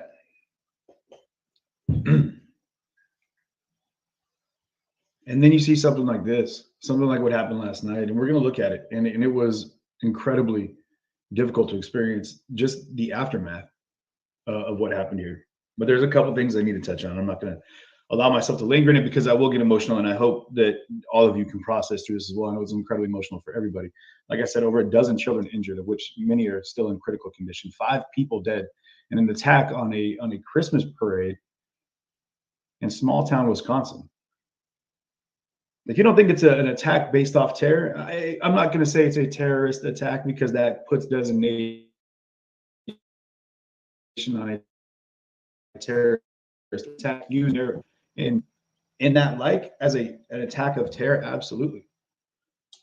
A car plowed through, and we're going to look at. I'm going to walk you through. Well, let's do an update here. I want to do an update first. Because I know that a lot of people are curious about where things are at right now. So, as I said, as of right now, and these reports will change, just so you know, there are 5 confirmed deaths from yesterday's attack. The deaths of those folks range between 52 and 81. There was a group that was hit by the vehicle called the Dancing Grannies. There was a high school marching band. There was a varsity dance team that was out there. The list, the parade list, you guys, that goes on it's deep. I mean, there's 67 different entities that are on the Chamber of Commerce Christmas Parade, Comfort and Joy.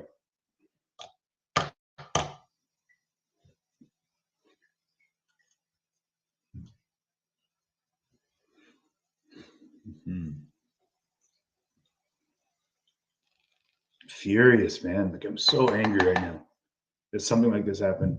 That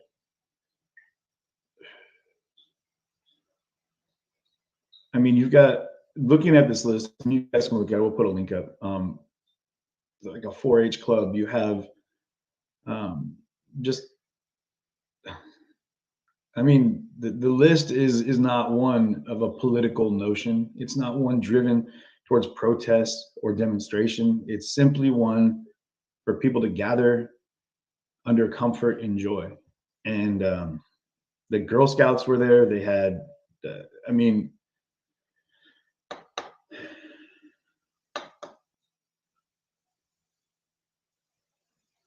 I can't even keep looking at this list. We'll post it and you can take a look at it. What I saw firsthand and what I experienced firsthand was heartbreaking and tragic. Everything from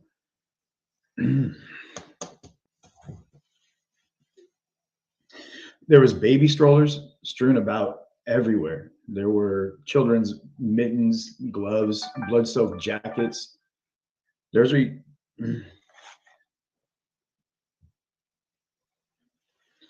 someone close to our channel here was there and witnessed it, was there with her 5-year-old son, who said that he thought the blankets in the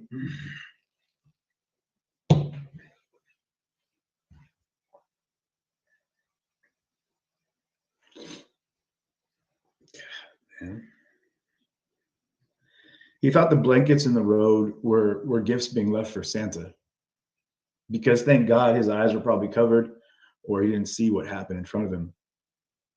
And we saw those blankets. We saw bodies being removed from the scene. We saw like I said, wagons and hot chocolate and lawn chairs and tennis shoes and blood-soaked clothes that were out in the street. I mean, it felt as dark a place as you could possibly, coupled with the fact that the power was out. The power was cut at that point for whatever reason. The police were still going door to door, looking to get video and witness testimonies of what happened.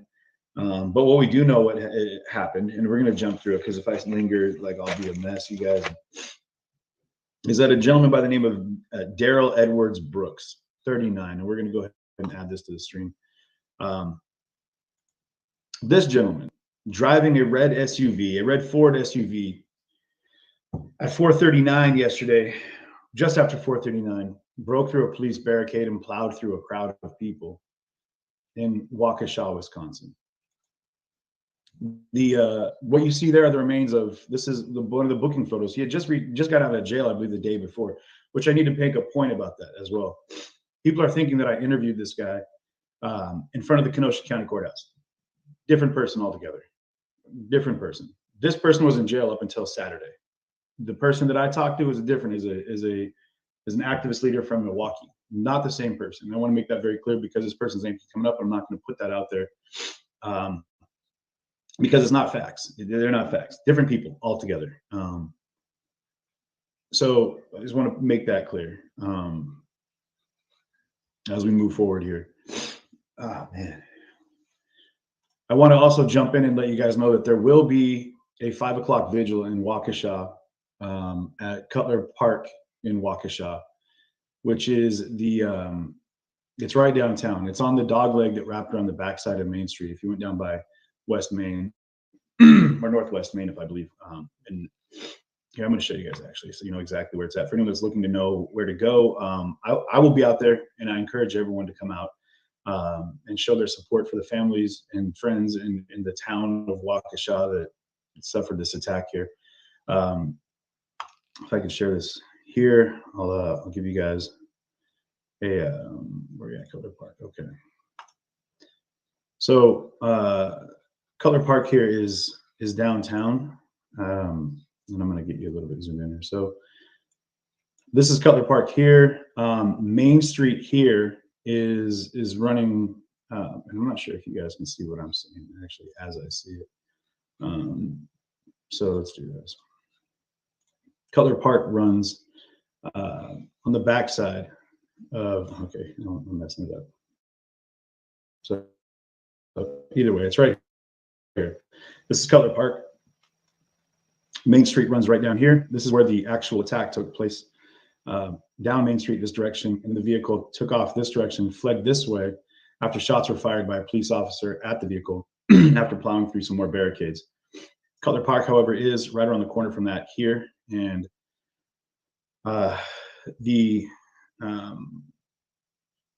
you'll note it by there's a large statue in the middle, and I'll let you guys look it up. It's right by the Les Paul Performance Center. It's in that same park area. So it's on the corner, if you will, of North Grand Avenue and Wisconsin Avenue, or Maple Avenue and Wisconsin Avenue. It's in that block area. So Cutler Park here at 5 o'clock, guys. They are having a vigil for the, I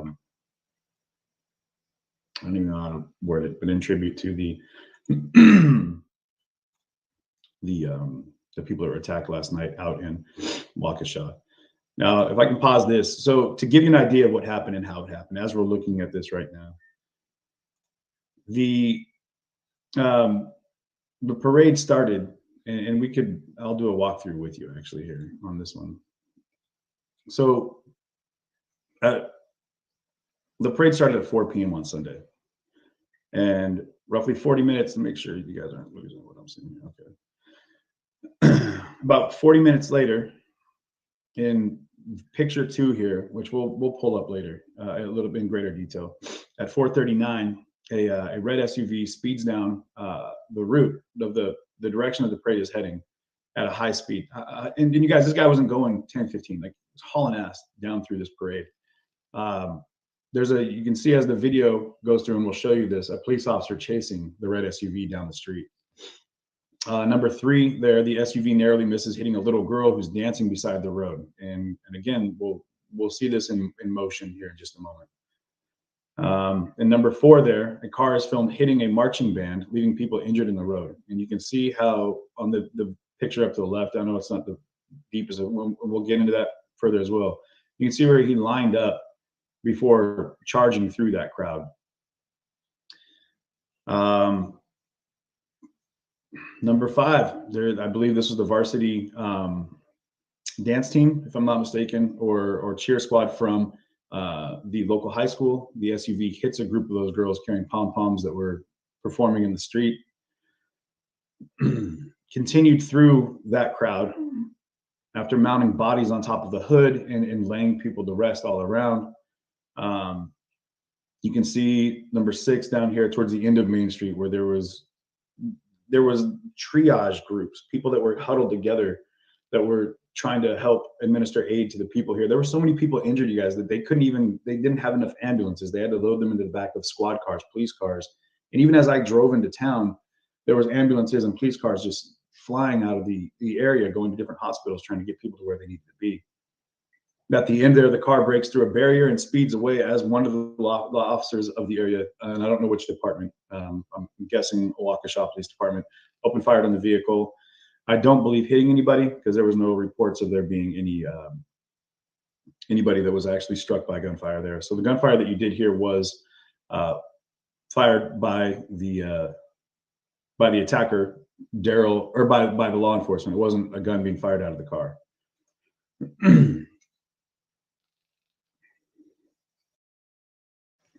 This is one of the images from that. You can see how close this car, when this is a still shot of what we'll see later in motion, how close this car got to this little girl dancing in the street with her family at a parade for Christmas.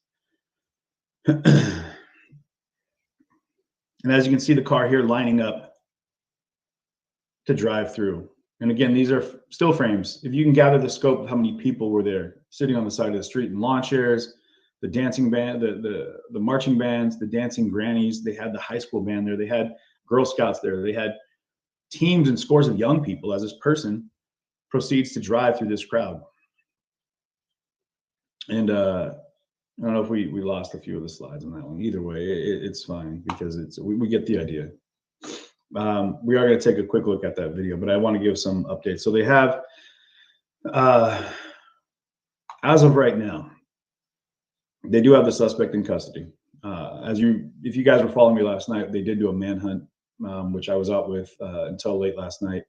I'm not sure if they're looking for the other passengers of the vehicle, but they're saying that he acted alone and not as an affiliation with any organizations as of right now. So to be clear, there's been no reports from the police during the interrogations after the arrest of it being associated with any organization as of yet. So again, I don't want people to jump down that rabbit's hole of assuming that it's associated with a larger movement or a collective. This isn't the beginning of something, regardless of what's said. Let's keep it real. This is someone deeply disturbed, obviously. And I'm gonna keep it on the page here, because if I start going off, guys, I'm gonna lose my cool, and that's really not what I'm gonna try to do right now, because we're gonna try to just walk through this, and I do need to get to the vigil, and then I believe afterwards we're gonna try to get to Children's Hospital and donate blood, because I believe they're still taking donations of blood at the Children's Hospital out here. So if you're in the area, and feel free to post in the links the address for the Children's Hospital, please make your way out to the Children's Hospital, and if you're able to donate blood. Again, it doesn't matter if you're vaccinated or not.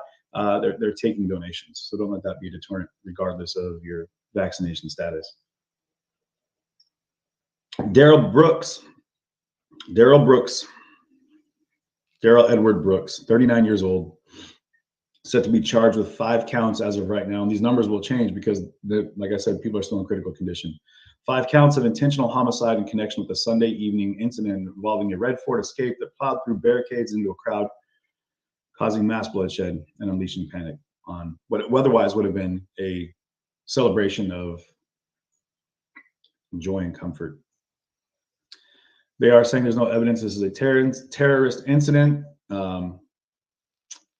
The confidence is placed saying that he acted alone. Fair play.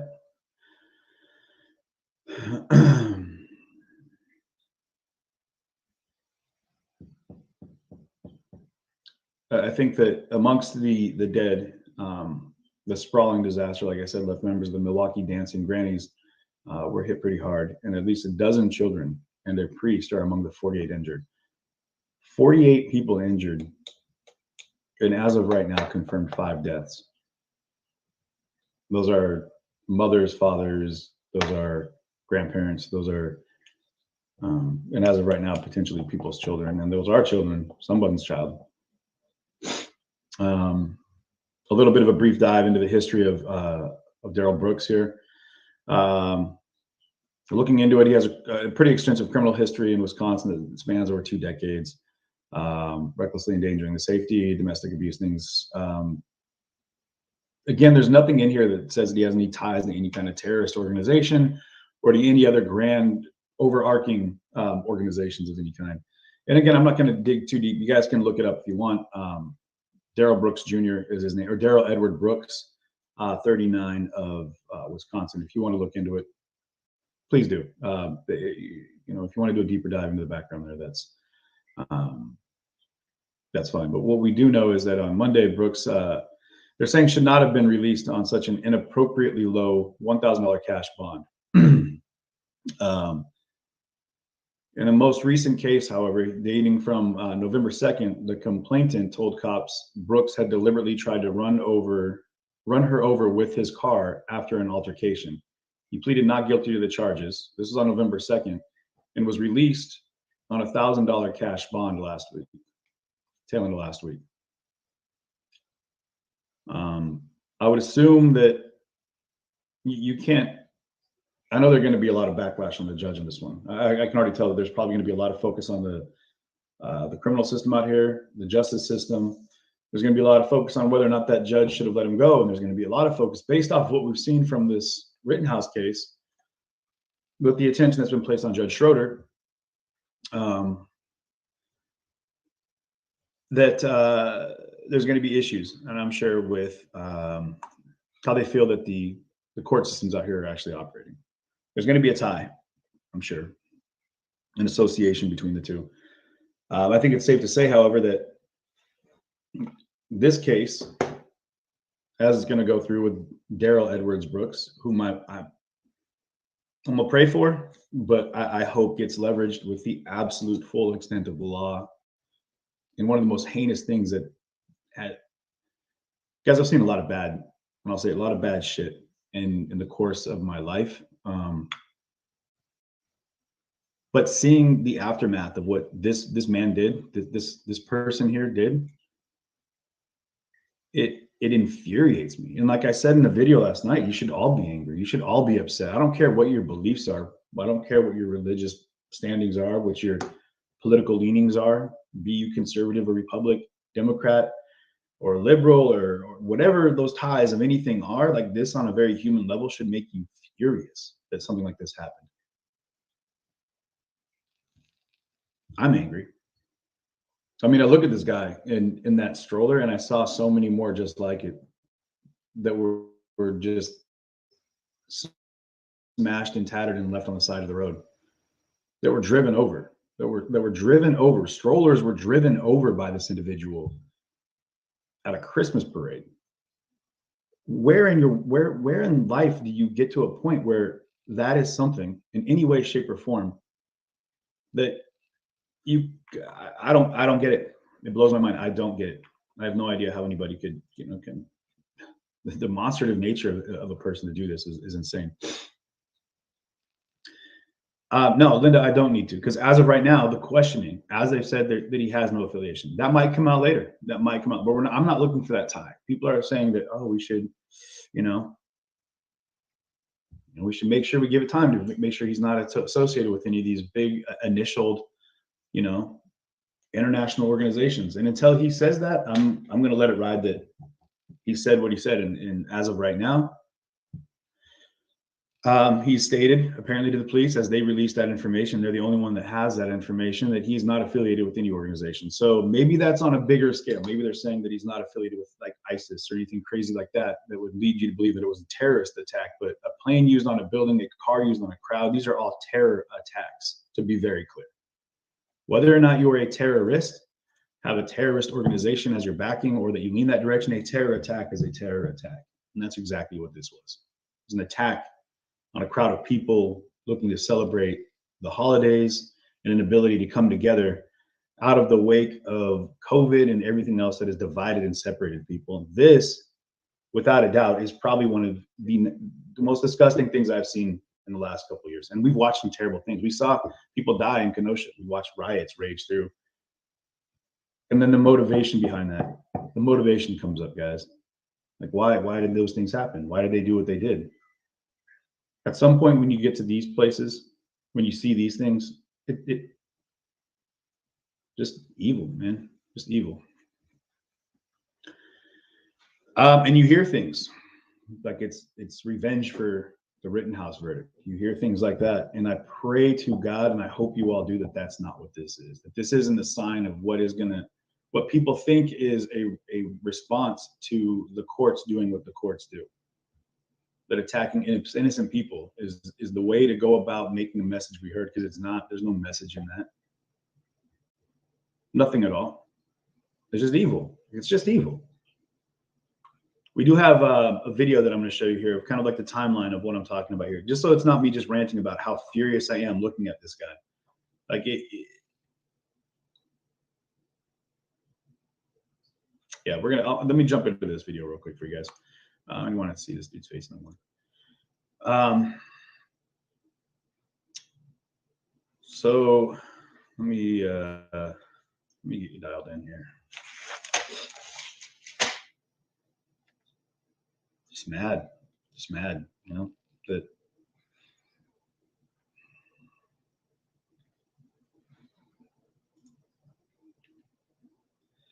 All right, here we go.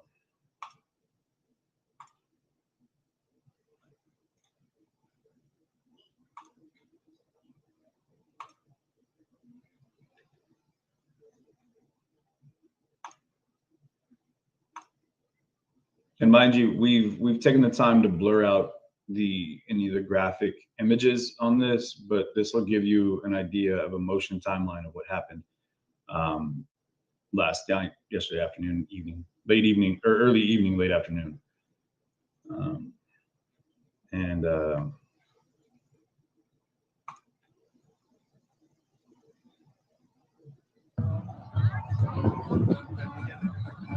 This is that little girl, like I said, that was dancing.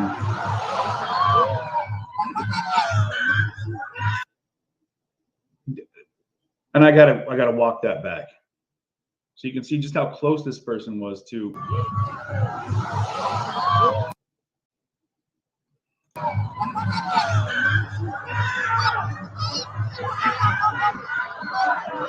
You see the police officer chasing him down there.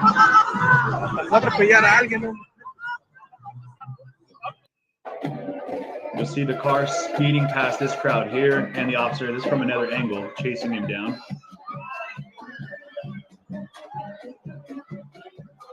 You can tell everyone here, there's the officer running after the vehicle.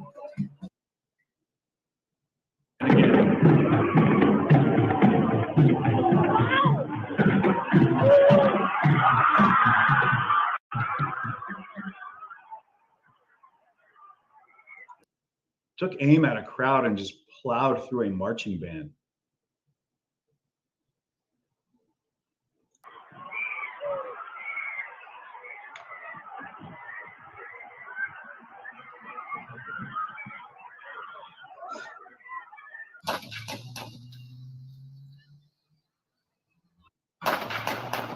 And this is the officer. The officer taking shots at the vehicle at the scene.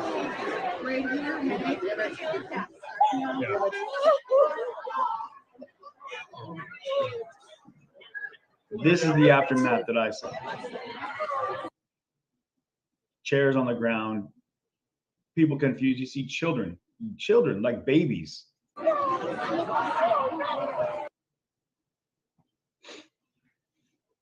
And then, of course, I was there. So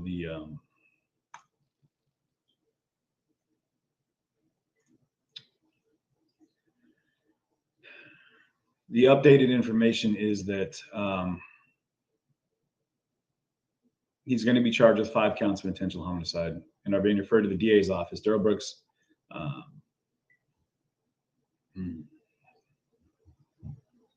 39-year-old that drove through this crowd. In total, 48 people are injured. Of those injured, 18 were children who were taken to Children's Hospital of Wisconsin. As of 11 a.m. this morning, there were 10 patients in the intensive care unit, plus there are 3 sets of siblings in the hospital.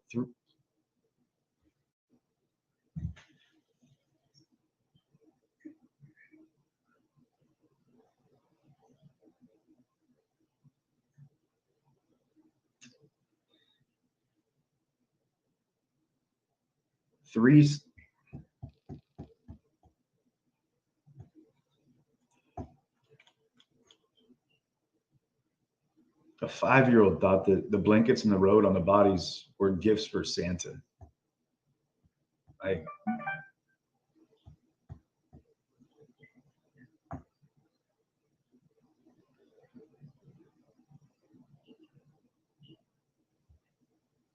mean, I'm looking at all these pieces of this story, and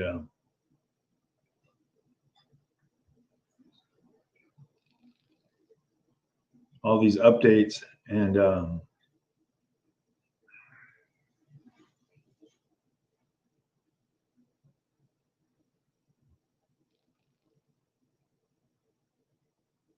it's a lot of still shots of the aftermath and videos of it taking place. And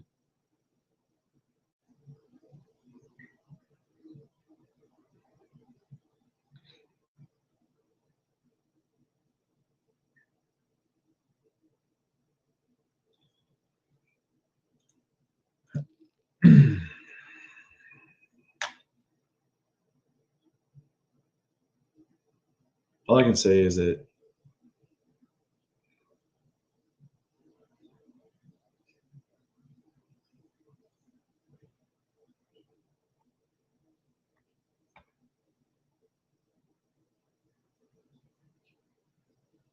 there's a vigil tonight, you guys, and I encourage everyone to come out at 5 o'clock in Waukesha, like I said. But all these pieces, all these facts, all these the stories that are going to come out of this, the international coverage, I'm sure that'll be focused on Waukesha. All of this is secondary to the fact that, like, the real lives, real people were lost, families were broken, children were hospitalized and potentially killed as they're still in intensive care, undergoing surgeries and operations to hopefully stave off what this monster of a human being did.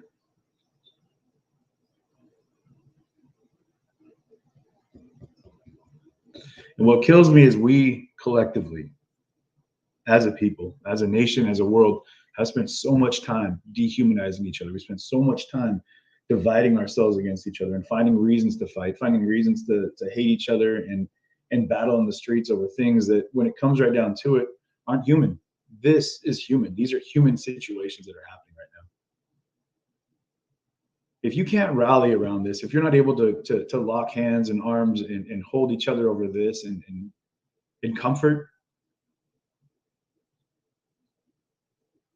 if that's what it's about, then you've lost it. You've lost the humanity that we're all striving towards. And all of these things is a way to better come together as people. And if you can't come together over a love for people that just lost family members in a horrific attack on a holiday parade, then, I mean, I pray for you, man. I really do. I really pray for you. But there's more cases. There's more cases happening right now. And I can't even get into all of them. Mount Arbery right now, they've got cases that are in final arguments that I encourage you to go check out, because these are all happening around us right now. And it's happening everywhere. You know, there's stories that are being that are being ignored. There's things that are happening that are being grandirized. And in the middle, we're all being pushed around and used as a number, as a statistic, as somebody that can be looked at as a demographic click in somebody's checkbook. And that's not what we are. That's not who we're supposed to be. You know, we're meant to be a collective. We're meant to be a unit of people growing together, looking to heal from the wounds of our past. And yes, there are many, absolutely. There's plenty of things that have happened in the development of this nation that are sad and tragic. And we're moving collectively away from those and doing our best to heal from them. And this isn't it. This isn't helping. These things, these situations,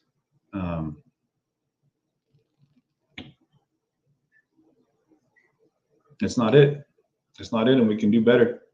We need to do better. A 5-year-old shouldn't wonder what those blankets really were in the road. No one should have to see a children's parka soaked in blood laying in the middle of the street after somebody just drove a vehicle through it. And you're seeing it right now, people.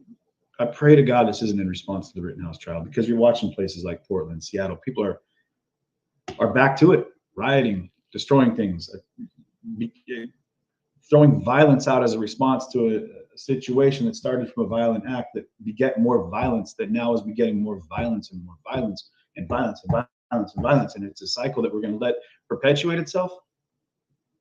Are we going to let that happen? Are we going to allow that to be the legacy we leave our children, that these little 5-year-olds that are hoping to go to a Christmas parade are going to have to deal with the thought that they might get run down? That I have to talk to a child in Kenosha that feels like at 5 years old he needs to bring a gun to the streets, albeit just a stick, and pretend to protect his mother from the potential harm that might befall her? Like, is this the legacy that the children that we have are being left? Can we not build? Can we not do better? Can we not give them something more to look forward to? We need to. We have to. Otherwise, the humanity that we're looking to save isn't really worth saving if we can't give them something worth even looking forward to themselves.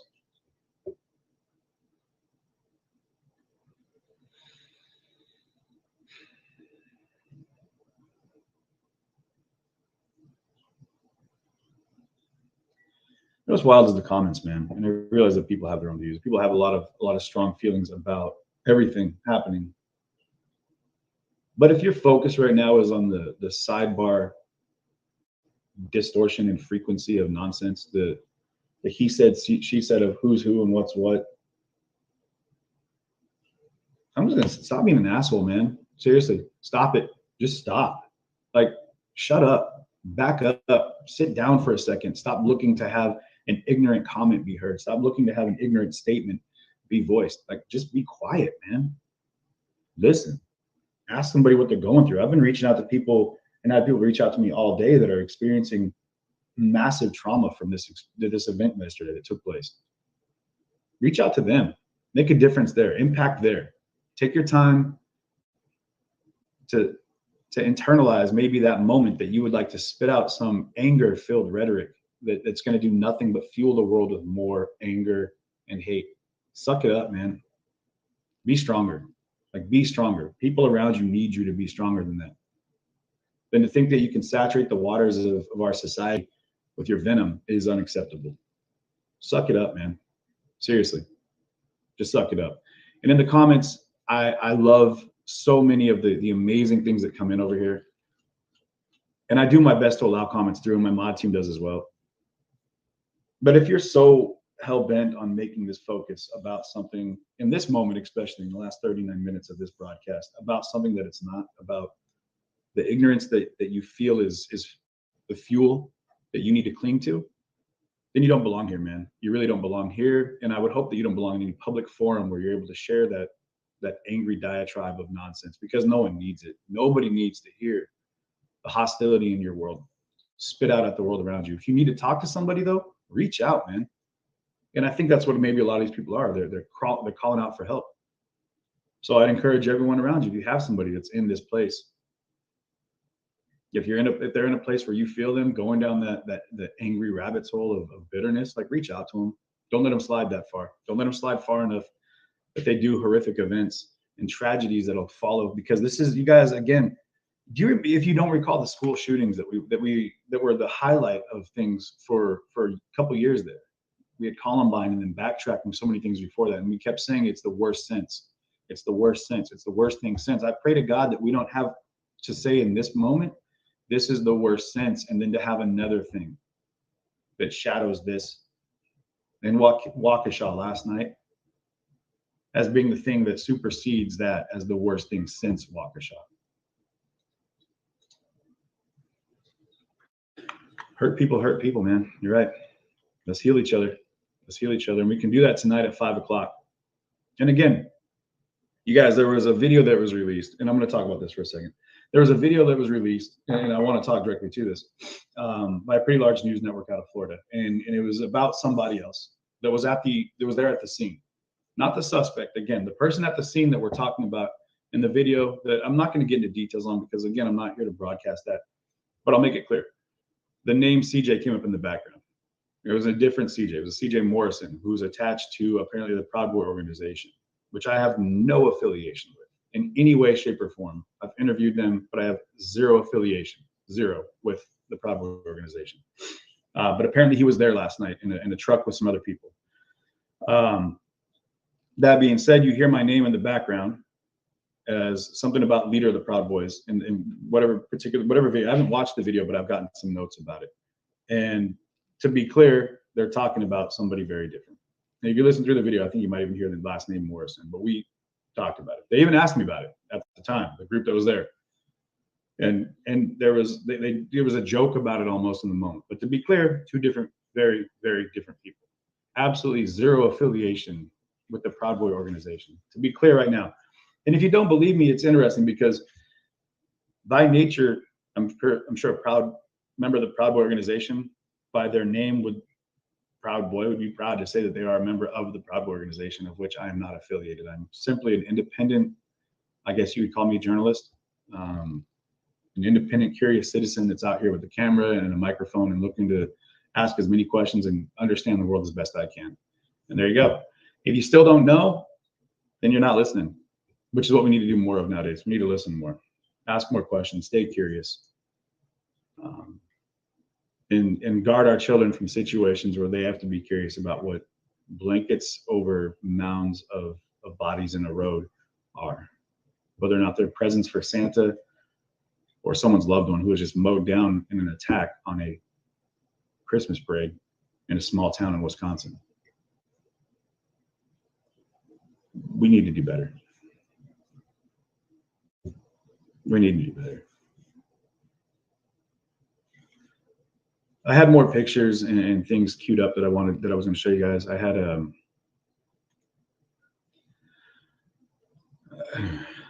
whole litany of things, and honestly, like, I really don't know if I have it in me right now to go into greater detail than what we've already looked at. I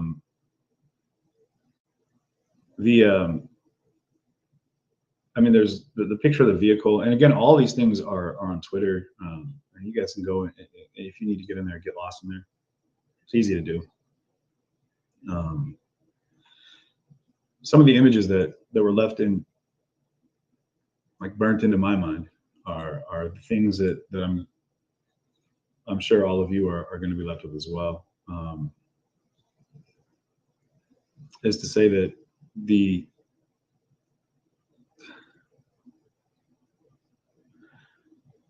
oh man. So the news conference, like I said, at 1 o'clock today is where they released the we'll take it again real quick. No, I didn't watch the news conference at 1 o'clock, but we do have the updates from that. And I'll go ahead and read you the report from that real quick here.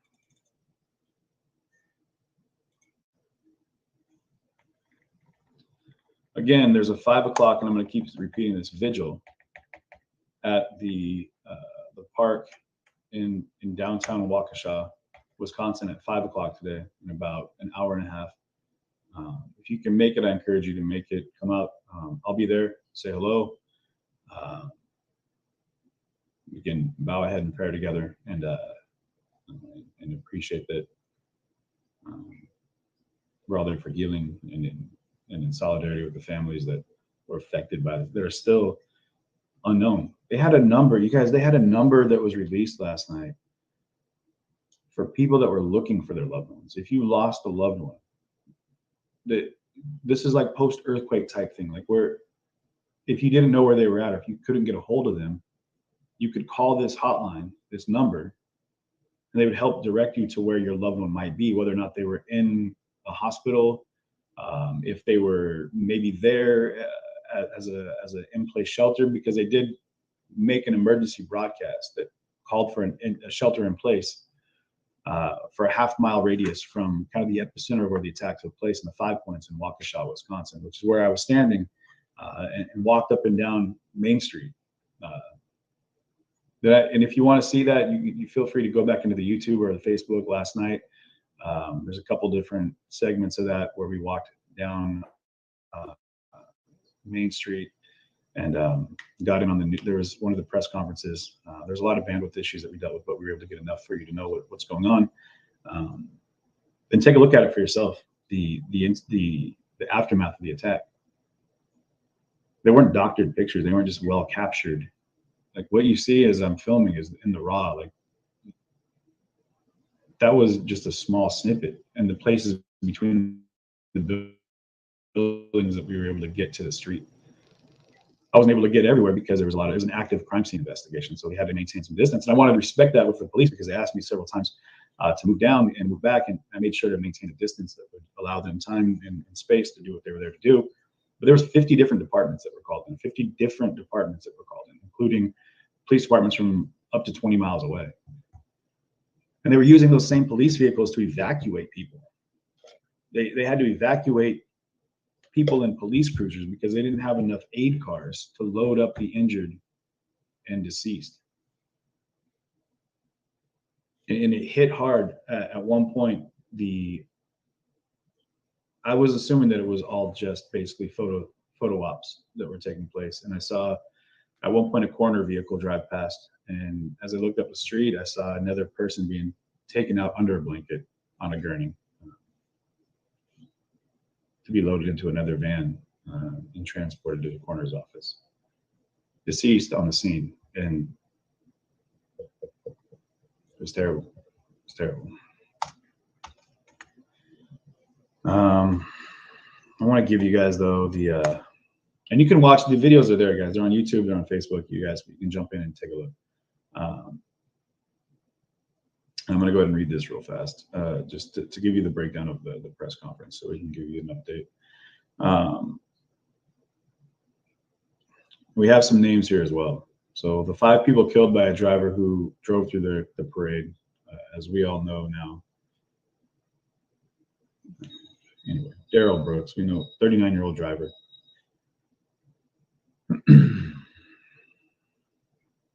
Virginia Sorenson, 79 years old. Leanna Owen, 71. Tamara Durand, 52. Jane Kulich, 52. And Wilhelm Hospel, 81. We're all confirmed deceased. So our prayers definitely go out to the families of those individuals.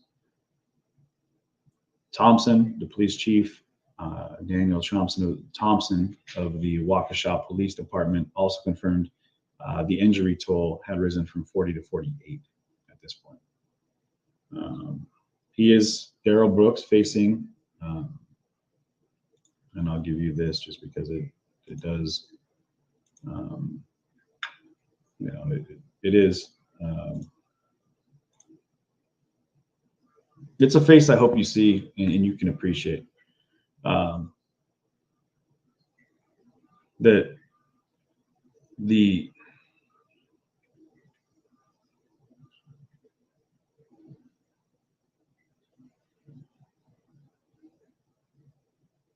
Karen, to be clear, very clear, what other people say and are doing, I can't keep track of all of that. I don't know what other people are going to do around me at all times. I'm doing my best to cover the story that I'm there to cover. What other people are saying and doing, I don't know. It's the other people that were there, that were live, that were talking, that were saying what they were saying. Again, they're their own people. They're independent from me. I'm out there as CJ, representing CJ TV in the best way I know how. I'm doing the best I can in the moments that I can do what I can do. I'm not there with a group. I'm not there with an organization. I'm there with my close-knit community of people that support me and that I love dearly.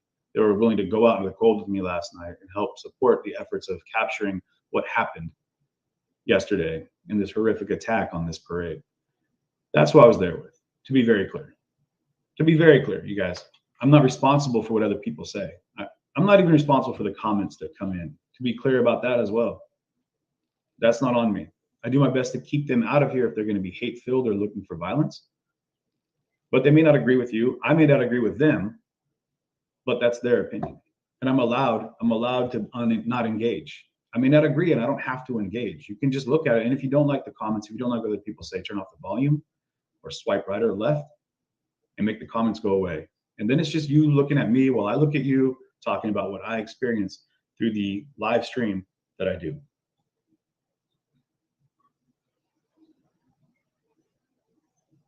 Yeah, so yeah, I wasn't reading all the chat. Susan, you're right. When whoever was commenting and saying what happened, that is their commentary, and on their show, on their live stream, on their feed, on their YouTube, whatever they do, that's them. I'm me.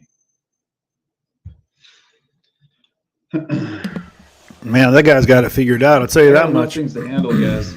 I mean, when I'm out doing what I do, there's enough people that have an odd view of who I am for whatever reason. They have to deal with that odd frequency of negativity when I'm out trying to do what I can to capture what I'm doing. You know what I mean? But I'm out there completely unbiased. I do my best. I work very hard to maintain a fine line of not to not put myself out there and just let my opinions run rampant on how I cover things and what I cover and how I engage with people.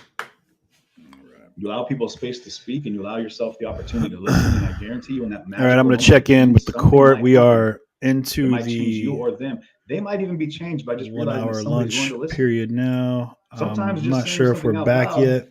You realize how crazy it sounds, and maybe that's all they needed was someone to be that sounding board. So they can Let's say, see if we are. I'm going to refresh this, see what happens here. Probably have a commercial of some what other type. people say around all other people, but I hope that Not yet. I can maintain Not a yet. spot where I can just let people speak their piece and allow them a moment if I feel like it's something I need to question them on. But we're creeping up on it.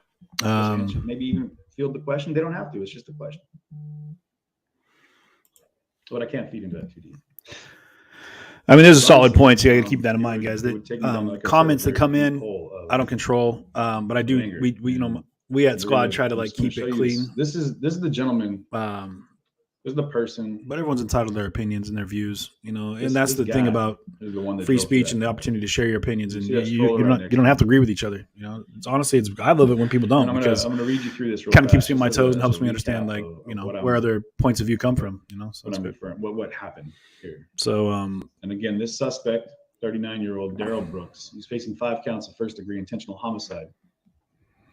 Just before this, he was involved in a domestic dispute that had him get into his car and drive down the parade route,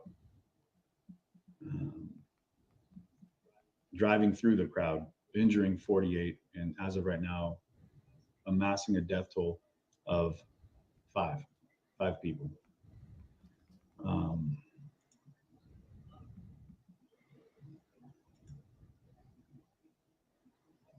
I believe that we might be able to actually, we're going to jump into this press conference from earlier. I don't know how much we're going to watch. I haven't seen it yet, so we will. I'm going to try to walk through it with you guys here.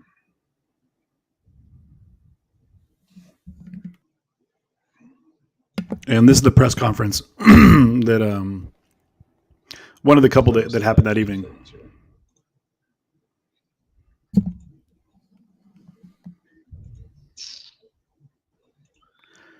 We're getting there. This is me having technical difficulties, but we are about to. I think we're going back into the courtroom, so we can save this struggle for a video for another date. But we should be coming back up here in a minute. I know they're prepping, which means the judge is probably on her way back.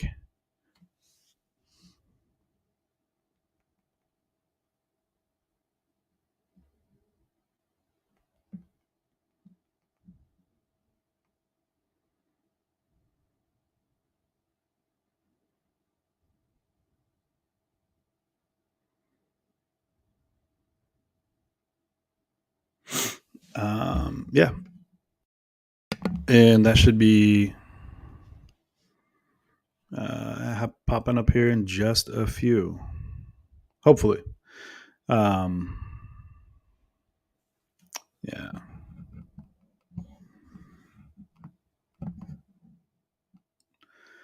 Okay.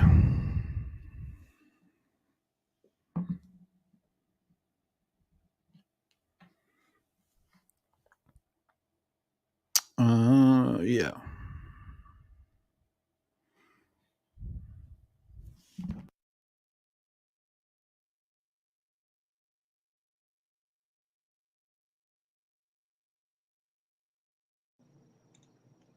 Okay.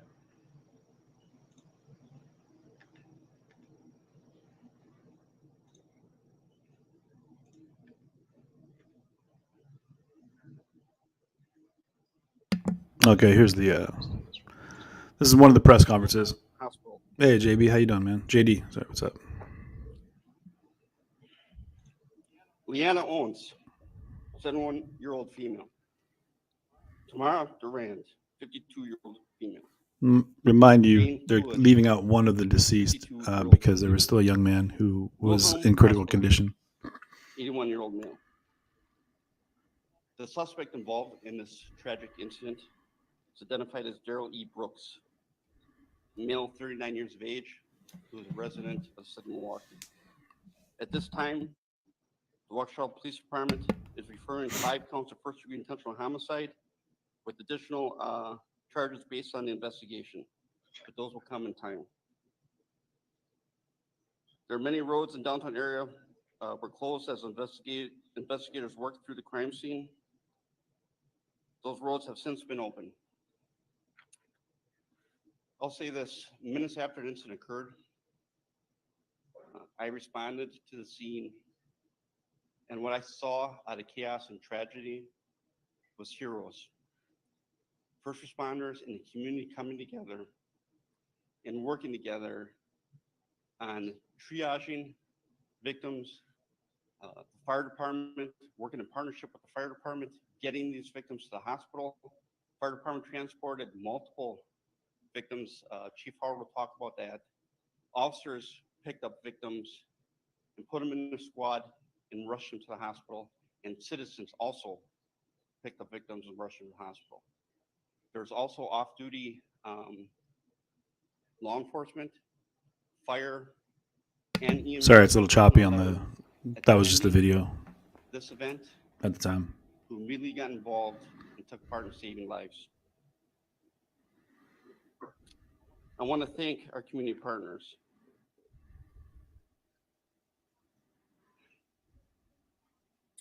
I want to dispel some rumors. There is no pursuit that led up to this incident. This is not a terrorist event. Yeah, that was one of the things. They thought that the police were chasing this suspect and they drove through the crowd trying to evade the police. It is a long list, and I apologize. We apologize if I forgot anyone. Waukesha Fire Department. No words can express the partnership that we have with the Waukesha Fire Department and how we work together as one in this incident. Maybe it's the mutual aid box alarm system. Chief Howard will talk about that. The Suburban Mutual Aid Response Team, which we call SMART, responded, which it includes dozens of local law enforcement agencies, FBI, ATF,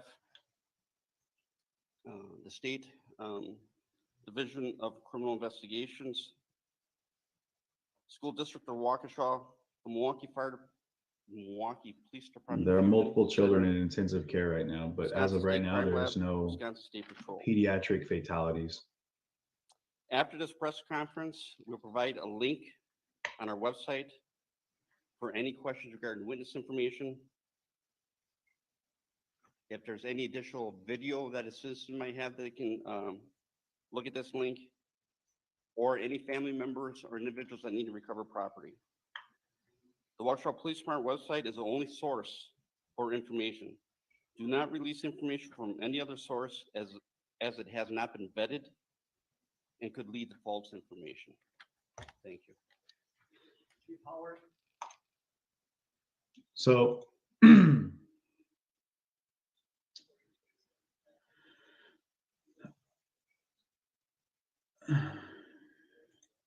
the fire department does proceed to come on and take a little time to talk. Yeah, they may not even mention the pediatric fatalities. And when I say pediatric, you guys, I'm talking about children, little children that were mowed over by this gentleman right here.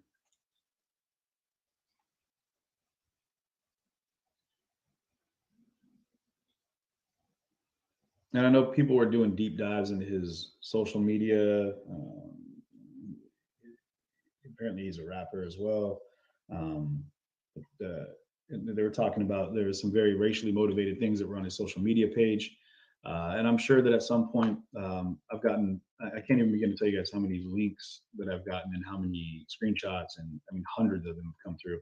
And you guys trying to filter through this, so you know, is very difficult. Just trying to get through managing the waters of how to do this particular stream is incredibly difficult. That was the press release from earlier today at 1 p.m. that they did about an hour and a half ago. Sorry, 2.5 hours ago. So I haven't done a big deep dive into if he was a racist, if this was racially charged, if this was in response to the Rittenhouse verdict, if it's this. All right. There's so many different things. Thank you, everyone. Because again, they're unsubstantiated ideas. I wanted to put we're back on the record. I wanted to put one other thing on the record. Based upon the attendance at the trial thus far, and given the number of victims, I am going to now reserve all of the benches behind the prosecution table for victims. They will no longer be available for media or the public. From my perspective, we're back in court now, so if you would please share the stream, I would greatly appreciate the district court administrator to assist me in modifying the trial administration order, but that was my observation throughout. Ample seating, that does take away a bench from the media, but from my perspective, they've been watching, I think, from the media room based upon the pool feed, and they no longer need the 2 benches. Thank you, Your Honor. We greatly appreciate that. You're welcome.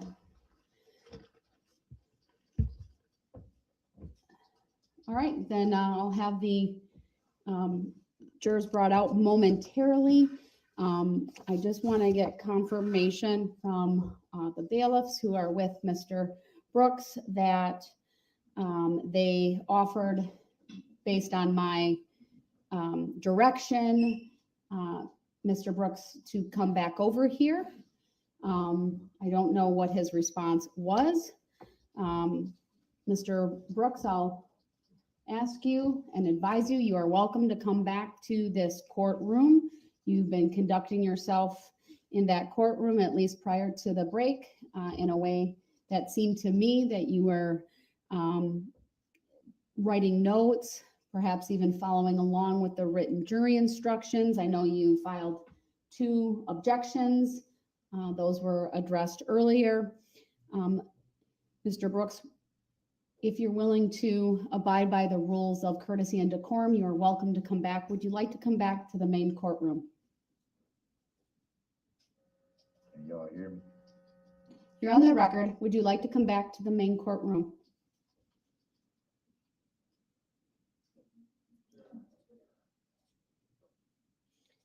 And I could just get confirmation from the bailiffs. I know the audio was tested. I was under the impression it was working, both audio and visual.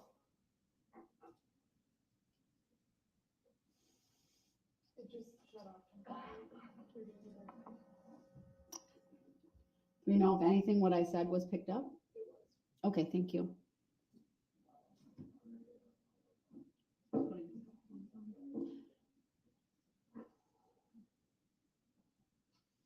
Looks like Mr. Brooks has put on the headphones and they're testing them to see if they are working.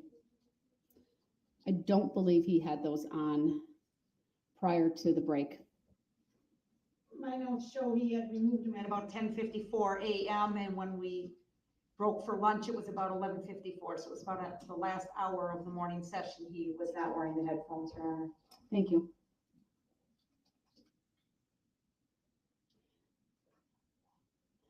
I believe those headsets do need to be charged on occasion, so there are other headsets that can be provided if that one is not working.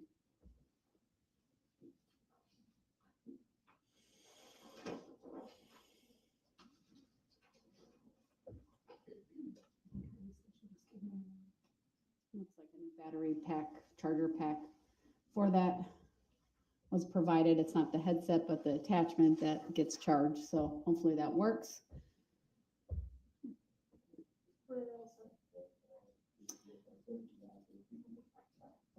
All right, Mr. Brooks, I am offering you an opportunity to come back to the main courtroom. Would you like to do that?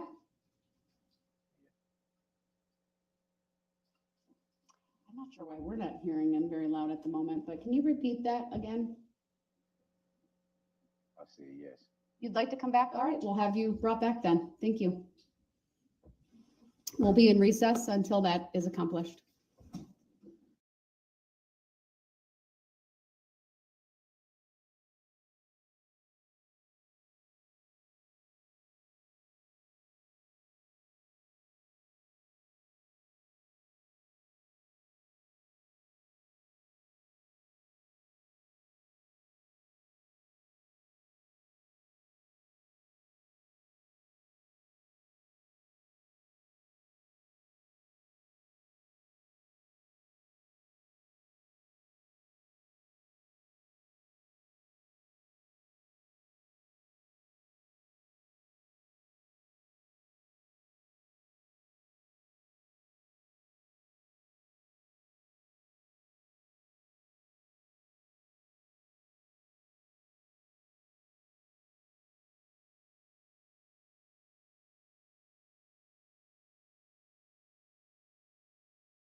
It's 1:22. The record to reflect that Mr. Brooks is back in the courtroom.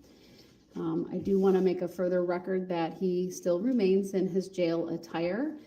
Prior to the break, I did advise the captain and to let Mr. Brooks know that he certainly could take the opportunity during the lunch hour to put on street clothes. So it's his choice. He is here in the jail attire.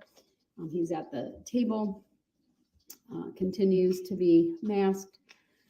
Welcome back, Mr. Brooks. They never asked me during the break because I had so much other stuff going on. I'm not sure. I'm not saying it was intentional on their part, but I was never asked. I just want to make that clear for the record. Thank you. I appreciate that clarification. Nonetheless, I provided you with that opportunity, and here you are. Please be mindful, sir, that the right to be here can, of course, be lost if you engage in disruptful, discourteous behavior, if you interrupt the decorum and do not show respect for the judicial proceedings. You would, of course, be subject to removal and forfeiting your right to be present in this courtroom. All right, I'd like to bring the jury out, Mr. Brooks. I am still going through the preliminary jury instructions. I know you filed some objections. Those have been noted for the record, as I advised earlier this morning. Because I've approved of them, there should be no objections. You had ample opportunity to do that. So I'm instructing you at this point not to object, because I will consider whether that's being done for disruption. If you have an objection, write it down on a piece of paper, pass it to the bailiff, and I'll take it up outside the presence of the jury. Just so I'm clear, are we talking about objections to strictly jury instructions, or the filings that I filed on the 3rd? I'm not addressing those at this point, I sir. was just asking for clarification. I didn't know which one you were speaking on as far as the objections. I'm talking about objections during this court hearing to the court going through the preliminary jury instructions. Okay, I was just asking for clarification. Right. I'm not addressing any of those filings. I previously addressed those. It may not be to your satisfaction, but Remember what you said, to be honest about that. and I'm not going to repeat myself. So the record speaks for itself. Your objections in those filings, to the extent, whatever they are noted. They're part of the record, and they will be available for you at a later point in time should you be convicted and on appeal to make whatever arguments that you need to or want to regarding those. But from my perspective, that is something I'm not going to take up any further. And any attempt by you to do that, I will have to consider whether that's being done to disrupt the proceedings and not for legitimate reasons. The reason for bringing it up was to make sure that they are offered into evidence. Sir, we're not at the evidentiary phase. They're part of the record. They've been received. So at this point, there's no evidence to be taken. We're not at that stage of the proceedings. So you will have an opportunity after the state presents their case in chief and they rest, to then present your case and to present evidence that's relevant to the issues before the court and the jury. So I'm not going to go through any further on what that means. That would be for me to provide you with an explanation of the law or procedure, but I expect you to not bring that up at this point in time or going forward. I don't understand, though, Your Honor. Mr. Brooks, I've already addressed them. I'm going to bring the jury out. Please do not disrupt as the jury comes in and as I complete reading the preliminary instructions. I am, just for reference for everyone, I've read through 44 pages of 69 And so I still have a ways to go. My intention would be to finish with the preliminary jury instructions, take a short break for all, including the jurors, and then come back with opening statements. And that's, you have a choice, sir, at that point, whether you want to give one, but the state goes first because they obviously have the burden of proof. And then you would have an opportunity to give an opening statement as well. But that's my plan, at least for the afternoon. I would like to go back over there, Your Honor. You would like to, you're asking that to voluntarily be taken to that courtroom. I'm trying to seek to understand how the testimony evidence that was given could be Mr. considered Brooks, I've already evidence. dealt with that. I'm not going to deal with it. If you want to go to that courtroom, are you waiving your right to be present right now? So he's asking to go to the other courtroom. Raise the issue of subject matter jurisdiction. That's No, there's no lawful motion before the court. You may not. Are you making a judicial determination that I cannot? Mr. Brooks, I'm going to bring the jury out. I'd like you to stay. That's my preference that you stay. You've certainly demonstrated throughout these proceedings that you have Yeah, he chose to wear capacity his follow the jail rules, that oranges. You have the intellect to make cogent, coherent, articulate, responsive arguments when you so choose.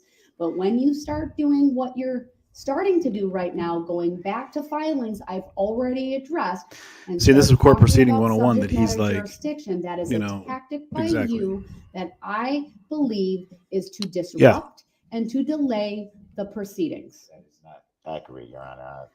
Your objection to my characterization of that is noted. I would like to make a motion for finding the fact in. Your request is denied.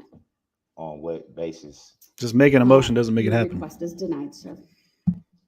Your Honor, I'm merely seeking to understand on what. Mr. Brooks, I refer you once again to document 244 that you signed, that you acknowledged, dealing with Right. the So- right to. I mean, he knows what he's doing waiver- here. Just sorry, it's waiver all right to disrupt and delay, attorney. Veronica. Yeah. We went through all of the advantages, the disadvantages. You were advised of things, including the charges that you face, the penalties that go along with them. We discussed the difficulty Right. of representing yourself. He knows what's up. You made a deliberate choice to waive your right to an attorney, which this court honored and granted. And Because I you, I Mr. altered Brooks, the don't interrupt me. Okay, now we're that's at least the second time. So don't. He has interrupt zero me. intention of I'm making going this to continue with these a proceedings. Even though you're trial of mild-mannered, even though you're evidence speaking in a and soft tone of testimony. voice, the conduct still has. He the assumes that if same he effect. objects and does the same And that's garbage, to that it's gonna disrupt, like to delay, and to show disrespect. you can't drag for this the out for court 6 life proceedings. sentences, bro. It's not my Mr. intent. Brooks, It's not my please. intent. I'm not going to force you to sit down. You're welcome to sit down, but I am instructing the jury to come out. You, at your peril, run the risk of me admonishing you in front of them at this point. She's doing a really I good don't job wanna of do trying that, to help sir. him save face in the wake Sir, of I all of cannot his give you legal efforts. advice. I She's cannot doing what she can to give help you him the not look understanding that you want. like a defiant, all right? like tool bag. I cannot explain court procedures or the law to you. So with that, Mr. Brooks, that's another interruption. You keep going. Stop. I'm seeking. I can't tell if this light's too bright, y'all. Let me know. I don't understand the nature and cause of the charges. Mr. Brooks, I've already dealt with these. Bring up the subject matter Mr. Brooks, jurisdiction. if you keep interrupting me, then you will forfeit your right to be present because you're showing through your conduct I mean, that you will not follow the most simplest just, rule you know, of civility in a courtroom, and that's send him out. by not interrupting. You continue to interrupt. It's been a couple of minutes since we've been on the record, and there's been a number of times you've already interrupted me. You claiming to not understand and you wanting to discuss subject matter jurisdiction, do not. It's just a tactic by you. The fact that you are doing that. What's funny is demonstrates to he's me that you getting her came to back delay over by here, having her talk about it instead of just being, right, you with know, absolutely denied. no Just shut it intention of down and then following move the forward. rules. Like, all right, no. If that's what you want to say, that's your assessment is not accurate. Well, my assessment will stand. Well, on she's the record, judge, so sir. you know. It's based on my observation. she's kind of the So literally at this the point, judge Mr. on what's Brooks, accurate. I respectfully object Stop to that. interrupting me, please. I merely Stop just seek to interrupting me, understand. sir. I'm not. I was If in the you middle have of an saying objection, something. write it down. I thought that applied to me being. It's from applying in right another- now since you keep interrupting me while I'm talking. So what is the purpose of me being present if I'm not able to ask simple questions that I do not understand? I'm Mr. just Brooks, seeking. I've been I'm not more asking for than legal patient advice. with you. And the issues that you keep trying to raise every time we're in here are not issues I'm going to raise at this juncture or address at this juncture in the proceedings. Is there All a right, reason why? I'm not giving you advice. I'm not explaining the law. I don't need to do any of that, sir.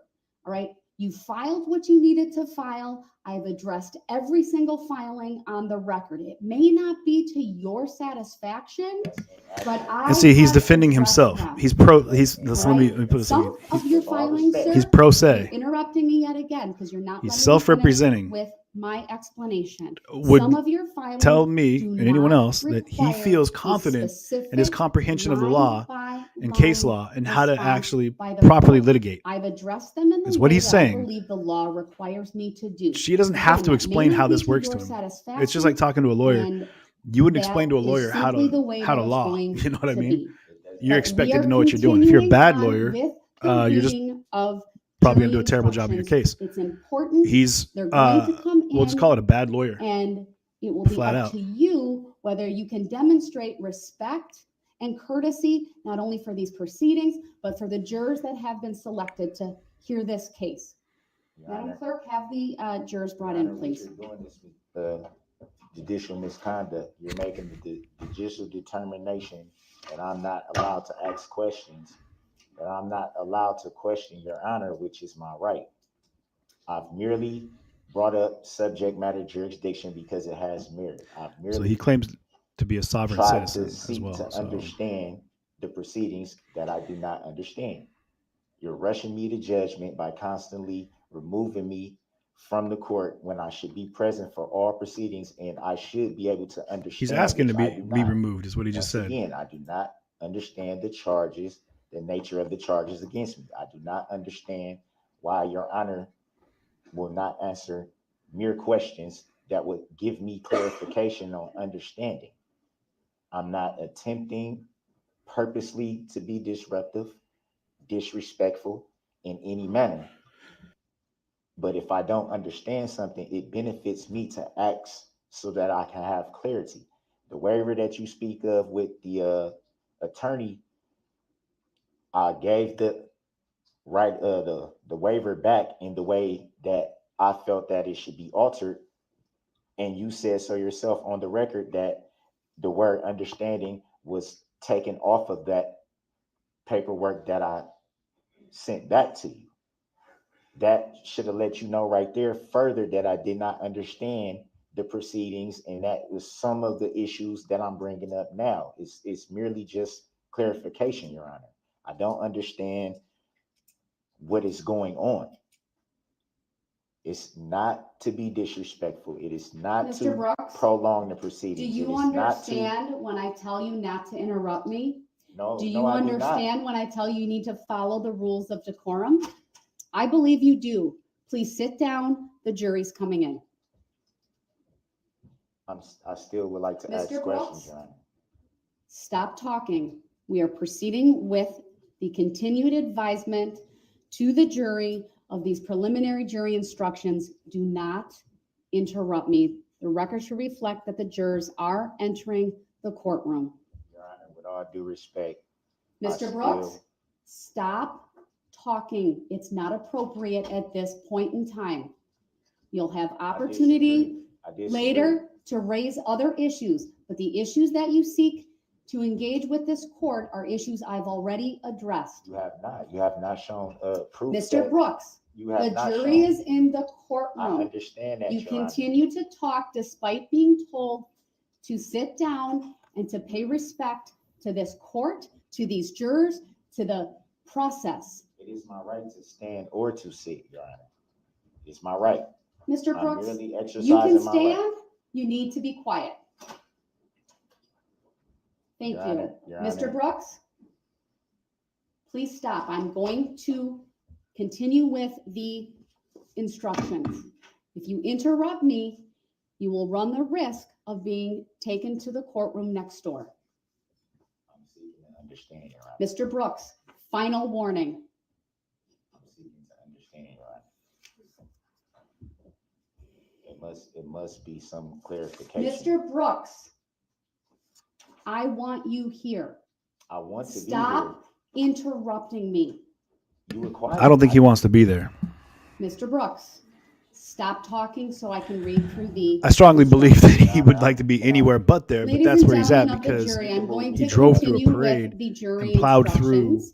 I'm on count countless people, 38. killing 6 If and you are injuring over satisfied 40. beyond a So reasonable doubt he's there that because that's all where he three belongs. elements of first degree recklessly endangering safety have been proved as to count 38, you should find the defendant guilty of first degree recklessly endangering safety as charged in count 38.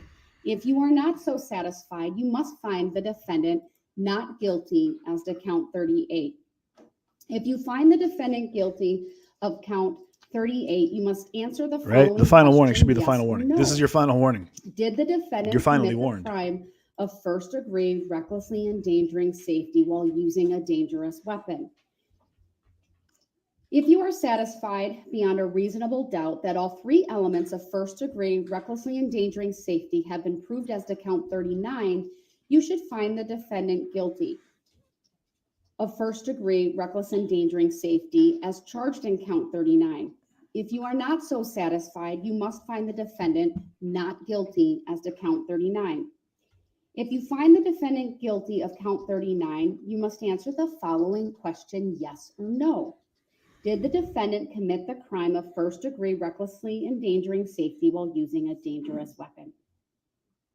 If you are satisfied beyond a reasonable doubt that all three elements of first degree recklessly endangering safety have been proved as to count 40, you should find the defendant guilty of first degree recklessly endangering safety as charged in count 40. If you are not so satisfied, you must find the defendant not guilty as to count 40. If you find the defendant guilty of count 40, you must answer the following question, yes or no. Did the defendant commit the crime of first degree? Man, they gotta have. recklessly endangering Hey, Ali, how you safety while doing? using They gotta have dangerous a like a whole just If a you are list of satisfied man. beyond a reasonable doubt that all three elements of first degree recklessly endangering Not guilty. safety Mr. Bill have was been his proved his as to plea. count 41, It went from you should find the defendant guilty of first degree he went from, recklessly endangering safety as charged in count 41. If you are not so satisfied, you must find the defendant not guilty as to count 41. sorry, it's If camera you stuff find the here. defendant guilty of count 41, you must answer the He was going to go for following an insanity question, plea, yes or but no. then that Did the he defendant pulled that commit the back. crime of first degree Now he's going for recklessly mistrial. endangering That's safety while his using a overall dangerous goal right weapon? now is to hopefully get a If you mistrial are satisfied based beyond off a of reasonable doubt his that lack of all three understanding. He thinks that if he elements of just says first degree that recklessly and continues endangering to say safety that, have been proved that as to count 42, that's you should find the admissible defendant as guilty of first proper degree evidence that it recklessly was the endangering facts of the safety case. as Of the case, charged in count 42. when really, if they look If at you are not so possibly giving this a satisfied, you mistrial, must find the they'll defendant have to not guilty of evaluate count whether or not 42. the judge did an If you adequate find the job defendant or guilty of count 42, you the must answer proper the following job question, of yes or presenting the no. information the way she's supposed to. Did the defendant Presenting him with commit his the crime charges of first and degree presenting reckless endangering the jury safety with their while counsel, using a dangerous weapon? adhering to court policy when it comes down to it. So yeah, this is just his tactic of If you are hoping. satisfied It's a beyond a last ditch reasonable effort. And doubt somebody that in all jail is three probably like, elements bro, of first degree you get a recklessly mistrial, man. You just tell them that you don't know what the hell you're safety have doing been proved as to or count what they're talking 43, about. You tell them that should you don't find the know, defendant and boom. guilty of first degree recklessly endangering safety as charged in count 43. And the If crazy you are part is not that so he satisfied, you must find the defendant not guilty as to he's count cooked, 43. right? Like he knows. And maybe you it's not find the crazy. Maybe it's the defendant sanest thing he can do. guilty Is of to count say, 43, you all must right, answer I'm the not crazy. following I'm not going to get the question, insanity yes plea. It's or not going to no. work for me. Did the What's my defendant next option? commit the Okay, well, crime my of next option first is to degree find some way to get this recklessly thing thrown endangering out. safety while And how can I using do a that? dangerous Well, weapon? I will If you are take all the satisfied beyond a attorneys out of reasonable it on doubt my that all end three because elements of then it's first going to be a degree legal battle of recklessly which I'll endangering lose because no safety have public been defender is proved going to as to sit there count and 44, give you that counsel and say, hey, as you're sitting in your little sidebar meeting, which they do too often, before any court case, you're not going to sit there with your public defender and have them tell you, here's the deal, man. We got a really good chance of beating this. So what we'll do is, here's our angles. Here's what we're going to work on. Did the defendant commit the crime of The only thing,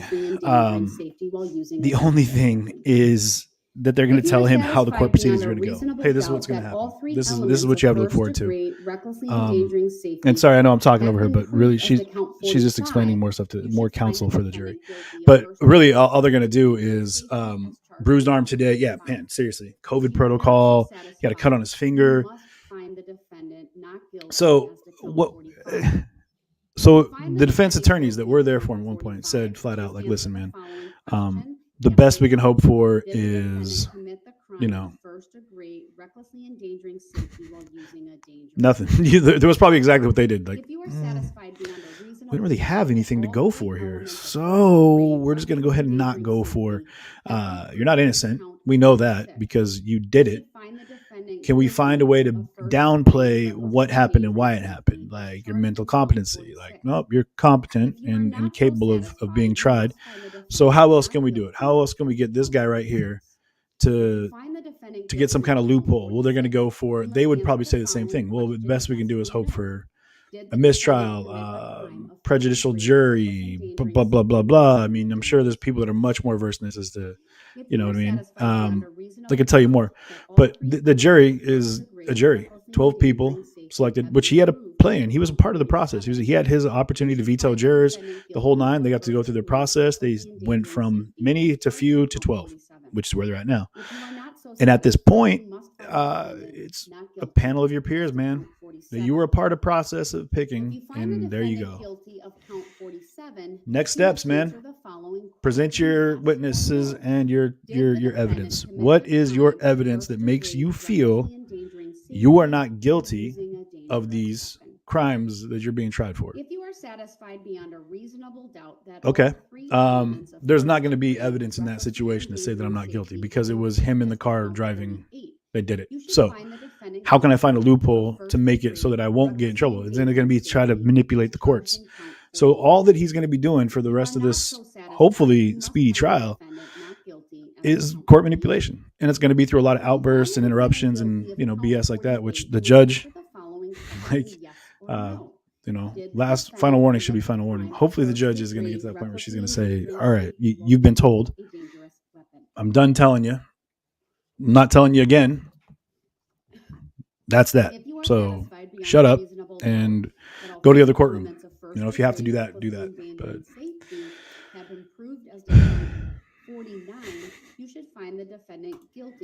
But this guy, man, this guy is as charged in count 49. What a piece, man. What a piece. You must find the defendant not guilty as the count. Yeah, Stephanie, he's got out of jail before and he thinks he can talk his way out of this one. You must answer the following question. Here's the thing, man. It's tough. Say that he should never have been out to be able to do what he did, but the system is set up the way it's set up. You have bail, you have an opportunity to post, give you an opportunity to get out of jail to seek counsel outside of incarceration to try to work on your case. I get it.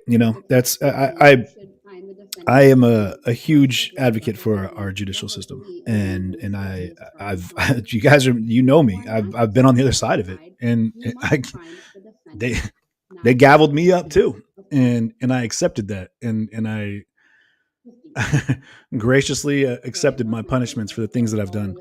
And that being said, I feel like it's important that we appreciate that, like, the process that's there, the judicial system is there in play for everybody, all people, and everyone's presumed innocent until proven guilty, right? Assumed innocent. Fair play. There's confusion in some cases that involve investigation, right? The only investigation into this case was why he did it. That's the thing that I think people look past. It's not if he did it, it's why he did it. Why did you drive your car at high rate of speed through a crowd, making multiple turns, careening into people and avoiding parked or other vehicles, only hitting soft tissue? Why did you do that? You know, that's the, not did you, why? Why did you? And you're right, the cross-examination. Can you imagine when he cross-examines a witness? Like, you're here, yeah. Can you imagine? Resist Tyrant says, I'm having an issue with showing my, I'm having issues with my internet altogether. Uh-oh.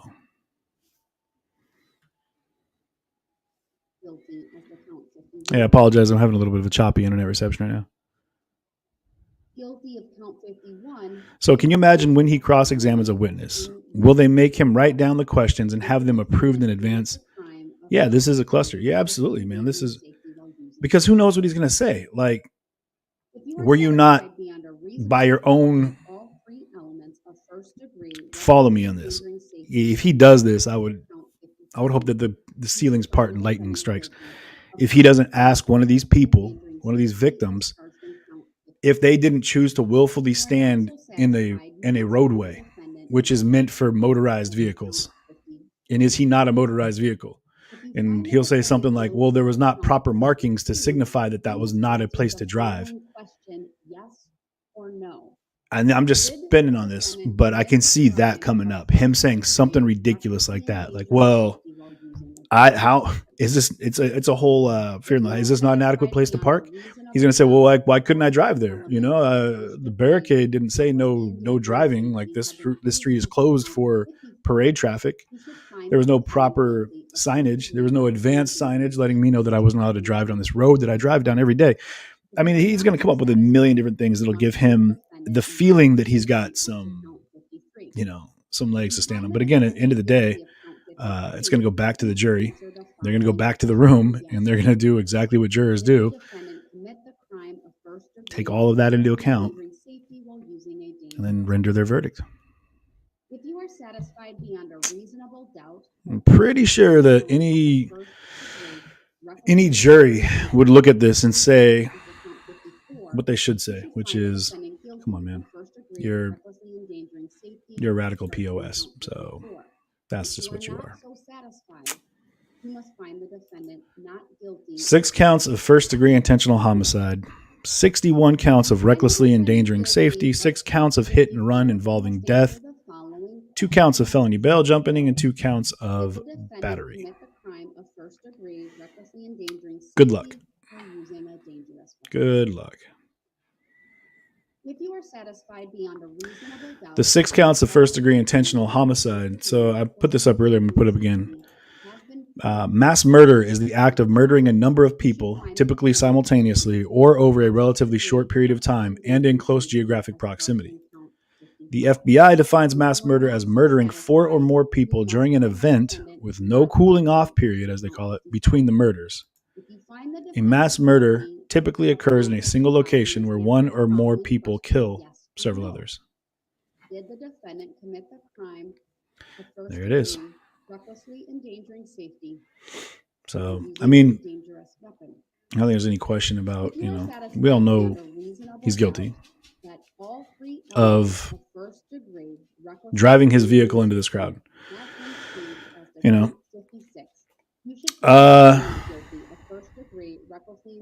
check in with me, y'all. Does, let's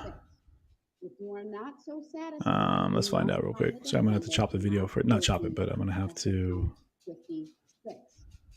If you find the defendant guilty of count 56, you must answer the following question, yes or no. Did the defendant commit the crime of first degree, recklessly endangering safety? All right, move that out of the way for you. My bad. If you are satisfied beyond a reasonable doubt that all 3 elements of first degree, recklessly endangering safety have been proved as the count 57, you should find the defendant guilty of first degree, recklessly endangering safety as charged in count 57. If you are not so satisfied, you must find the defendant not guilty as the count 57. If you find the defendant guilty of count 57, you must answer the following question, yes or no. Did the defendant commit the crime of first degree, recklessly endangering safety while using a dangerous weapon? If you are satisfied beyond a reasonable doubt that all 3 elements of first degree, recklessly endangering safety have been proved as to count 58, you should find the defendant guilty of first-degree recklessly endangering safety as charged in count 58. If you are not so satisfied, you must find the defendant not guilty as to count 58. If you find the defendant guilty of count 58, you must answer the following question, yes or no. Did the defendant commit the crime of first degree recklessly endangering safety while using a dangerous weapon? If you are satisfied beyond a reasonable doubt that all three elements of first degree recklessly endangering safety have been proved as to count 59, you should find the defendant guilty of first degree recklessly endangering safety as charged in count 59. If you are not so satisfied, you must find the defendant. So as of today, Wisconsin is one of only 12 states that does not have the death penalty for murder and other serious crimes. So Of count 59, he's looking at life in prison. you must answer the following question, yes or no. Did the defendant commit the crime of first degree recklessly endangering safety while using a dangerous weapon? If you are satisfied beyond a reasonable doubt that all three elements of first degree recklessly endangering safety have been proved as to count 60, you should find the defendant guilty. If you are not so satisfied, you must find the defendant not guilty. If you find the defendant guilty of count 60, you must answer the following question, yes or no. Did the defendant commit the crime of first degree recklessly endangering safety while using a dangerous weapon? If you are satisfied beyond a reasonable doubt that all three elements of first degree recklessly endangering safety have been proved as to count 61, you should find the defendant guilty of first degree recklessly endangering safety as charged in count 61. If you are not so satisfied, you must find the defendant not guilty as to count 61. If you find the defendant guilty of count 61, you must answer the following question, yes or no. Did the defendant commit the crime of first degree recklessly endangering safety while using a dangerous weapon? If you are satisfied beyond a reasonable doubt that,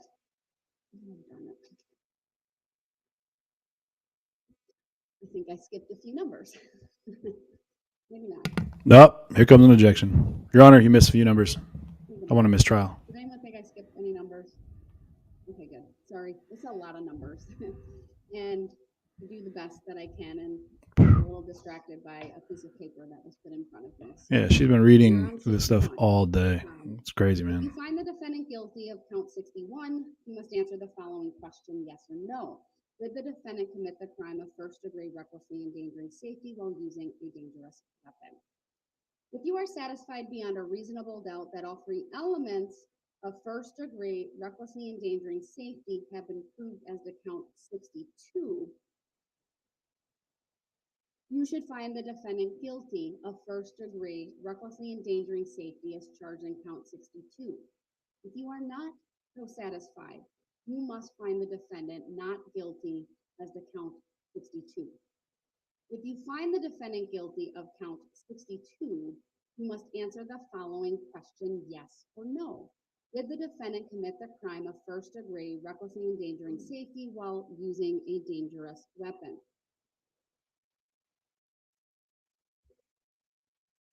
If you are satisfied beyond a reasonable doubt that all three elements of first degree recklessly endangering safety have been proved as to count 63, you should find the defendant guilty of first degree recklessly endangering safety as charged in count 63.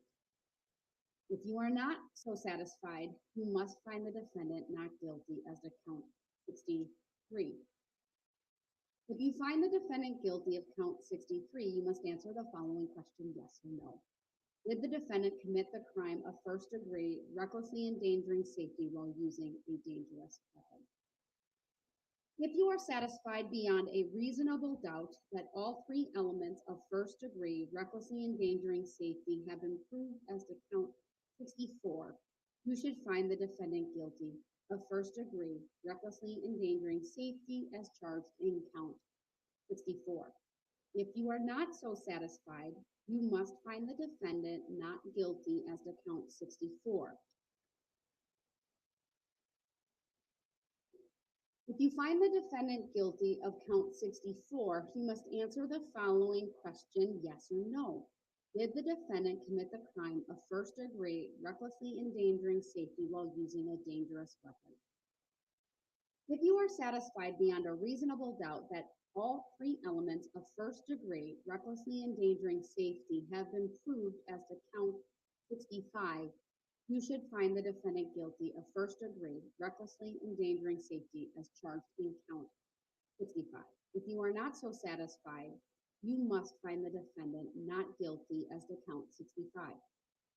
If you find the defendant guilty of count 65, you must answer the following question, yes or no.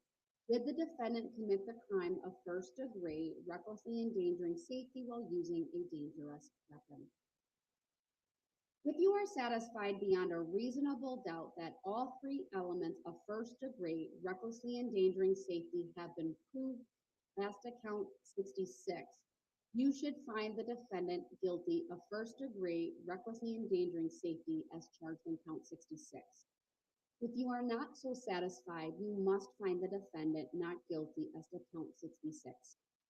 If you find the defendant guilty of count 66, you must answer the following question, yes or no. Did the defendant commit the crime of first degree, recklessly endangering safety while using a dangerous weapon? If you are satisfied beyond a reasonable doubt that all three elements of first degree, recklessly endangering safety have been proved as to count 67, you should find the defendant guilty of first degree, recklessly endangering safety as charged in count 67. If you are not so satisfied, you must find the defendant not guilty as to count 67. If you find the defendant guilty of count 67, you must answer the following question, yes or no. Did the defendant commit the crime of first degree, recklessly endangering safety while using a dangerous weapon? And just for a moment, since I'm going on to the next section, let's just stand for a minute. Or sit down if you're Mr. Brooks, as you please. Oh, the defiance. So strong.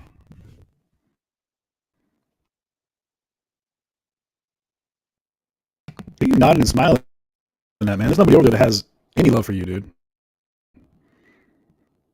If they got a twinkle in their eye when they look at you, it's because they're hoping that you'll do something stupid so they can run over and smash you into a wall or something, dude. It's not because they're your friend. I hope you don't get that confused. The defendant is charged with 6 separate counts of violating a duty after being involved in an accident resulting in death.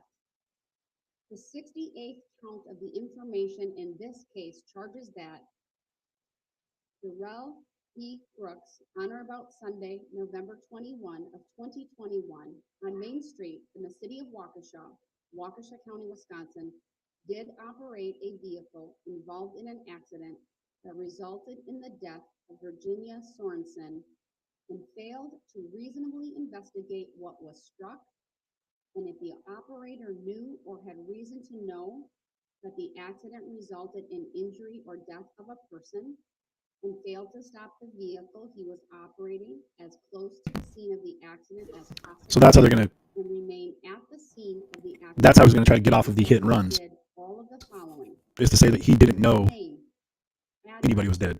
and the registration number of the vehicle. So that's why he fled. Operating, the operator or occupant of or person attending any vehicle collided with, and upon request and So available, I can already see where he's going to try to punch holes. If he's as smart as he thinks he is. Of or person attending any vehicle collided with, and render reasonable assistance to any person injured in the accident, including transporting or making arrangements to transport the person to a physician, surgeon, Yeah, or let me turn her hospital up. for medical or surgical treatment if it is apparent There we go. that I'll turn her up. medical or surgical treatment is necessary or if requested by the injured person. Contrary to sections 346.67 sub 1, 346.74 sub 5 sub D, and 939.50 sub 3 sub D of the Wisconsin statutes. The 69th count of the information in this case charges that Darrell E. Brooks, on or about Sunday, November 21 of 2021, on Main Street in the city of Waukesha, Waukesha County, Wisconsin, did operate a vehicle involved in an accident that resulted in the death of Leanna Owen and failed to reasonably investigate what was struck, and if the operator knew or had reason to know that the accident resulted in injury or death of a person and failed to stop the vehicle he was operating as close to the scene of the accident as possible and remain at the scene of the accident until he did all of the following: give his name, address, and the registration number of the vehicle he was operating to the operator or occupant of or person attending any vehicle collided with, and upon request and if available, exhibit his operator's license to the operator or occupant of or person attending any vehicle collided with, and render reasonable assistance to any person injured in the accident, including transporting or making arrangements to transport the person to a physician, surgeon, hospital, or hospital for medical or surgical treatment if it is apparent that medical or surgical treatment is necessary or if requested by the injured person. Contrary to sections 346.67 sub 1, 346.74 sub 5 sub D, and 939.50 sub 3 sub D of the Wisconsin statutes.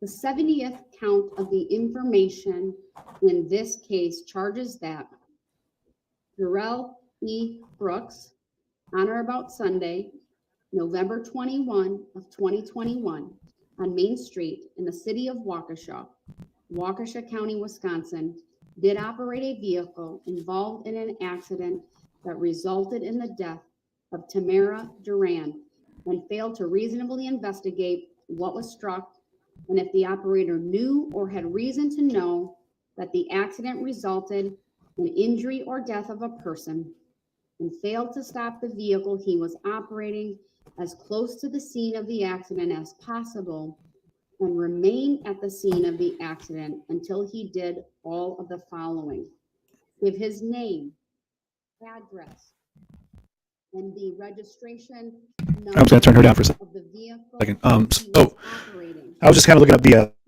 the charges and the subsequent attending any vehicle collided with, the penalty upon request and if for these available, charges. So exhibit his operator's license to the operator or occupant the of person attending any vehicle collided with and render been back for about, I don't know, assistance to any person injured in the accident, 30-40 minutes. including transport or So making obviously the arrangements first degree to intentional transport the person homicide, to you're a looking at physician, life surgeon, or if that goes through. hospital First for degree intentional medical homicide. or And surgical treatment while they don't if have it is a apparent is the mic that chop medical or you still? surgical I don't know treatment what's going on is here. necessary or if requested.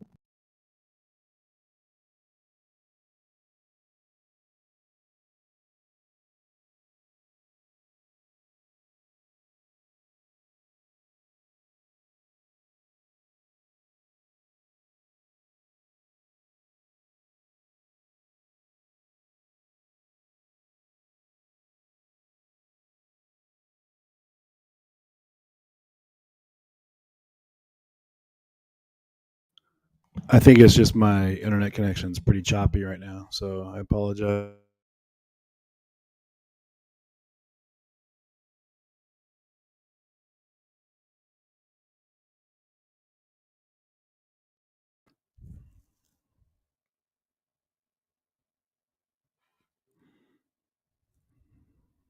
Okay, good. Yeah, it's the data connection here, I'm pretty sure. So, so as I was saying, for first degree intentional homicide, that's 6 life sentences. And for first degree recklessly endangering safety, it's a class F felony for we'll give you up to 12 and a half years in jail, up to, which is 61 of those, 61 charges, which puts you at 762 and a half years. And then hit and run resulting in death is up to 25 years per. At 6, you're looking at 150. So as of right now, he's looking at 912 years plus 6 life sentences. Really, at this point, anything sticks. He's cooked.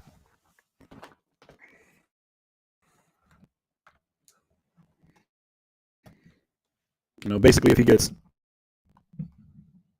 any of the charges, any one of the intentional homicides, he's done. If they can't get intentional homicide, they can get first degree reckless homicide, which is up to 60 years in jail. That times 360 years right there. If all of those stick, if only one of them sticks, based off of the evidence of the footage that they have, how he drove, where he hit, if he was targeting somebody or a type of somebody's, you're looking at basically a minimum of 60 years if the reckless homicide or intentional homicide stick. He killed 6 people. I would be amazed if none of the homicides stick. But if they don't, he has recklessly endangering safety, which is up to 12 years, 12 and a half years. That could be another 762 years. So, I mean, even if they hit him with the minimum of these, which is of the charges not related to other stuff, which is his bail jumping and such. The reckless endangering is the least of the charges they leverage the least amount of penalty, which is 12 and a half years. And there's 61 of those though. If he just gets hit with the hit and run resulting in death, that's 25 years per. Again, that's 150 years there. So, he's going to, it's just safe to say he's going to be paying the penalty for his actions. That seems like it's kind of a go-to guarantee. So, and again, I apologize. Excuse me, if the feed is a little bit choppy. I just have a little bit of internet reception issues out here.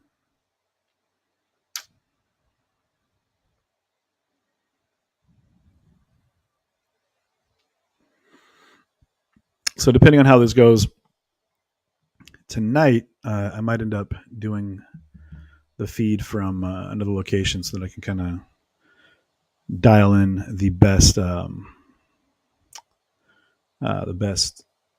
data connection to make sure it stays, seamless.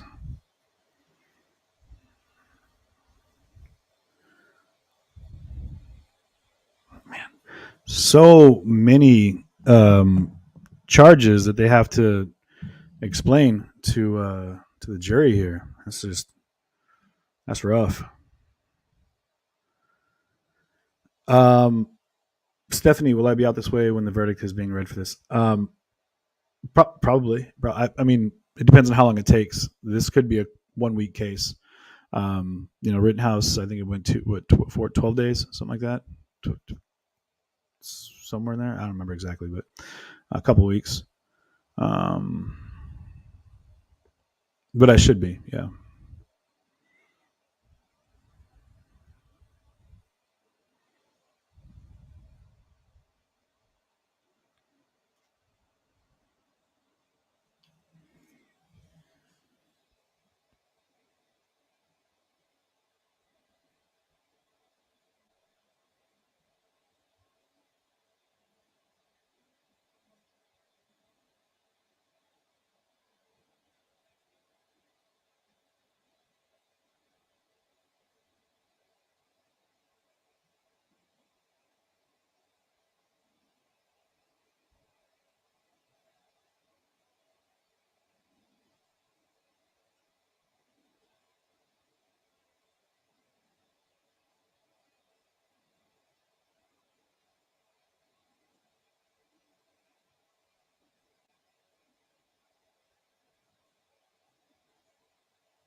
Just an update for anyone that's curious about the shooter, the active shooter in Dearborn. It's about 6 miles west of Detroit. It's at a Hampton hotel off of Michigan Ave. About 20 minutes ago, I said the situation is still dangerous. The police said that the shots are being fired by the suspect, and that one person has been reported to have been transported to the hospital from the hotel. They did not say whether the victim was taken to the hospital or have any information on their condition. The suspected shooter has not yet been taken into custody, police said. Trooper said they are working on clearing the entire area of the hotel. Police away from the area. This is an active situation, extremely dangerous to the public. Police said the suspected shooter is contained, but the crime scene remains active. Duval Elementary School is under soft lockdown. So if I'm reading this right, I think that the scene that's the shooting is taking place, it was a shooting inside of the hotel. I don't think it's someone like inside the hotel shooting out. So Stephanie, yeah, the courtroom does have sound. I just turned it way down because it's the repeat of this is jury. Kathy, family's good. Everyone's under the knife right now. My sister just got her knee operated on, and my mother's getting hers replaced on Monday. So I'll be in Washington, taking care of her for a while, keeping her from kicking too much butt with that one bad leg. So hopefully just not kicking mine. You know what I mean? So.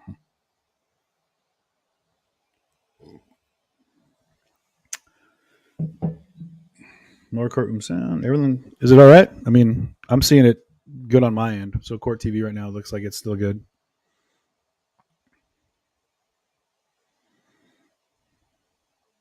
Abby, you're right. I need to get out and see some scenes, see some sights.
Man, I tell you, there's just you guys. We got to be aware and vigilant about keeping things. Stay away from the dark, man. Just trending things, man. There's just terrible, man. In Thailand, there was a mass shooting at a childcare facility, and it looks like 34 children were, 37 people have been killed in a massacre at a daycare center in Thailand by a former police officer. It looks like, who then fatally shot himself and his child and his wife. It's just, the got to stay here close to home, man, because it's really looking at things across the world is just, man.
Is it choppy on your guys' end? I'm curious. No sound.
Just double checking our feeds to make sure everything looks good. This is a slow process, guys. I would encourage you to share the feed out for tomorrow. I believe it'll be a lot more interesting. This is. I mean, usually I wouldn't jump into a case until after all of this goes down. But with the way that this Darrell Jones has been acting, Darrell Brooks has been acting, it's hard not to, jump in and just watch this guy do what he does, which is crazy. But he's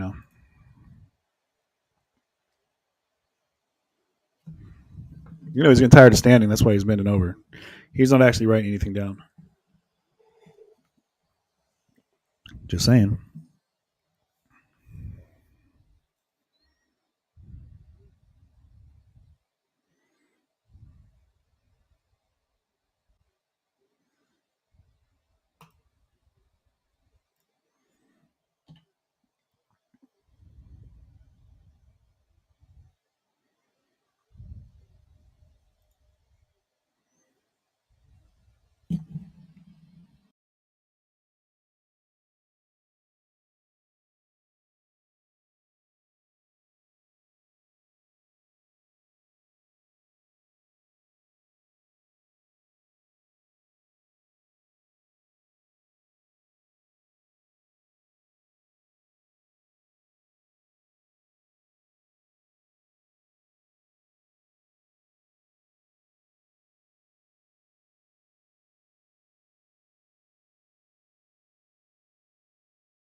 How are we doing now on the sound and whatnot?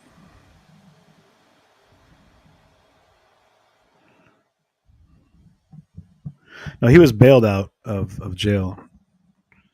I guess his mom said that she bailed him out, but that she didn't. But then she talked to his girlfriend about him getting bailed out on running his girlfriend over with his car, and said that after she talked to his girlfriend, that she said that he didn't do it intentionally, which could be her going back. They got into a fight. He ran her over, and then she decides to change her, her deal and say, no, he didn't do it, intentionally. I don't want to press charges, because she's trying to look out for him, whatever. So no sound for the judge. Fred Bauer says it's all okay. Or Bowens. Sorry, Fred.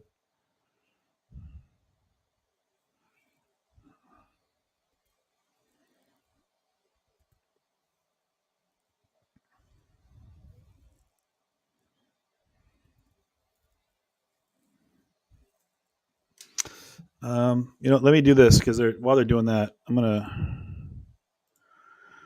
me go this route. I'm gonna go ahead and I'm gonna reset the this feed over here so that we can. They're just reading charges right now, so it's okay. No court. I appreciate you guys hanging out at least for a little bit while we're figuring this out. But I just want to make sure we've got the best possible performance on our situation over here. So let me do this real quick. What is this all about?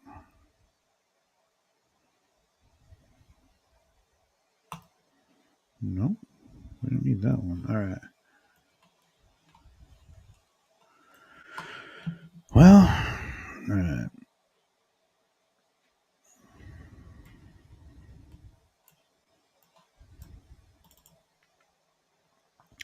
Let's go this route, and then we'll go to.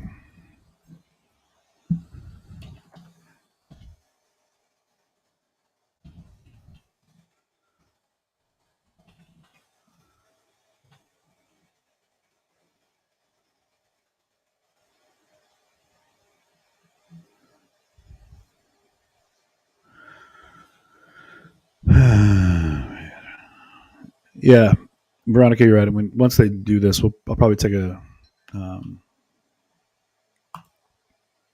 quick few minutes to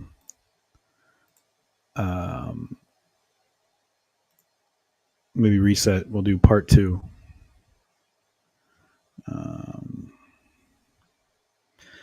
But for right now, I'm just double checking the feeds and making sure that we're dialed in right now.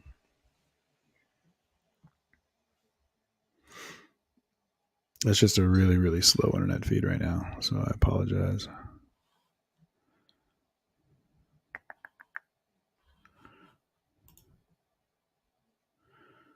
Well, okay. And again, they're just reading. Okay, so she's gonna. Let me see, 169. All right, let me do this.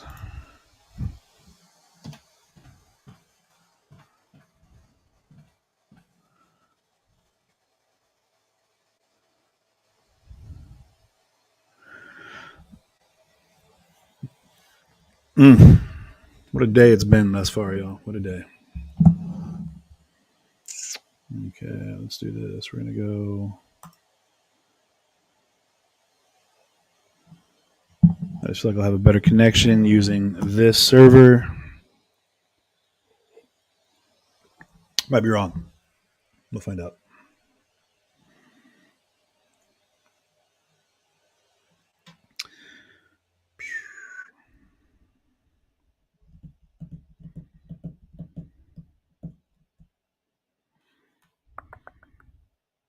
Yeah, we're not going to mess with that. All right.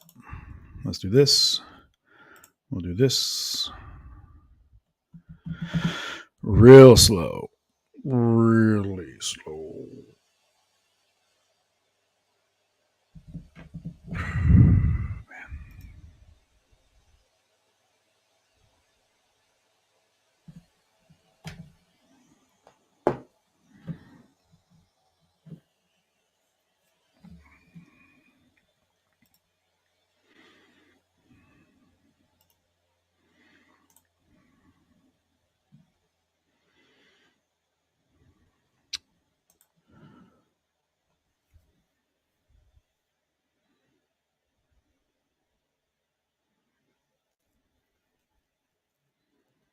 Yeah, Cindy, there's no need, nothing to rewind and watch. Honestly, I wouldn't do it. Really, today is a good sleeper of a day. There's not anything happening that you need to, you know,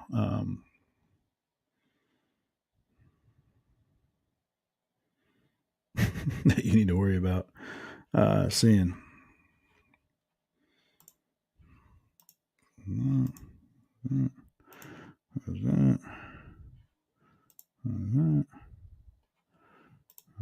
Nope. Okay. All right. Hopefully this will work. We're going to find out here in a second.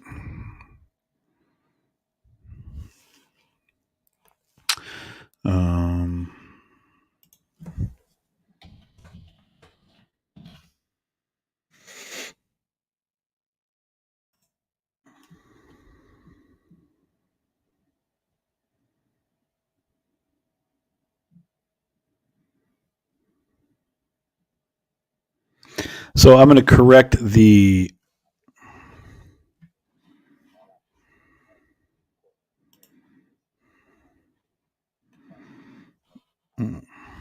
let's do this here.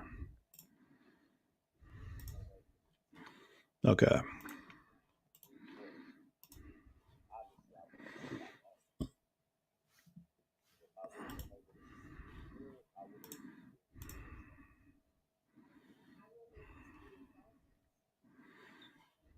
Okay.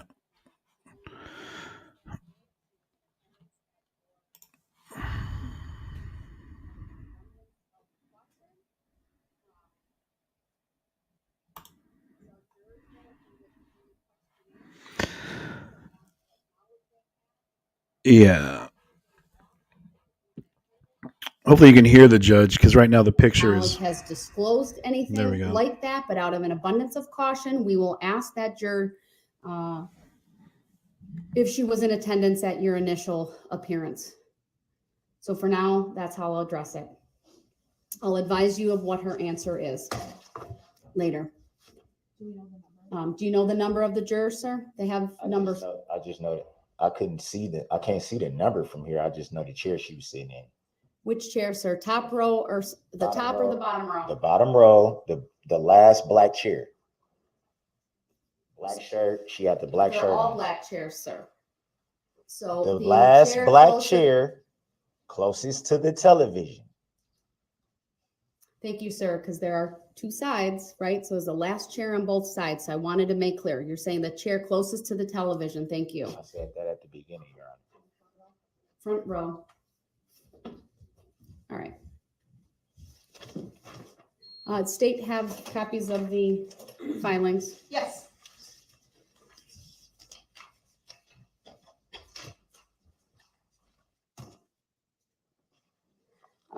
I will take these in order. The first is a note from Mr. Brooks that was handed to Deputy Wittig at about 12:05. It says, I would like my filings addressed, parenthesis, notice of special appearance, statement of particulars, both are by affidavit filed 10/3/22, which today is deadline to respond. Thank you, Mr. Brooks. I'm respectfully declining to respond to those filings. That's my decision, sir. Next Are you topic. making a judicial determination that those have no merit? Mr. Brooks, I have indicated to you on the record what I will or will not do. I would like to motion for finding of fact. Your request is denied. The next, May Your Honor explain why. Mr. Brooks, I'm gonna go through these one by one. If I feel the need to make more of a record, I will do so. The record will be available later on. If you think I've made an error, you can then raise that on appeal. I know you're making the error, Your Honor. Mr. Brooks, I'm not going to have a debate with you right now. We are continuing on. I'm giving you the courtesy to respond to each one of these things. That's how I've responded. I expect that you will, even if you disagree with my decision, sir, that you will respect it and we'll move forward. The next piece of paper filed at 1:52 p.m. Are you making says, are you making a judicial determination? I'm not allow my right under the First Amendment to freedom of speech in this courtroom. Mr. Brooks, we have rules of decorum and courtesy. They have been provided to you multiple times. They are part of the materials that you have before you. Do they fall under the First Amendment? SCR chapter 62 discusses just the standards of courtesy and decorum for the courts of Wisconsin. In addition, sir, parties are able to file requests with the court. It's called a motion. A motion, however, is based in law. There is a citation to not only that law, but relevant facts, and there's a request for relief. While you have the right to present a defense, you do not have a right to disrupt the proceedings. That was not disruption. Mr. Brooks. I was asking, will my First Amendment right, which is freedom of speech and the right to be heard in court, will that be honored by your honor? That's a valid question. Mr. Because Brooks, that's a constitutional I have right. given you ample opportunity to present information, evidence, to question when we've had witnesses on the stand, but I expect you to follow the rules of procedure, the rules of evidence when presenting your requests. I can't even get these admitted into evidence. That's Mr. Brooks. I cannot explain to you if you don't understand the basis in law for the denial. You're right. I don't understand.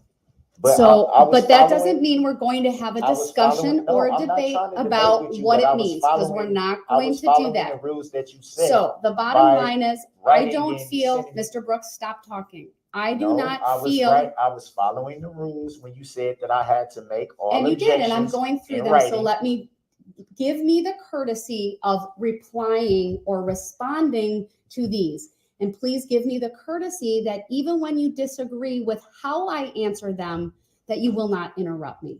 It's not about me trying to interrupt you, Your Honor. Mr. All Brooks, I'm saying is, I'm going to address the next one. So please pay attention. What you were saying about decorum, I was asking, does that fall under the First Amendment? Because the First Amendment, which is my constitutional right, says that I have the right to freedom of speech and to be heard in this court. Mr. Brooks, again, you have the right to present a defense, but that right is not unfettered. That right, Mr. Brooks, you are interrupting me. Stop. Because you're talking about no, because you're purposely doing You can't say because when you say I the judge is saying you're you make it incredibly not allowed to give an difficult. excuse as to why. I'm not referring to the Sixth Amendment. Mr. I'm Brooks. referring to the First Amendment, which clearly says that I have the right to freedom of speech and to be heard in the courtroom. Yeah, within due process. I'm not going to honor my constitutional right, Your Honor. If not, that is judicial misconduct, and you're making a judicial determination to not honor my constitutional right. I just want to be treated fairly, like You're not going to anyone else, get which some you court of said appeals. on the record that you will be fair and impartial. Mr. Brooks, you also have an obligation to treat this court fairly, and you have an obligation to follow the rules of courtesy and decorum, the rules of procedure, the rules of evidence. That's the playing field that you willingly entered into and made a deliberate decision to waive your right to an attorney and to appear in this case as your own attorney. Let her talk right now. Pro per. The same paperwork that you gave me, you have, and I also have a copy of the same one where I scratched out what I did not agree or consent to. We both know that, Your Honor. Doesn't matter if you scratch it out. I made findings regarding that, and those findings stand. That despite you scratching out some of those words on there, I made very specific findings about your waiver of right to an attorney. So we're not going to relitigate that here right now. You also accepted the terms of the paperwork that I filed Mr. out. Brooks, I'm not going to engage with you about whether you and I have entered into some type of a contract. We did not. Or engage in any type of that kind of dialogue, because that's what you're claiming through some of these filings, and you've said that previously. I am not claiming I mean, so in any way, Mr. shape, Brooks, or form, I'm giving you some leeway. You try to continue to preemptive talk over me. mistrial. It's you please. I'm asking So we're going you to call this to day follow one. the Actually, rules I'm of going to correct this. civility. Day one of jury Simple trial. rules, sir. Opening Don't interrupt me. Did I not just let you read the whole jury instructions and follow the rules that you said I have to write down. You did. Anything that I object to and then hand it in. Except now that we're discussing them, it seems to me that the rules don't quite matter to you, sir. No, that is not what's being asserted. Here's what's happening, sir. I'm telling you, I'm I'm advising you to respect the rules. I'm advising you that if you continue to interrupt, you risk forfeiting your right to be present in this courtroom. Are you? Because I still need to continue with these proceedings, sir. I need to go through all of the documents that you filed, and you're not letting me do that. Because we. So I'm gonna, if I need to, I'll remove you to the other courtroom so that I can do this. And yes, exercise the mute button, sir. And then I'll bring you back when the jury's back. This was filed, though, Your Honor, and it's a valid. Mr. Brooks is clearly not following the simple rule of civility that I have established. He continues to interrupt. He's not providing this court with ability to make rulings on the record without interruption. He's about so to this go. Is your final warning. It's already been your final. Or you will be removed to the other courtroom. Will Your honor my First Amendment right? I'm not answering that question, sir, because I've already addressed it. So you're making a judicial determination to deprive me of my constitutional I am not right. making any such determination, sir. So you just said you're not going to answer the question about my First Amendment right, which says Sir, I've already answered the question that you have a right to present the defense. That is the You have a Sixth right Amendment, to not be the first. present. You're trying to twist You up the have amendments. a right to present your defense, but your rights are not unfettered. Yes, they Your are. rights. You're citing the Sixth Amendment, which I am not. Mr. Brooks, questioning. Your First Amendment, in some respects, is circumscribed by the rules of evidence and the rules of procedure. Does it say that I have? So it doesn't freedom of mean you speech? get to say anything that you want in No, front of a jury. Your And Honor. it doesn't mean you get to put forth any kind of evidence that you want. in Your front I'm of a taking. jury. We're gonna start What it a means, sir, is bet that on you when must he follow finally gets tagged with being contempt. Right? disrespectful because Anybody, you're I'm not. not doing anything of the sort. All right, he is continuously talking over me. So at this point, I'm going to find that he's forfeited his right to be I have present as not I forfeited go my right, through Your Honor. I have not his conceded to any. I'm his simply trying to paperwork. He's to be understand removed to the other courtroom I'm until simply such trying to time as he understand can pledge to why we're follow not the talking rules about of the First decorum and Amendment. I'm not civility. talking about the We'll be Sixth in Amendment. recess until we have Your Honor, everything I set do up. not agree to it. I would cut. I'm stepping off. But I'm curious to see how this is gonna go down. But they're gonna mute him. Oh, they're jumping camera right now. Yeah. Let me see. So. He's doing a great job showing them that he's a defined argument of highest rank. Argument of highest capable driving through a crowd. I'm sure that's all I see from the antics. Yeah, Lee, you're not wrong. He drove through a crowd of people. He knew what he was doing. He knew how to drive a car. He drove said car into the crowd. People got hurt and killed, and now he's, doing what he can. This is again. I'm going to say it again. This guy, Darrell Brooks. This is not a matter of did he do it? Did he not do it? I said this just a little bit ago. It's a matter of how they're going to litigate what he did. Right. So the evidence isn't going to prove whether or not he's guilty of driving his car through a crowd of people, killing 6, injuring 50, 60 other people. I mean, that's not the question.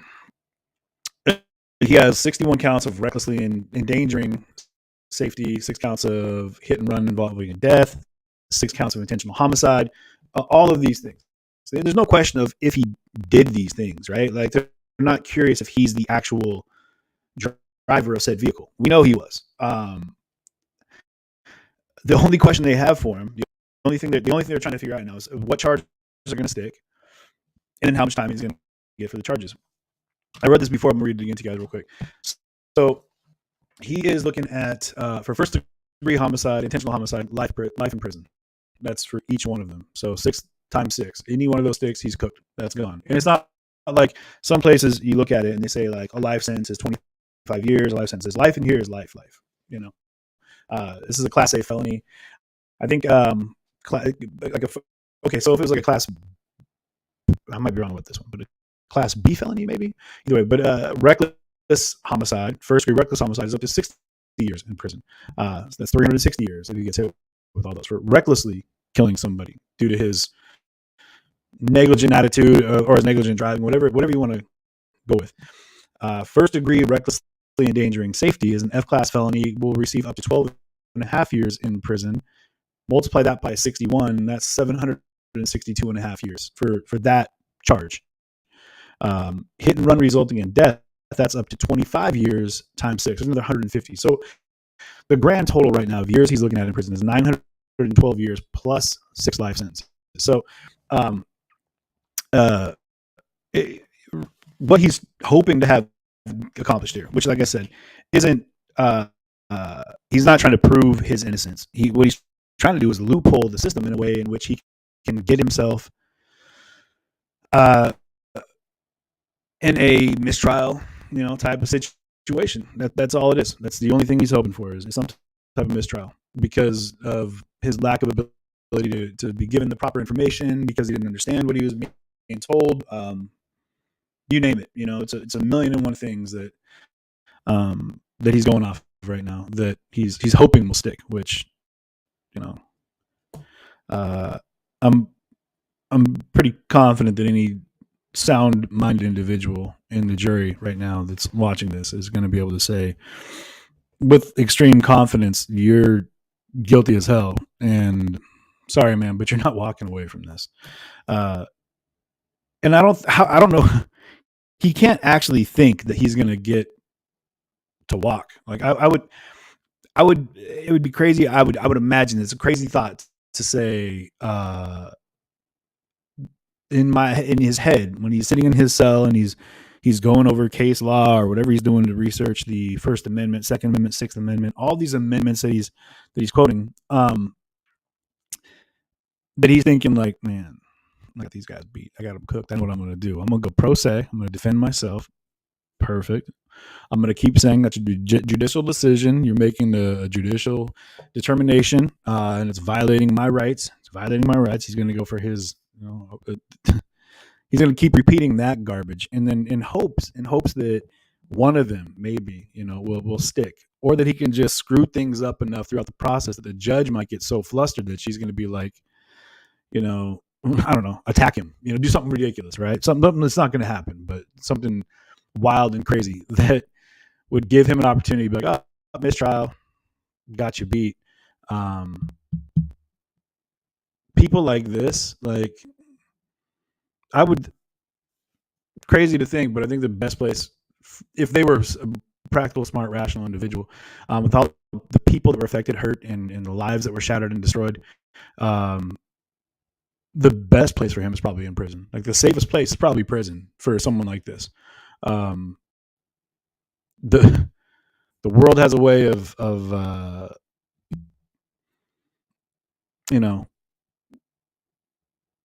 guess taking care of its laundry. Just saying, there's a lot of people that got quarters. So I tell you what I'm going to do real quick while they're on a break. I'm going to go ahead and I'm going to shut down right now and then come back up for the last little bit here, just to see if I'm getting mixed reviews about the connection, and I want to make sure that we've got a good solid connection. So I'm going to try that real quick while we're on a little bit of a break, and you guys sit tight, don't go anywhere, come back, and I'll be back in a few minutes. So share the stream out as well when I come back on, y'all. I'd appreciate that, and we'll be back in just a minute.